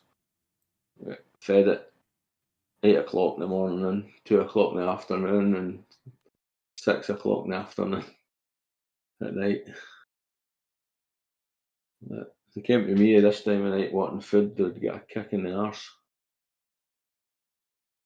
But cats are different, aren't they? They've got their own. They're on their own time. Ev, what kind of cats do you have? You talking to Bev? Cats? They're just cats. Yeah, they're just cats. Okay, because in the United States we have different breeds. Like they have. Yeah, one of them's domestic like a Maine short hair Coon, but it's a. Oh wow. A runt. Man, Coons are cool. Yeah, I like them. I'm allergic to cats, so I can't have a cat. It's fur, like rabbit fur and cat's fur. I get allergic to that sort of stuff, but they're quite cool. I like cats. First rule of cats that I had to discover when I first got cats is I had to learn that cats are not dogs, because I was raised with dogs. I love dogs, but Yeah. but when you get a cat, or a pair of cats in this case, you learn very quickly that cats are not dogs. And so if you have the expectation, that cats are going to be like dogs, then you're going to be very, very confused and disappointed. I have been in a few houses where the cats were like dogs for some reason. Very strange. It was a British grey. Don't know if you've seen them. They're grey with big orange eyes. Very, very cool cats, but this one behaved like a dog. But probably a one-off. We live or what? They definitely have their personalities, Yeah, gotcha. And I've got sharp claws. Goodness, my cats, they get scalpels. I'm a dog. We try to trim them. I'm a dog. I've grew up with dogs, and I've still got 3 dogs now. But you get. I don't know. If you say to a cat person you get more out of a dog, they would maybe say no. You can get more out of a cat. But I think dogs are more, for me anyway, they're more responsive. Like a cat will just tell you to, get lost kind of thing. But Right. the cat deals with you on its terms, whereas dogs are just like they're just happy to see you all the time. Oh yeah, So, yeah. so dogs, people see dogs as being more emotionally um, responsive or emotionally available. Like a dog will never turn down getting patted. Oh, When no. you come home, the dog will greet you, and you never get enough belly rubs. Whereas a cat, I joke that I like our cats actually like belly rubs, but they pick an integer between 1 and 20, and you don't know what that integer is. Only the cat knows. And then when you're giving them belly rubs, if once you reach that integer, the cat will turn around and just swipe you with their sharp claws. It Yeah. just seems so unfair if you're a dog person. I heard somewhere. I mean, I don't know if it's true. Cats you can get some sort of, don't know if it's a virus or a bug or Cat something. scratch. Cat scratch fever. But what it does is I don't know if it's the same thing you think about, Charles, but it can make you like cats more, and you end up buying another one. Oh, okay. So like Well, you see the classic, maybe old lady with 10 cats or something. yes. It's seemingly it's some sort of virus that the cats can give to the owner. It's like a mind virus. Yeah, something like that. I mean, Yeah. maybe in Google somewhere, but I I heard it before, but I didn't follow up and see if it was true or not. yeah. It makes a good joke. But yeah, I'm the only thing standing between me and my wife becoming a crazy cat lady, because if I didn't put my foot down, she would have like 30 cats.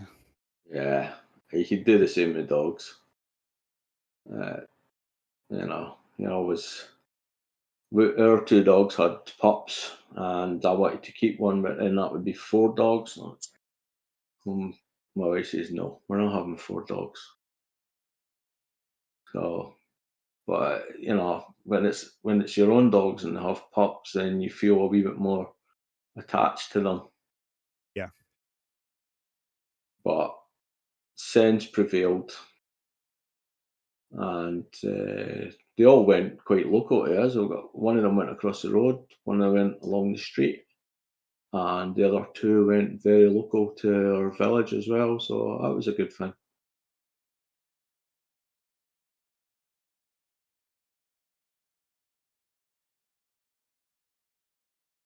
Yeah, I not to change the subject abruptly, but I was hearing folks talking about that great Bible flat Earth debate, and I thought it was pretty shameful on at least on the globe guy side. I mean, I don't think the flat Earth guy was too Christian, because the thing is, it seems like both of them had very strong personalities, and so it was really just a battle of like narcissism, as opposed to anything having anything to do with Christianity Yeah, or the Bible.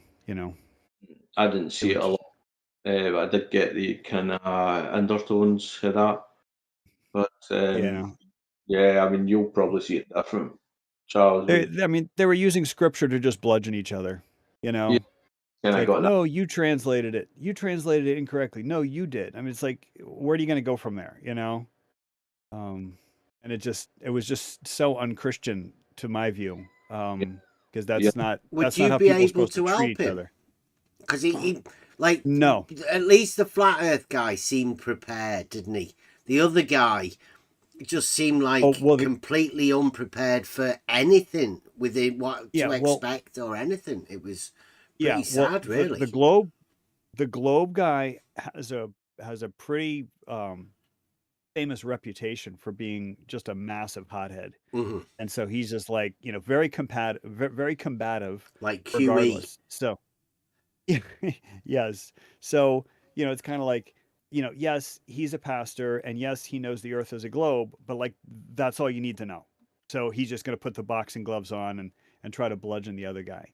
But that's not Christian. And to answer your question, Bev, if I could help them, no, I can't, because you cannot help a narcissist. It was all about one personality versus the other. It had nothing to do with the shape of the Earth. Well, And it was meant to be a biblical thing. Like for them selling, because presumably that's what they were doing, right? They were selling their churches or whatever. They were both preaching to their own choirs, and it sounded like a lot of people were in the audience from both sides. Well, their own churches, right? Because they were in one of the guys' they were in, churches. I think, the Globers. Yeah, they were in like the Globers guy's church. But have you seen all of the stuff outside? Because he like opened the door to them. They had a model in the hallway beforehand. So it was a proper event. Yeah, it just was a battle of personalities. It had nothing to do with scripture. It had, I mean, superficially it did, but scripture was just a vehicle for those two guys to display to their followers their strong personalities. And I thought it was pretty shameful. Yeah, because that's not what Christianity is about. Do you think there'll be many more of them? Those particular type, like religious sort of getting involved. Would you get involved in a religious flat Earth, globe Earth type thing? No, because there's nothing in Scripture about the shape of the Earth. I mean, like there's nothing in Scripture about dinosaurs or about there's no mention of Iceland, in Scripture. There's no mention of Africa, so it's like so therefore these places don't exist, So you don't turn to Scripture, for science or geography or anything like that. You turn to Scripture for moral guidance. So yeah, I just think this is a non-starter. It's just, it's fine for the true believers, but well, you say, would you agree then that the only real benefit for that, I mean, would be the Flat Earth team, who obviously prepared better, set it up, because I can't see the Globe guy setting that up at all. I think they fed him to, or whoever it was, ended up feeding that guy to the wolves, right? I don't know what he's going to get from that, but yeah. Well, one of the mistakes Globers make, at least when they initially get involved in the arena, is they just assume that oh, well, obviously it's a globe, therefore they're just going to walk in unprepared. And like a lot of Globers do that. They're like, oh, flat earthers are just confused. I'm just going to walk in and just talk about how it's a globe. And they don't realize how well prepared flat earthers are. And so then they get completely outclassed. So that I've seen that happen to a bunch of Glober folks who just walk in completely unprepared. But would you not tell him to help him out and prepare him? Because if this happens again, not that specific, not that pastor. That pastor is just, he's out to lunch. He's very but he's representing the globe, right? Isn't he? He's have to keep himself. Yeah, I know he's representing himself, but you don't want he's on his side in that debate, right? Well, the globe will do just fine with him or without him. It's but that was definitely it definitely didn't do too well with him. Because nobody had prepared him for anything. Yeah, it was pretty bad. But just like their conduct was really shameful, I thought. Well, if McToon was there in the crowd, right? Do you reckon he would have had a word with him? Because McToon sort of says he's religious, isn't he? Well, isn't he a Christian? Yeah. Well, no, I don't know. I don't know anything about McToon's belief structures. But the thing is, you know that if somebody's got a super strong personality, you can't tell that person anything. You can't give that person advice. It's the me show. So it's gonna be all about me, and everybody else had better watch out. So yeah. I was not impressed either side, because the thing is, one of the things I try to do here, and that's why I really feel badly whenever people start raising their voices and people start getting very angry with me. It's like I don't want to make anybody angry. I mean, I try to be a disciple of Jesus Christ, and I try to act in accordance with Jesus's teachings, And when I make people angry inadvertently, like I genuinely do not like that. I don't want to make anybody angry. Um, so yeah, I thought those guys were not very disciple like in their conduct. Would More so the would you globe not guy. like to go and show them how it's done, right? I mean, obviously you wouldn't be able to tie it to the biblical nature, right? But you would be Yeah, able no, to but defend the globe better than those guys and keep but the well, the thing is, the globe guy, he's a massive, massive narcissist. So, there's nothing you can do with that. The flat Earth guy, he's genuinely convinced. I mean, because the thing is, he clearly fell down the rabbit hole. I mean, it started with him disbelieving the moon landings, and you so said his eight mind years was, ago. Yeah, he's been in it eight yeah, years. yeah. You've So been his in it like mind twice was, as long as him. yeah. Well, his mind was ready for the conspiracy that is propagated by a lot of flat earthers. And so, the moon landing being fake is just the starting point. It's a gateway. Yeah, yeah, it's a gateway drug. Um, so I wouldn't be able to tell anything to either of those guys because what they have is true belief. Yeah, I'm just I mean, saying if the arena expands and because you've got the other side of like the religious bit, haven't you? Like if the religion decides to come in and make it big, these two guys just could be opening the floodgates, couldn't they? You could have yeah, vicars I and don't priests and cardinals no, lining up. I don't I don't think so. I don't think so. Because but most of the world knows the Earth is a globe, and then the religious dogmaticism is not really going to affect anybody one way or the other. But I mean, there's some obviously fertile there's minds. a gap in the dogma. Like the people think, well, just what's a bit more dogma?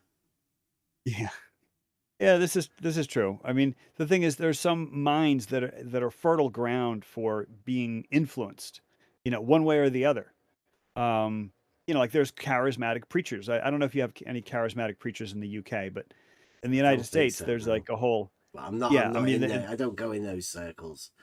But yeah. Well, if you could just imagine the name charismatic, it's just like, you got a preacher who is very flamboyant and preaching the word of God and hellfire and damnation and then you got a band one that doing backup and it's all it's very easy to get swept up in the moment. It's like the with the spectacle of it, you know and so there are people who are just easily swayed. Like it's they came out of curiosity, but then they stayed for the entertainment, and then eventually they're like, okay, I guess I believe this stuff. So but I don't think, the flat earth. I mean, there's a lot of religious flat earthers and there's a lot of globers who are atheists. I think there's a lot of globers who are sort of establishment types. It was really interesting, like and I'm not going to say what it was, but the worldwide medical emergency from several years ago. It was really easy or really interesting to see the globers like all lining up on the establishment side. Like whatever the government was saying, they were just parroting it. And meanwhile, I'm an anti-establishment guy. I'm a guy. I think for myself. I'm pretty libertarian. So yeah, I like was really that. kind of Like the disappointed. globe guy, the globe pastor. Oh well, he's just ridiculous. Yeah, But but the he's thing is, anti-establishment, isn't he? I think there were a few no, stories. Yeah, yeah. no, he's just obnoxious. I mean, he's establishment in terms of he's a glober, but he's just no, I would call him a malignant narcissist. Oh, somebody said he had Yeah, to I go mean, with somebody who tried to get him to put a mask on. oh, okay. Yeah, no, okay, okay. No, I hear what you're saying. Yes, yes, yes. Okay. Um, yeah, well, I don't want to be associated with the likes of him. Yeah, you just did. You're Oh my very goodness. similar. Oh my goodness. So yeah, please don't, please don't think there's anything that we have in common other than knowledge of the globe and not bending the knee to like government edicts and stuff. See, I always imagine when I see this sort of thing, and I know like it's a team thing because he's talking about sides, right?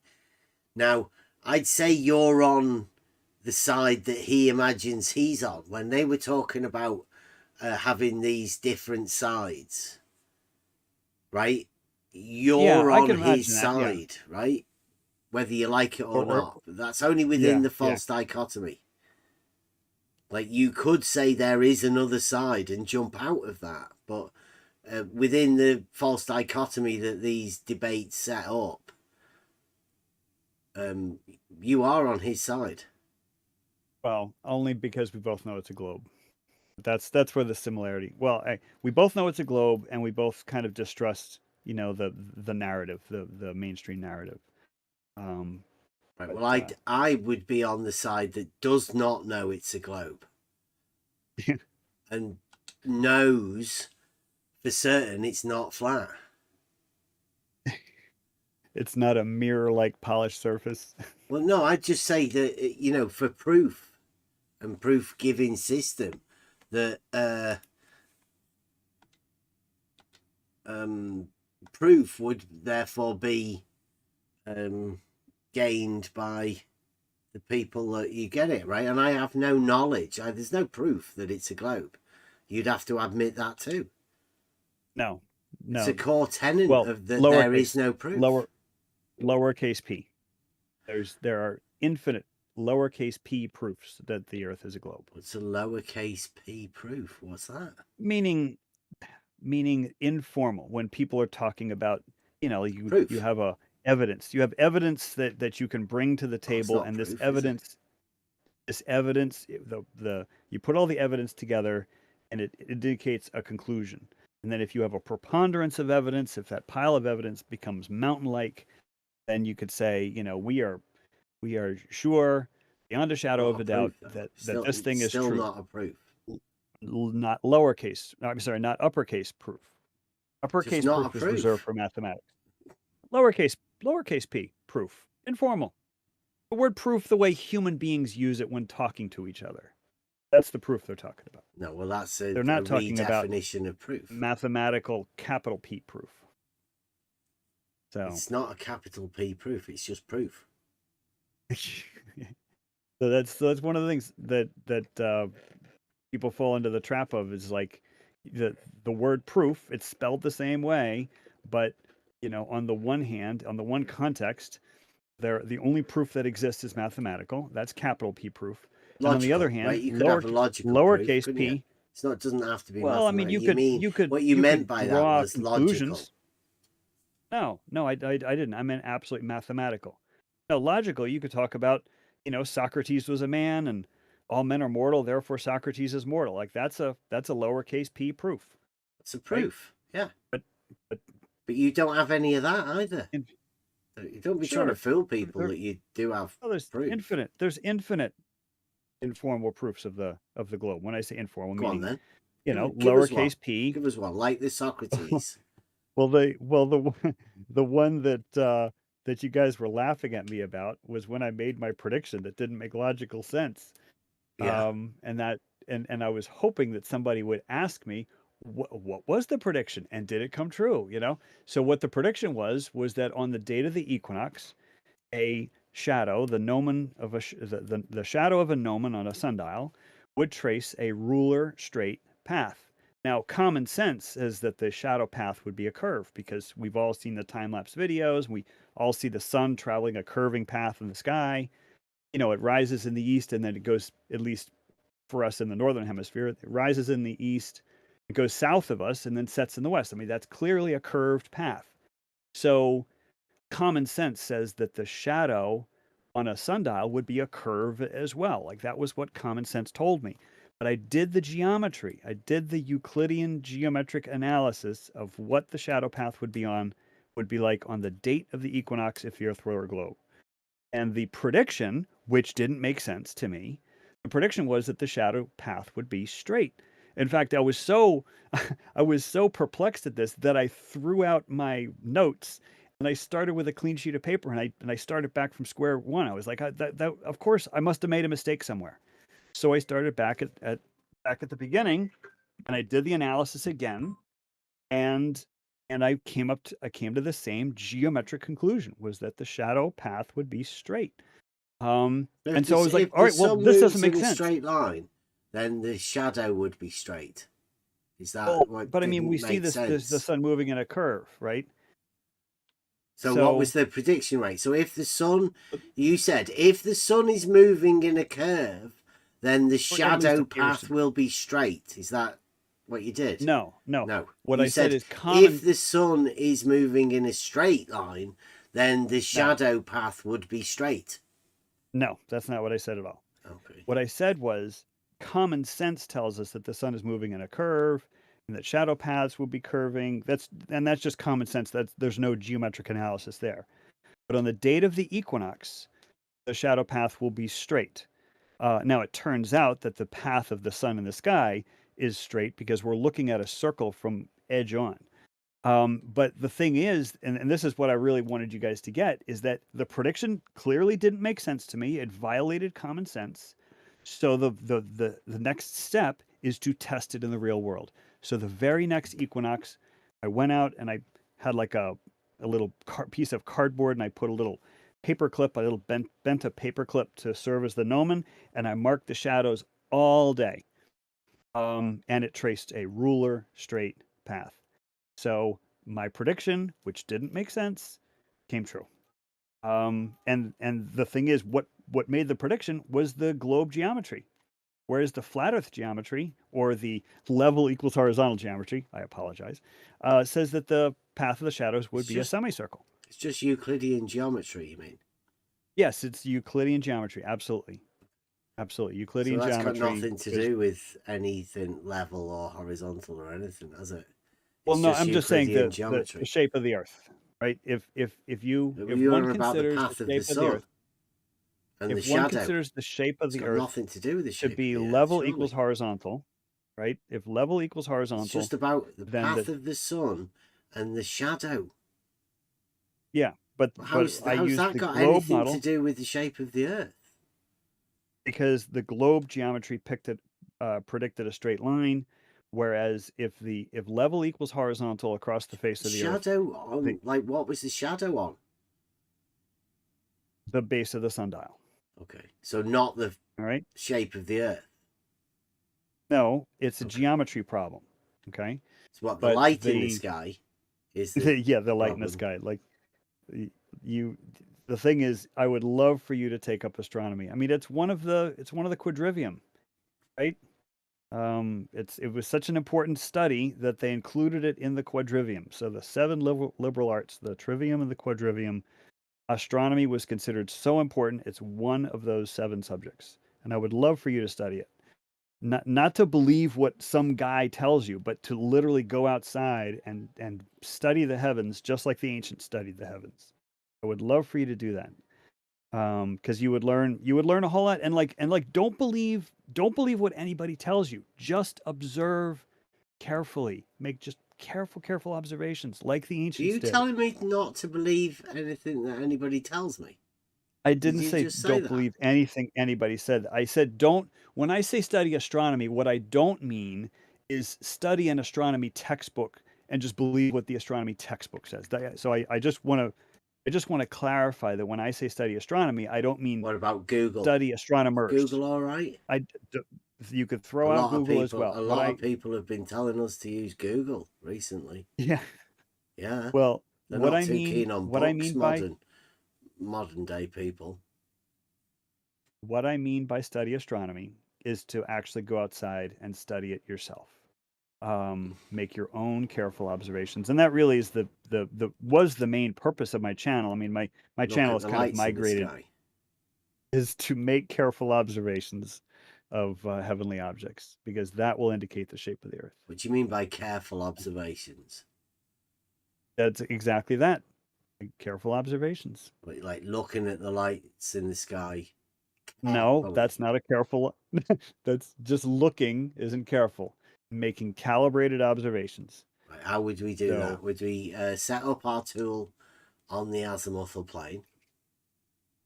No, you don't need a theodolite to do this. No, we're talking about a telescope, obviously, because we're looking at the lights in the sky. No, right? I'm not even saying you don't even need a telescope. What, to carefully observe the lights in the sky? So, for example, you could set up a sundial, and you could do a sundial on the equinox, and that's one little piece of information. I mean, that's not going to necessarily guarantee the shape of the Earth, but it's it's pretty compelling evidence for globe geometry, because that's exactly what the globe geometry predicted. But there's a bunch of other stuff, like people talk about when you say perspective. globe geometry, can you Just the heliocentric relationship of. Well, I mean, I understand Euclidean geometry. Can you explain to me globe geometry?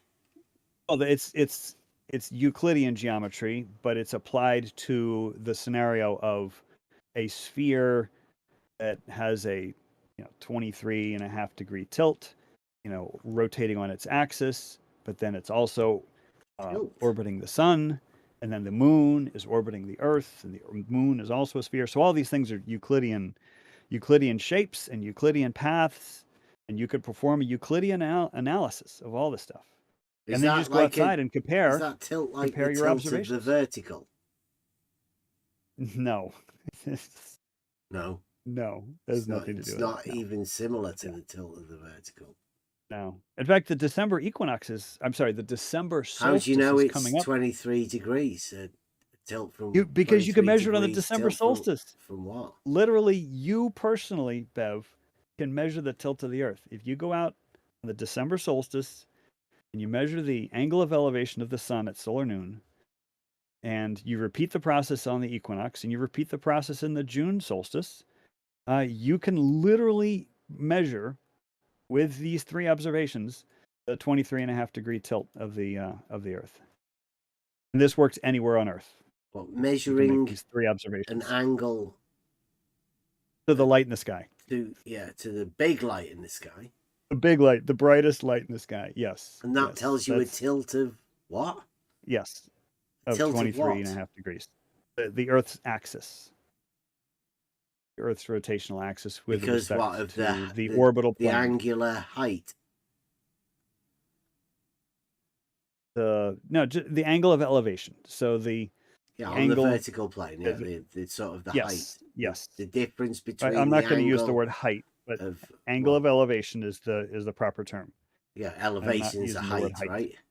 I'm not using the word elevation either. Angle of elevation is an actual term that everybody knows. You are using elevation. You just said it. Elevation. Angle of elevation. Yeah. Angle of elevation is a term, Bev.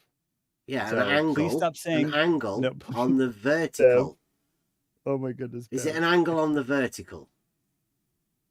Well, because the elevation is measured on the vertical. It's an angle. It's an angle measured from the horizontal. And the angle. Yeah, elevations are measured from the horizontal too. In the vertical plane. Oh my goodness gracious, Bev. You are like the non-stop obfuscator. I'm not. I'm just trying to clarify it. No, you are not. You are doing the opposite. You are obfuscating everything. Not obfuscating. I said. Anyway. The elevation angle is an angle measured on the vertical plane from horizontal. Okay. Elevations are measured on the vertical from horizontal. So the only difference here is that an elevation is a measured vertical distance, and you're talking about an angle. So there's the difference is just distance or angle. The elevation is still the same. Meaning. I am not talking about elevation. I am talking about angle of elevation, which is a different thing. Right? And everybody knows if you use the phrase, 3-word phrase, angle of elevation, everybody knows what that means, and that's what I'm talking about. Oh, go on. They mean an angle upward from the vertical. Yeah. Measured upward from horizontal. Yes. Yeah. On the vertical plane. Okay? It is just an angle. It's not like tilted, is it? You don't tilt it. You measure vertical plane. Because the horizontal is perpendicular to vertical.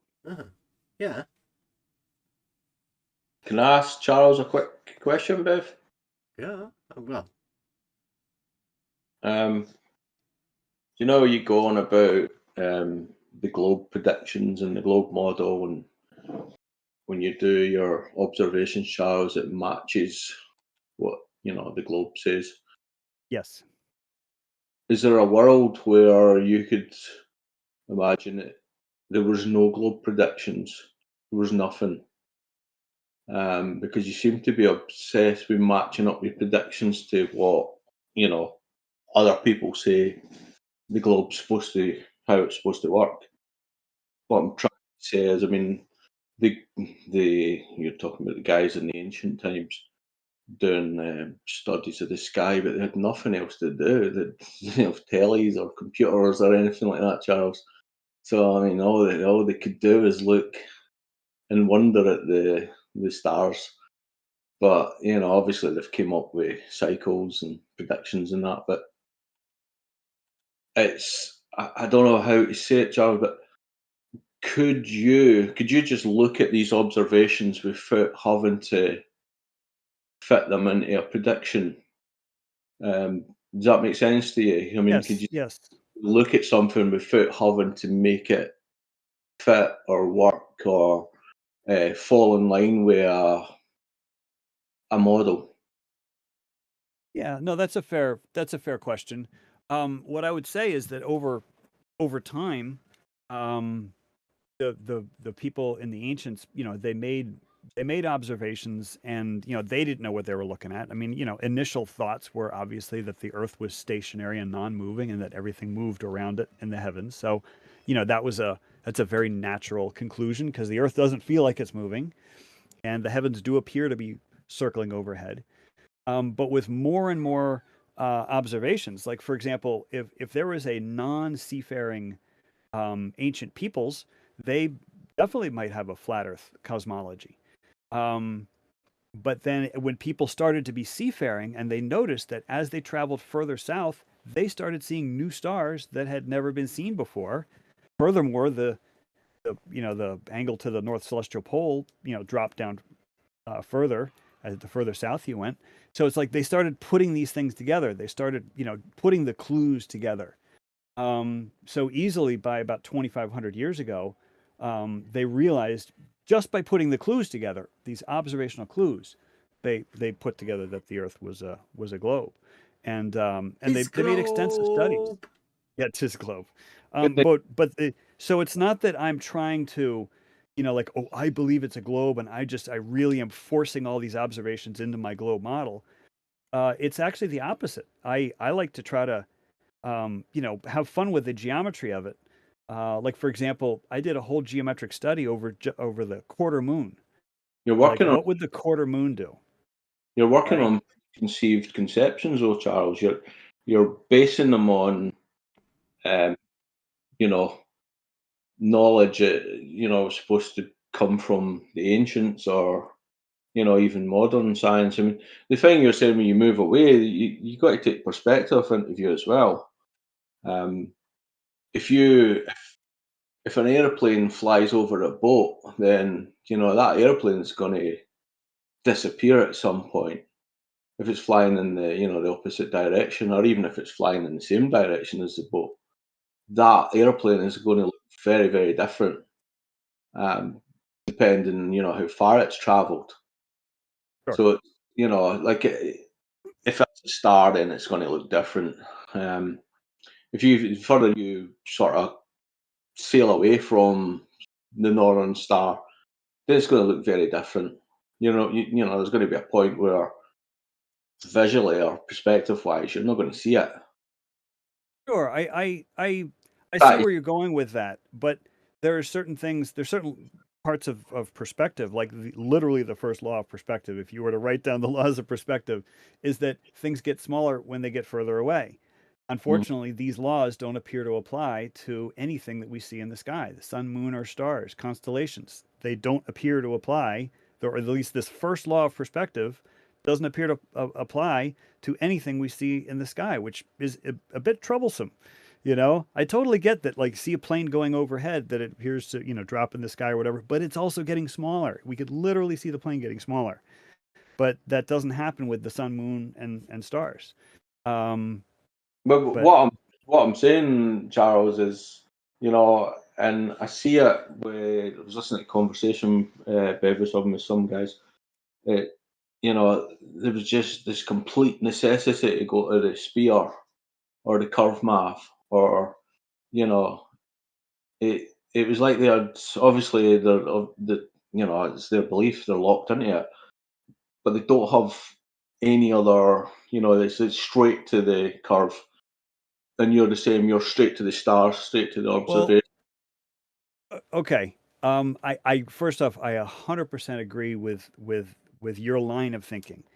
But if I can push back, I have immersed myself in every single piece of evidence against the globe that I could find. Flat Earth. So like just evidence against the globe. In fact, it was this thing called the globe. You are Flat Earth man, right? So we It do was expect it was you to something immerse called yourself fully in it. there was something called the Round Earth Skeptic Round Table or something like that. Globe Earth Skeptic Roundtable. It was done by John Laban, and I think actually Flat Earth Dave, Dave Weiss was on the panel, and it was something like 20 hours of content, and I listened to all 20 hours with bated breath, trying to find any piece of evidence against the globe that would pass scrutiny, and nothing did. So I totally get what you're saying about like, oh, I just believe the globe and like everything is all globe based, but it's like I've been searching, and I love to sink my teeth into a piece of contrary evidence. And so far, everything I found has been based on misunderstanding, or, maybe it was like whispered down the lane where somebody said something and then it got misinterpreted by somebody else. I've literally never ever seen any piece of evidence other than heliocentric globe model. I would love to see a piece of evidence contrary, because I like to wrestle with intellectual pursuits, and I like geometry. The I globe, like to kind of analyze these things, and I've never seen a piece of evidence that goes contrary to the globe, and I've searched for it. you Don't see probably contradictions though, Charles. That's always been your biggest flaw. I can't see contradictions in the globe model, because the only contradictions that I think you guys see with me is that you perceive that level equals horizontal, and then you hear me saying these things about, level diverges from horizontal, and then that's clearly a contradiction, but it's a contradiction with your worldview. It's not a contradiction with the globe. So there haven't been any contradictions that I can the find. globe has inbuilt contradictions that you have to accept. I haven't found any. I literally haven't found it. The only contradiction is the contradiction between that and the idea that level equals horizontal. That's the contradiction. And that's the only one that's the starting point of like the grand contradiction. But the globe model itself, I have never seen a contradiction within the model.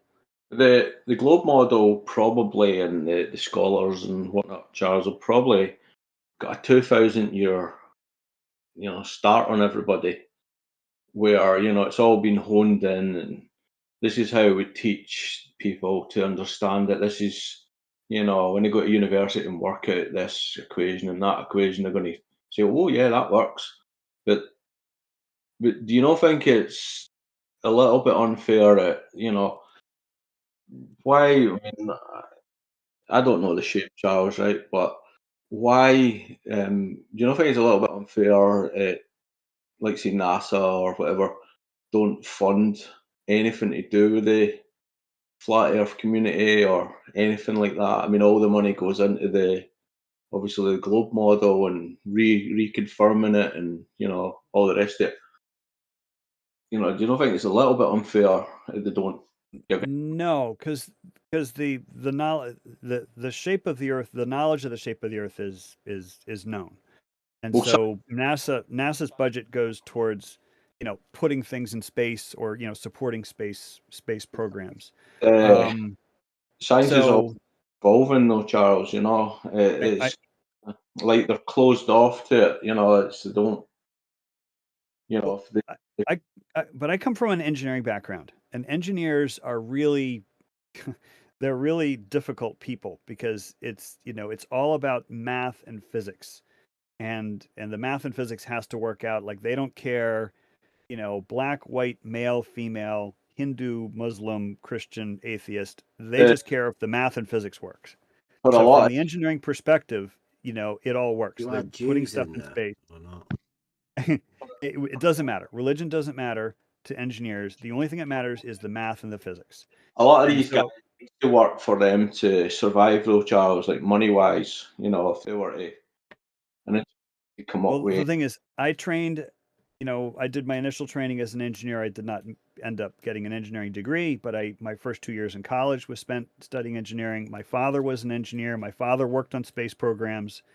Um, and the idea that, everybody's just either in on the conspiracy or they're just, keeping their mouth shut. Like, how come there haven't been any whistleblowers? How come haven't been any graveside, Shut those. deathbed confessions? They would, What? they would keep their mouth shut. I mean, if you went into your job, on Monday and said, "Look, I believe they're flat," are you going to keep that job? Well, yeah, but my dad, I mean, if I could just tell you for a few Tis moments about what my dad did, globe. is my dad developed guidance systems for intercontinental ballistic missiles. So it was in the middle of the Cold War. My dad was, I mean, some people were designing the warhead, but my dad was helping design the guidance systems. Now, this is before GPS. And so they used what they called inertial guidance systems, which used, gyroscopes and stuff. And they were able to place a warhead. I mean, obviously they would fire a missile and they would have it land like in the Pacific Ocean, with just a dummy warhead. But then they would clearly, detect where it splashed down, and they were able to say, okay, so we need to work on the accuracy. And so I asked my dad, but a few years before he died, I said, well, what kind of accuracy did you end up having with these inertial guidance systems? Because it was all before GPS. And the first thing my dad said was, I think it's declassified now. Because, he didn't used to be able to talk about this stuff, but this stuff was, going back 30 years. So it was definitely, declassified. And he said they got to within 100 yards. So they could fire a missile at a target, 2,000 miles away, and they could get it to splash down within 100 yards of its intended target. Now, these missiles went into space, like the ICBM trajectory. It's, they call it a ballistic missile because it goes up and it arcs over in a parabola, and then it comes down. So it spends most of its journey in space, like a Euclidean parabola. Yeah, you could call it a Euclidean parabola. But so it's like, so they were actually building these things. It wasn't just like they were trying to pinky promise that the Earth is a globe. No, they actually were building this, building the technology to try to win the Cold War, so that hopefully nuclear war would never happen. So they had to try to be as good as the Russian missiles or better, so that nobody would end up pushing the button. Like, that was the plan. Mutually assured destruction prevents people from starting nuclear war, and that's what my dad worked on. When you're in these kind of industries, though, Charles, you've got to buy into the model. Regardless, if you were to say, I don't believe in this is crap, then you're not going to have a job for very long. But the model works, though. It's using the math and physics of the globe. Like, they were using gravity. They were using the vacuum of space. They were using gyroscopes. They were using the curvature of the Earth. Like, none of this stuff would work. None of what my dad built would work if the Earth were any other shape other than a globe. Why would no work if it was a flat plane? Well, the thing is, you can't orbit a flat plane. Like, we're literally putting things into space. The now, parabola wouldn't work unless it was a globe using in Euclidean geometry. Well, the thing is, the far target is on the other side of the Earth. So that means that you have to use the shape of the Earth. It means you have to use Euclidean geometry in order to get it. Yes, you have to use Euclidean geometry. Yeah. All right. But it's you have to take the curvature of the Earth into account. Otherwise, you will never hit your target. Is that what your dad said to you? Or did he just say it was accurate to within 1,000? 100 yards. 100 yards. But what's interesting, Bev, and Winston, what's interesting is that when my dad died, I went through all my dad's papers. And I came across this stuff. I mean, he worked for GE for many, many years. And so I came across these technical manuals and from General Electric, and they were labeled company confidential. And again, I've got an engineering background, so I could read engineering diagrams, and I just perused through these papers, and they were talking about the technical details of spy satellites, of reentry systems, of guidance systems. Is that stuff and that it was really Pastor was saying that he's released the government documents? Which pastor? The globe pastor or the flat pastor? The flat pastor. Well, there's a lot of government documents that people like to misinterpret. But the point that I'm trying to make is that I came are those the ones? No. The stuff that I found in my dad's papers were describing satellites. They were describing literally spy satellites, how they rescued the film canisters from spy satellites. I mean, that's pretty amazing that like they literally had film. They shot cameras with film into space, and then they had to, eject the film cartridge, and then the technology behind recovering those images. I mean, it was pretty and amazing stuff. But that requires a satellite to be put into orbit, which is quite literally impossible if the Earth is not a globe. So, yeah, I mean, no, just go up on a flat plane and orbit around, in a circle. How would it orbit? Because gravity, apparently gravity is not even a thing. So it's literally impossible to orbit a shape of the Earth that's not a globe. You looked at these satellites that go up in the orbit round in a circle. They don't. Wait, did you say satelloons? Yep. Well, Google uses them. They just go up and then they go around in a circle. They don't. They would maybe. Well, a true satelloon. I mean, like, Project Echo was an actual satellite, but then it was a satellite that inflated so that they can give it a big reflective surface. But then there's balloons that they set up, but those aren't really, those aren't considered satellites. They're just balloons, and they just follow the weather pattern. They definitely do not go up in a circle. Well, they can go circle them around cities and stuff like that now. Yeah, I don't. I've never seen anything that says that satelloons go up and then just go up in a circle over a flat plane. No, they can go around in a certain round a country or round a city, and they use the thermosphere and some other sphere. Yeah, but that's not orbiting. Is that a pleonasm, you can have a high, or are you you can have redefining flat as being horizontal? Can you just clarify that for us? No, it was a slip of the tongue. But no, Winston, what you're talking about is not a satellite. Okay, it's a high altitude balloon. Sure, high altitude balloons exist. They can make them circle cities and possibly countries, so there's nothing to stop. Yeah, but they can't circle the Earth, so that's the problem. How do you know that? Because that's not the way balloons work. But you don't know, that's what I mean. You don't know. You really don't know. Well, I know that balloons cannot travel 17,000 miles an hour. Got to listen to these guys that tell you that's what happens. No, I've done the analysis myself. So the thing is, people can make observations from the ground of satellites. And if you make an observation, if you make a paired observation, so you're making a careful observation, and then a kilometer away, your friend is making this simultaneous observation. You can triangulate using Euclidean geometry. You can triangulate the distance to that object.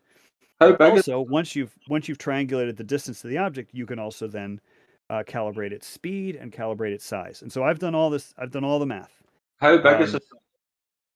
So talking about the ISS, I mean, 17,500 miles an hour. The size of a football field. I mean, I did all the math, and it all lined up, and it's like, how big's and it was like 220 miles up or something. So it's like, no, it's not a balloon. Balloons don't go 17,000 miles an hour, and they're not the size of a football field. I'm just talking about a sort of working satellite. How big? I'm sorry. Say it again. What was the beginning of the question? Talking about the ISS, or just a normal satellite, say a working satellite. How big is it? Well, they've got CubeSats that are as small as, like a Rubik's cube. And you can see. I mean, you wouldn't be able to see it very well from the ground. I mean, there's that sweet spot of like when it's nighttime for you, but the sun hasn't set for satellites. But CubeSats are very, very small. Most satellites you can spot, right after dusk or right before dawn. So If you go satellite watching on a very dark sky night, size you of can an spot airplane. satellites. You I'm ever seen sorry. you ever seen an airplane at sort of 40,000 feet? Yeah, sure, absolutely. And you see the size of the airplane at 40,000 feet. I mean, it's just as a dot. It's a blinking light. So these satellites are, how far up are they? Further up in the airplane? Yeah, but they reflect light like anything else, and so what you're seeing is the reflected light. You're not seeing the size. How far up are they? 120 miles or more. Right. So an airplane's like 7 miles, and you can barely see it. Well, are you talking about the airplane's lights, or are you talking about when it catches the light of the sun? And Because when an airplane catches the light of the sun, I mean, you could see it shine. Like I just saw one today, where it was invisible, but then it was at the right angle that it caught the light of the setting sun, and I saw this bright speck in the sky, and then the angle changed, and then it disappeared. how high? So I could see an airplane from many, many, many miles away if it's reflecting the sun, How high? which that one airplane did. But you're talking about an airplane at 7 miles and an object at 220 miles. Sure, but the photons are still going to hit your eye. I mean, you're not going to be able to resolve the size of it. But the ISS is so huge that you can resolve the size with a decent telescope, or even a P1000, P900. You can see the shape of the ISS when it transits the moon. You can see it, when it ISS tracker. It's obviously bigger. Yeah, the size of a football field. But I mean, you can count the solar panels on it. So have you seen that then, like Charles? Have you got a picture to show us? You can Google it. There you go. Google knows all. No. You said we can do it. I presume that you have when I done say it, we, right? I mean when I say we, I mean people who have the wherewithal. I don't have. I mean, have you done it in order to say that you can do it, or have you not? No, but I've seen enough. Enough people have done it and published their findings, and not only that, but they've published exactly how to do it. So yeah, the only thing I've seen is I've gone to the ISS tracker and it says, oh, the ISS will be, going overhead at this time, and I go out there at that time, and I see this bright light going across the sky. That's all I've seen. But I haven't, I don't have a P1000 or a P900, so I have not, resolved the ISS. But many you should do it then. Really, people I think it'd be many worthwhile, people have Charles, done it. if you get. Yeah, but if you got one for yourself, then you could actually do it. Right? Again, but that was a red herring, Bev. About no, it's not, because we pride ourselves on actually doing these things, Charles. Sure, but you're talking to Ali as well. I mean, he's actually done it. He's took these pictures whether himself. It could be done or not. I have not personally done it, but there is mountains of evidence from the people who have done it. In fact, I mean, even Jaron, I don't know if you believe anything Jaron does, but Jaron's done it. He had a P1000 or P900, and he used the ISS finder, and it was going to transit the moon, and he, it's great. got it on video, and he freeze framed it, and you could see the little, it looks like a little TIE fighter, from Star Wars, but it's not impressive though, Charles. You're not impressing anybody telling us things that other people have done, anybody. Just not you. I'm not trying to impress anybody. It's just that you're just telling us about things that other people have done. Sure, but it's really, really hard to explain how these things appear if the Earth is not a globe with satellites orbiting it. Okay, it's really, really hard to explain. Yeah, you can easily say "'tis globe" and just be done with it. Right, but that's a non-argument. "'Tis globe" is just a piece of fluff that you pick out of your belly button. Can I go back to that point, Charles? Imagine you bumped your head something like that. And you didn't have any of these preconceived ideas of the globe, and you were looking up at the stars and you didn't know anything about, anything like that. What would you think? The Earth is flat and stationary, and the You'd think that sun, the Earth's moon, flat, stars move above us. Charles. Certainly seems flat. So do you not think it's like a series of indoctrinations that have led you to the globe, Charles? No, because I've gone out and tested it myself. That's You're testing things based on what someone's told you. no. You're- I tested the geometry, and I went in the direction the geometry told me. Is that like triangles have 180 degrees? Like, is that how you tested the geometry? Planar triangles have always had 180 degrees. Yeah, is that how you tested the geometry, Charles? Was your claim? Not had 180 degrees. Yeah, your claim was you tested the geometry. I was asking, how did you test the geometry? Well, the heliocentric model has a spherical Earth with a spherical moon, with an angle of tilt to does it have triangles being orbital. 180 degrees? Your planar triangles have 180 degrees. Yeah. And so it's a geometric model. Does your model, the geometry that you checked and tested, does that have triangles with 180 degrees? I'm trying to answer Winston's question. But planar triangles have 180 degrees, and I don't know why you keep asking me the same question over and over. Because you said you tested the geometry. I'm asking you, when you tested the geometry of your model, does that have triangles with 180 degrees? Planar triangles have 180 degrees. Does your model that you were testing with the geometry, does that have triangles with 180 degrees, Charles? Planar triangles have never had anything other than 180 degrees. So the model of the geometry that you were testing was planar triangles, right?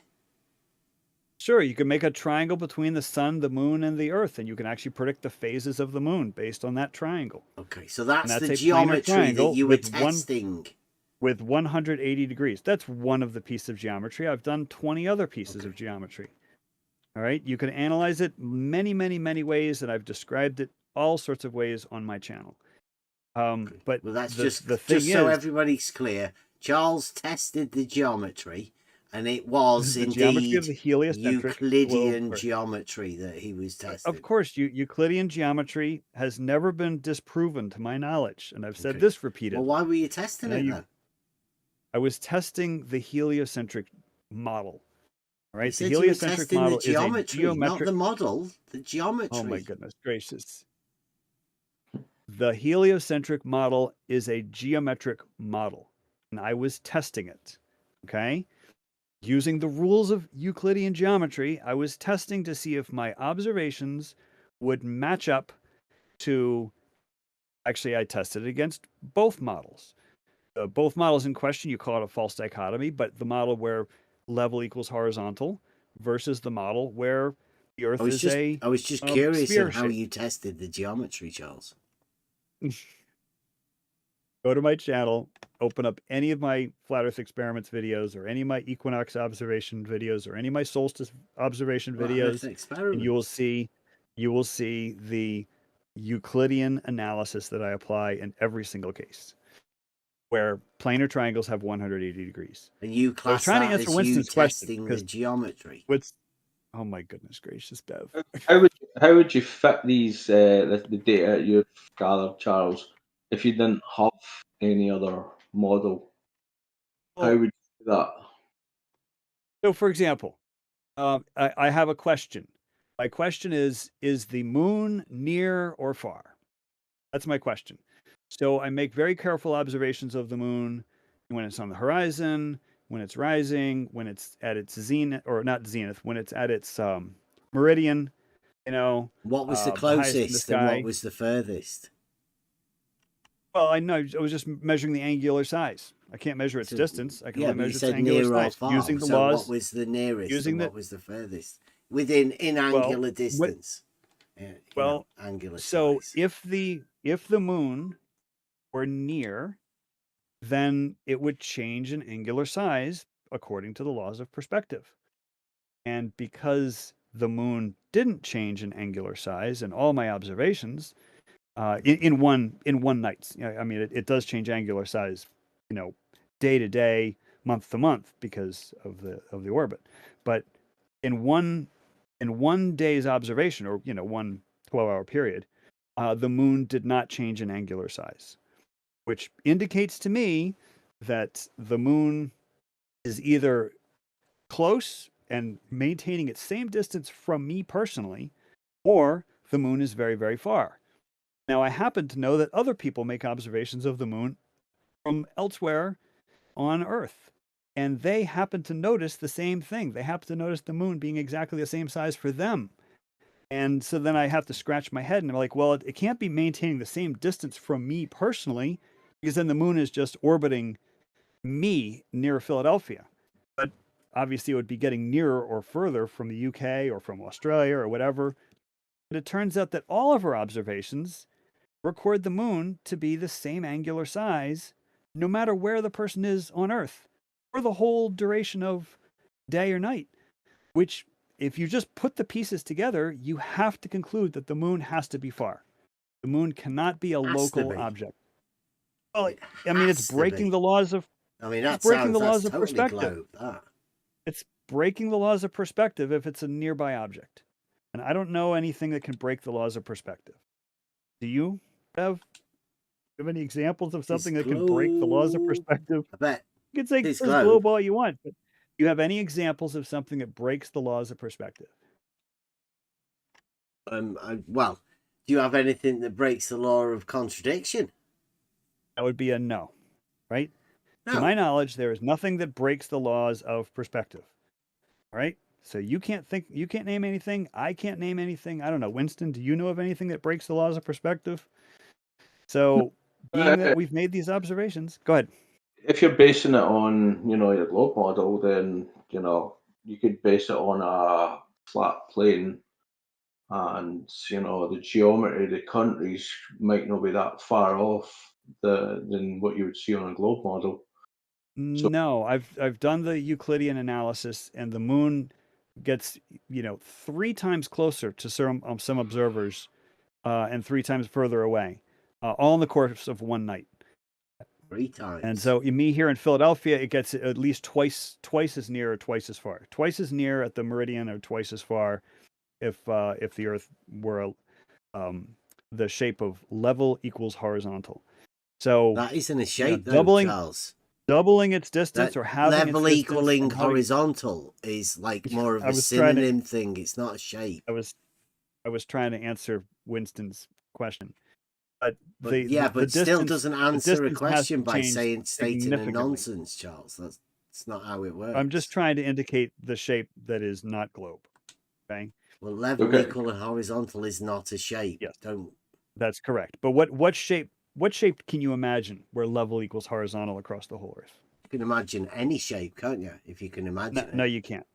You can't imagine any as long as you don't have to draw it and make it Euclidean, you can imagine anything. It doesn't make any difference. No, I'm asking you, Bev. What shape do you imagine where level? It would be some sort of a Euclidean shape. That if I was to imagine what sort of Euclidean shape? It would be a Euclidean shape. A sphere? What? That's a Euclidean shape. Yeah, I know it is. But does level equal horizontal on a sphere? Level equals horizontal anywhere. It's a synonym. Oh my goodness. I'm going to turn you into globe earther, Bev. What? Anyway, Winston, does that answer your question? Yeah, I mean, it depends if the moon's crossing right over all these people's on the same path, which is probably pretty hard to sort of completely check, because you could be further south or further north and it's going to look different, I would say. Sure, but I'm talking about making 12 hours of observations. And if the moon maintains its angular size, with you personally making 12 hours of observations, there's there's two conclusions that you can draw, and that one is that the moon maintained its distance from you personally, and the other one is that the moon is actually very distant and didn't change distance, appreciably at all. It didn't change the angle that much. Well, angular size. Yeah, but doesn't angular size require a distance or a measurement of size in order to relate it to size? Otherwise, you're just talking about the size of the angle. It doesn't require a measurement. It does require an assumption that the moon physically is not changing physical size as the night progresses. And I don't think anybody thinks the moon is inflating like a balloon or deflating like a balloon, in the middle of the night, changing physical size. I don't think anybody thinks it's just the angle. That's all you've got, though. So, yeah, and with that angle, you could make a couple conclusions with regards to distance. You can't make any conclusion about the size of anything unless you've got anything else to relate it to. I didn't say anything about the size. No, you've just got the angle. About the size. Yeah. I didn't say anything about the size. You can do fuck all with an angle. Yeah, if you just find an angle on the sidewalk somewhere, you walk down the sidewalk and you find a 37-degree angle on the sidewalk. Yes, you cannot do not very much useful with that angle. That's true. But we're talking about having a very precise angular size measurement. Just the size of an angle. And not only that, multiple angular size measurements so that you can compare them to each other. And you find that the angular size of the moon does not change in 12 hours of its appearance. So that doesn't mean a definite globe model, Charles. No, it doesn't mean a definite globe model, but it certainly makes it very problematic to say the moon is local. Meaning closer to one observed on Earth than to another. Hold on, Bev. Charles, can you have an angle, two angles be the same angle, and one of them be bigger than the other? When you say one of them, what does them refer to? The angles. But you just said they're the same angles, so then right. If you have so if you have two 30-degree angles, no, one 30-degree angle is not bigger than another. Would you conclude though that it can't be local from that? An angle is not a distance. Yeah, but isn't that what you just concluded? No, because the angle didn't change over 20 hours. We're just talking about two 30-degree angles. Yeah. Like you could write them on a sheet of paper. Yeah, let's say we're measuring an angle to a building, right? And the angle over time doesn't change, right? Can we conclude that it's not local? You didn't say any of that. No, I'm going to say it right now. If we are measuring an angle to a building over 12 hours and it doesn't change, can we conclude that the building isn't local? Is the building moving? Because a better approach, Bev, would be to measure the angular size of, say, a bus or a truck. And then as that truck drives, if its angular size doesn't change, then you can draw the conclusion that it is maintaining its same distance from you. Like maybe it's traveling in a circular arc and you are at the center of the circle, therefore the truck or the bus is maintaining its angular size.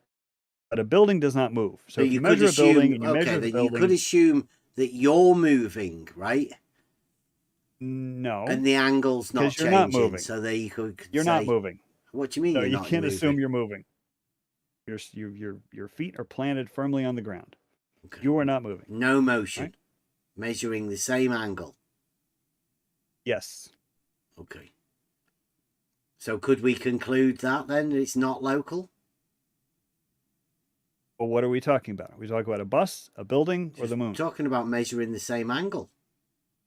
What are we measuring? That's the parameters is measuring an angle over time. What are we measuring the angle to? We're just measuring an angle. What? Well, to something. It doesn't matter. Pick anything. It does matter. Give me an example, and I can talk about it. We're just measuring an angle. What? It doesn't matter, does it? It does matter. Why? Here's where your obfuscation comes in. I'm asking for specifics, and you're obfuscating. No, you I mean, it's all stated good. that It's all good, because Bev. the angle didn't change, you could conclude that it wasn't local. Yeah, the moon is traveling in our sky. The moon travels in everyone's sky across the Earth, and everybody on Earth can measure the angular size of the moon throughout its journey, from moonrise to meridian to moonset and any hour in between. And what we find is the moon does not change angular size appreciably. It may change like 1% or something, but it does not change appreciably. So you could just draw a couple of conclusions from that. If you were the only person making these observations, you could conclude that the moon was orbiting you, meaning maintaining the same distance from you personally. But if you combine this with knowledge of other people elsewhere in the world, using the power of communication technology, I could discover that somebody in Australia was also measuring the moon's angular size, and also discovering that it didn't change angular size for that person through the whole night or the whole day. Or Then all of a just a little sudden, bit. we can start drawing some conclusions. If it was the same angular size to somebody in Australia and it was the same angular size for me, then it can't be nearer to me or further from Australia. It can't be getting nearer to or further from me in one path. It has to be a distant object, because otherwise it would be breaking the laws of perspective, and Okay, I don't know anything what's that the breaks the angle laws of then? perspective. Doesn't matter. You measured What do it you mean it doesn't and you matter? compared it. No, you mean if you've measured it, what was the angle when you measured it? It was approximately half a degree. I mean, Half I a got more degree. specific than it was approximately. I mean, off the top of my head, it was approximately half a degree Okay, what did you angular use to size. measure it for half a degree? Oh, I had well, I've done it two ways. One is with a pinhole observer that I calibrated myself, and the other one is with a zoom camera that I also calibrated. Camera. But yes, A half a degree. You measured a half a degree with a camera. yes, you do know that cameras have field of view, and it's a number. So when you have a certain focal length on a certain brand of camera, and it has a field of view, which is an angle. So.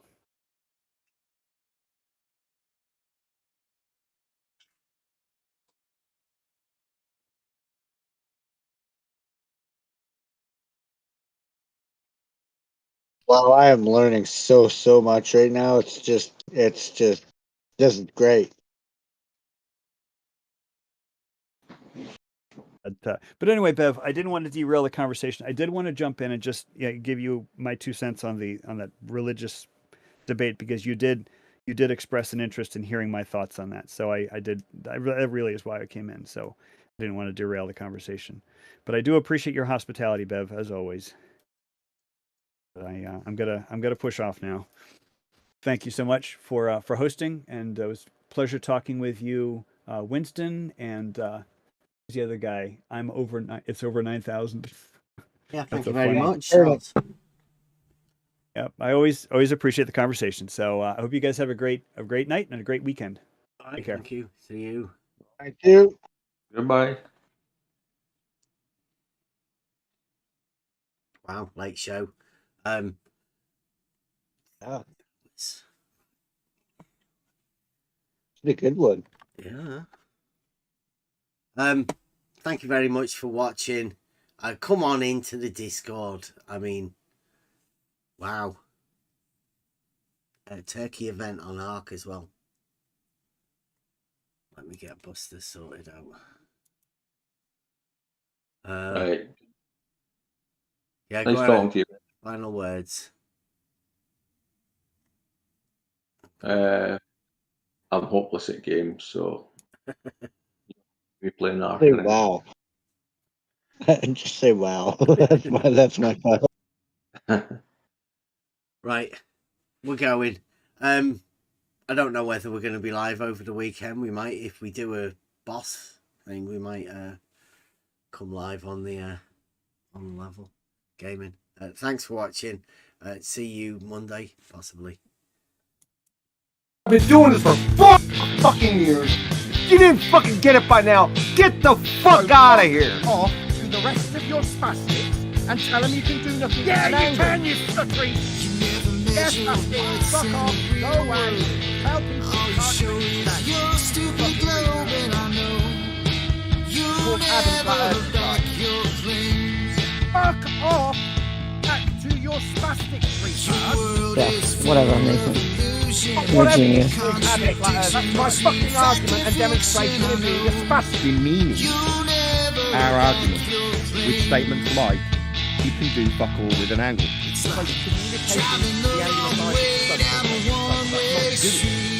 What can you do with an angle? Shut up, bitch. Shut your fucking mouth. Nobody was talking. You shut the fuck up, Nathan.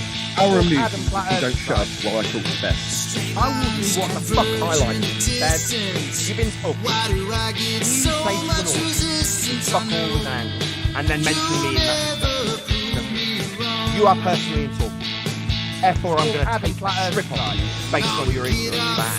That's what I'm going to do. While you stuff it. Okay? So that would be doing something with an angle, wouldn't it then? Yeah, it would, you stupid fucking retard. So our problem isn't with you personally, it's with you being stupid. Not understanding that you can do something with an angle.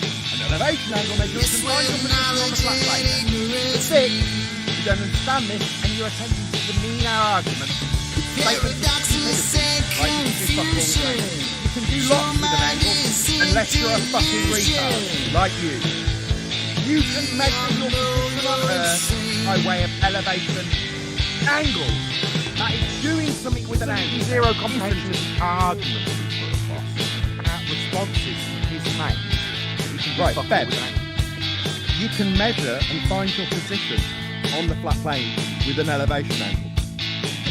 Talk about your 2D surface. It's called Adam Flat Earth. You ain't got no purpose in life. Fuckwits, you told you not explain the argument. The spastics I'm telling you to go back to. If they not comprehend the argument, put it across to you. You're surrounded by fucking retards then. Clearly, we have an argument. I've given it to you now. Learn the fucking scientific method or get the fuck out of here. Okay. I'm not surprised. Listen to you lot. You go fucking mental over a simple geometric fact. You've got a third of a triangle and yet you're doing magic with it. Adam, your Flat Earth Society, It's called Adam Flat Earth Society. Call QE, Owen, a wanker all you like, yeah? Okay, well, while Bev's here, I just want to say, if you're subscribed to Bev, you're a So spastic fuck like off! Bev, because he's going to make you stupid, like he's making all of us stupid. Unsubscribe to him immediately. Definitely don't give him any money, because the guy's a fucking retard. He's going to make you more stupid, and he's going to either be conveying his stupidity to you to soak up, Adam, or he's your fucking Flat lying Earth to you. Society, mate. Either way, he's poison. Flat Earth endorsement. Thank you very much, Shut up, Nathan. Bev, while I tell my audience So to fuck off! unsubscribe from you and never give you any money. Oh, Yeah, telling your that's what I'm telling audience. my Okay. While I tell you to shut up, Bev, I'll tell my audience, you, Bev, are a fucking thicko, and nobody should be subscribed to you. Just living in reality, Nathan. Don't worry. Shut up while I tell my audience that you're fucking thick and they should So fuck off! stubborn. Spoiled bitch. Excuse me, daddy, if you Adam Flat Earth Society. Kick him out, he's a fucking retard. He doesn't belong here, he's a spastic. Another Adam. He's done his attacks and me, and then Adam again with Adam. I haven't just called Bev a spastic. I called Adam Flat Earth Society. Can't do anything with an angle. An angle will be acquired through a star and a GP on a plane. That's an argument. It's an ad bomb. I think you guys are having a communication problem. No, then we fuck all the angles. So fuck off! Dead air again. Shut up. Shut up. Everybody else, can you shut the fuck up? Free ad bombs. So fuck off! Yeah, you need other things sometimes. When you oversimplify it down to only, that mean you don't understand the principle of celestial navigation. That's what we were pointing out there. I think you personally, where you get your pants in a bunch about you as an individual, like we give a fuck. Like we give a fuck about you and your personal problems that our people talk about. You are a wanker, and we will treat you like a wanker because that's how wankers get treated personally. Well, this fucking stupid bitch attacks everybody personally. It's called Adam Flat Earth Society. Describes how the use of an angle to find your position on a flat plane when measuring it through the star of a singular angle at that point is useful because it will use the angle singular to support your position at sea on a plane. So that's an argument. It's not me just calling him thick like you just called Adam Flat Earth Society. Sick of this shit! Not you, Nathan! Understand it was an argument against his assertion that you can do nothing with an angle? You can. You can save your life at sea by measuring that angle to the star. Called Adam Flat Earth Society. What does section do? Measures angles. You can do fuck all with an angle, Bad. He says you can do fuck all with an angle and he is wrong. Not you, Nathan. I'm talking to everyone. And my fucking balls taste you unbelievable spastic. Just an angle, Nathan. No need to get upset about it. What are you going to do with it? What are you going to do with it? What are you going to do with it? Yeah. Are we? You can do fuck all with an angle. I can demonstrate what you can do with an angle. You've got one angle. What are you doing with it? What are you? How do you draw a circle with an angle? How do you draw a circle with an angle? Understand? It was an argument against his assertion that you can do nothing with an angle. You can. You can save your life at sea by measuring that angle to the star. Communication of an angle that you've measured. That's not doing something with it, right, Bev? You fucking retard, you spastic, you dumbo, you thick fuck. I did concede. Shut up, Harwin! Not much. You can do fuck all with an angle.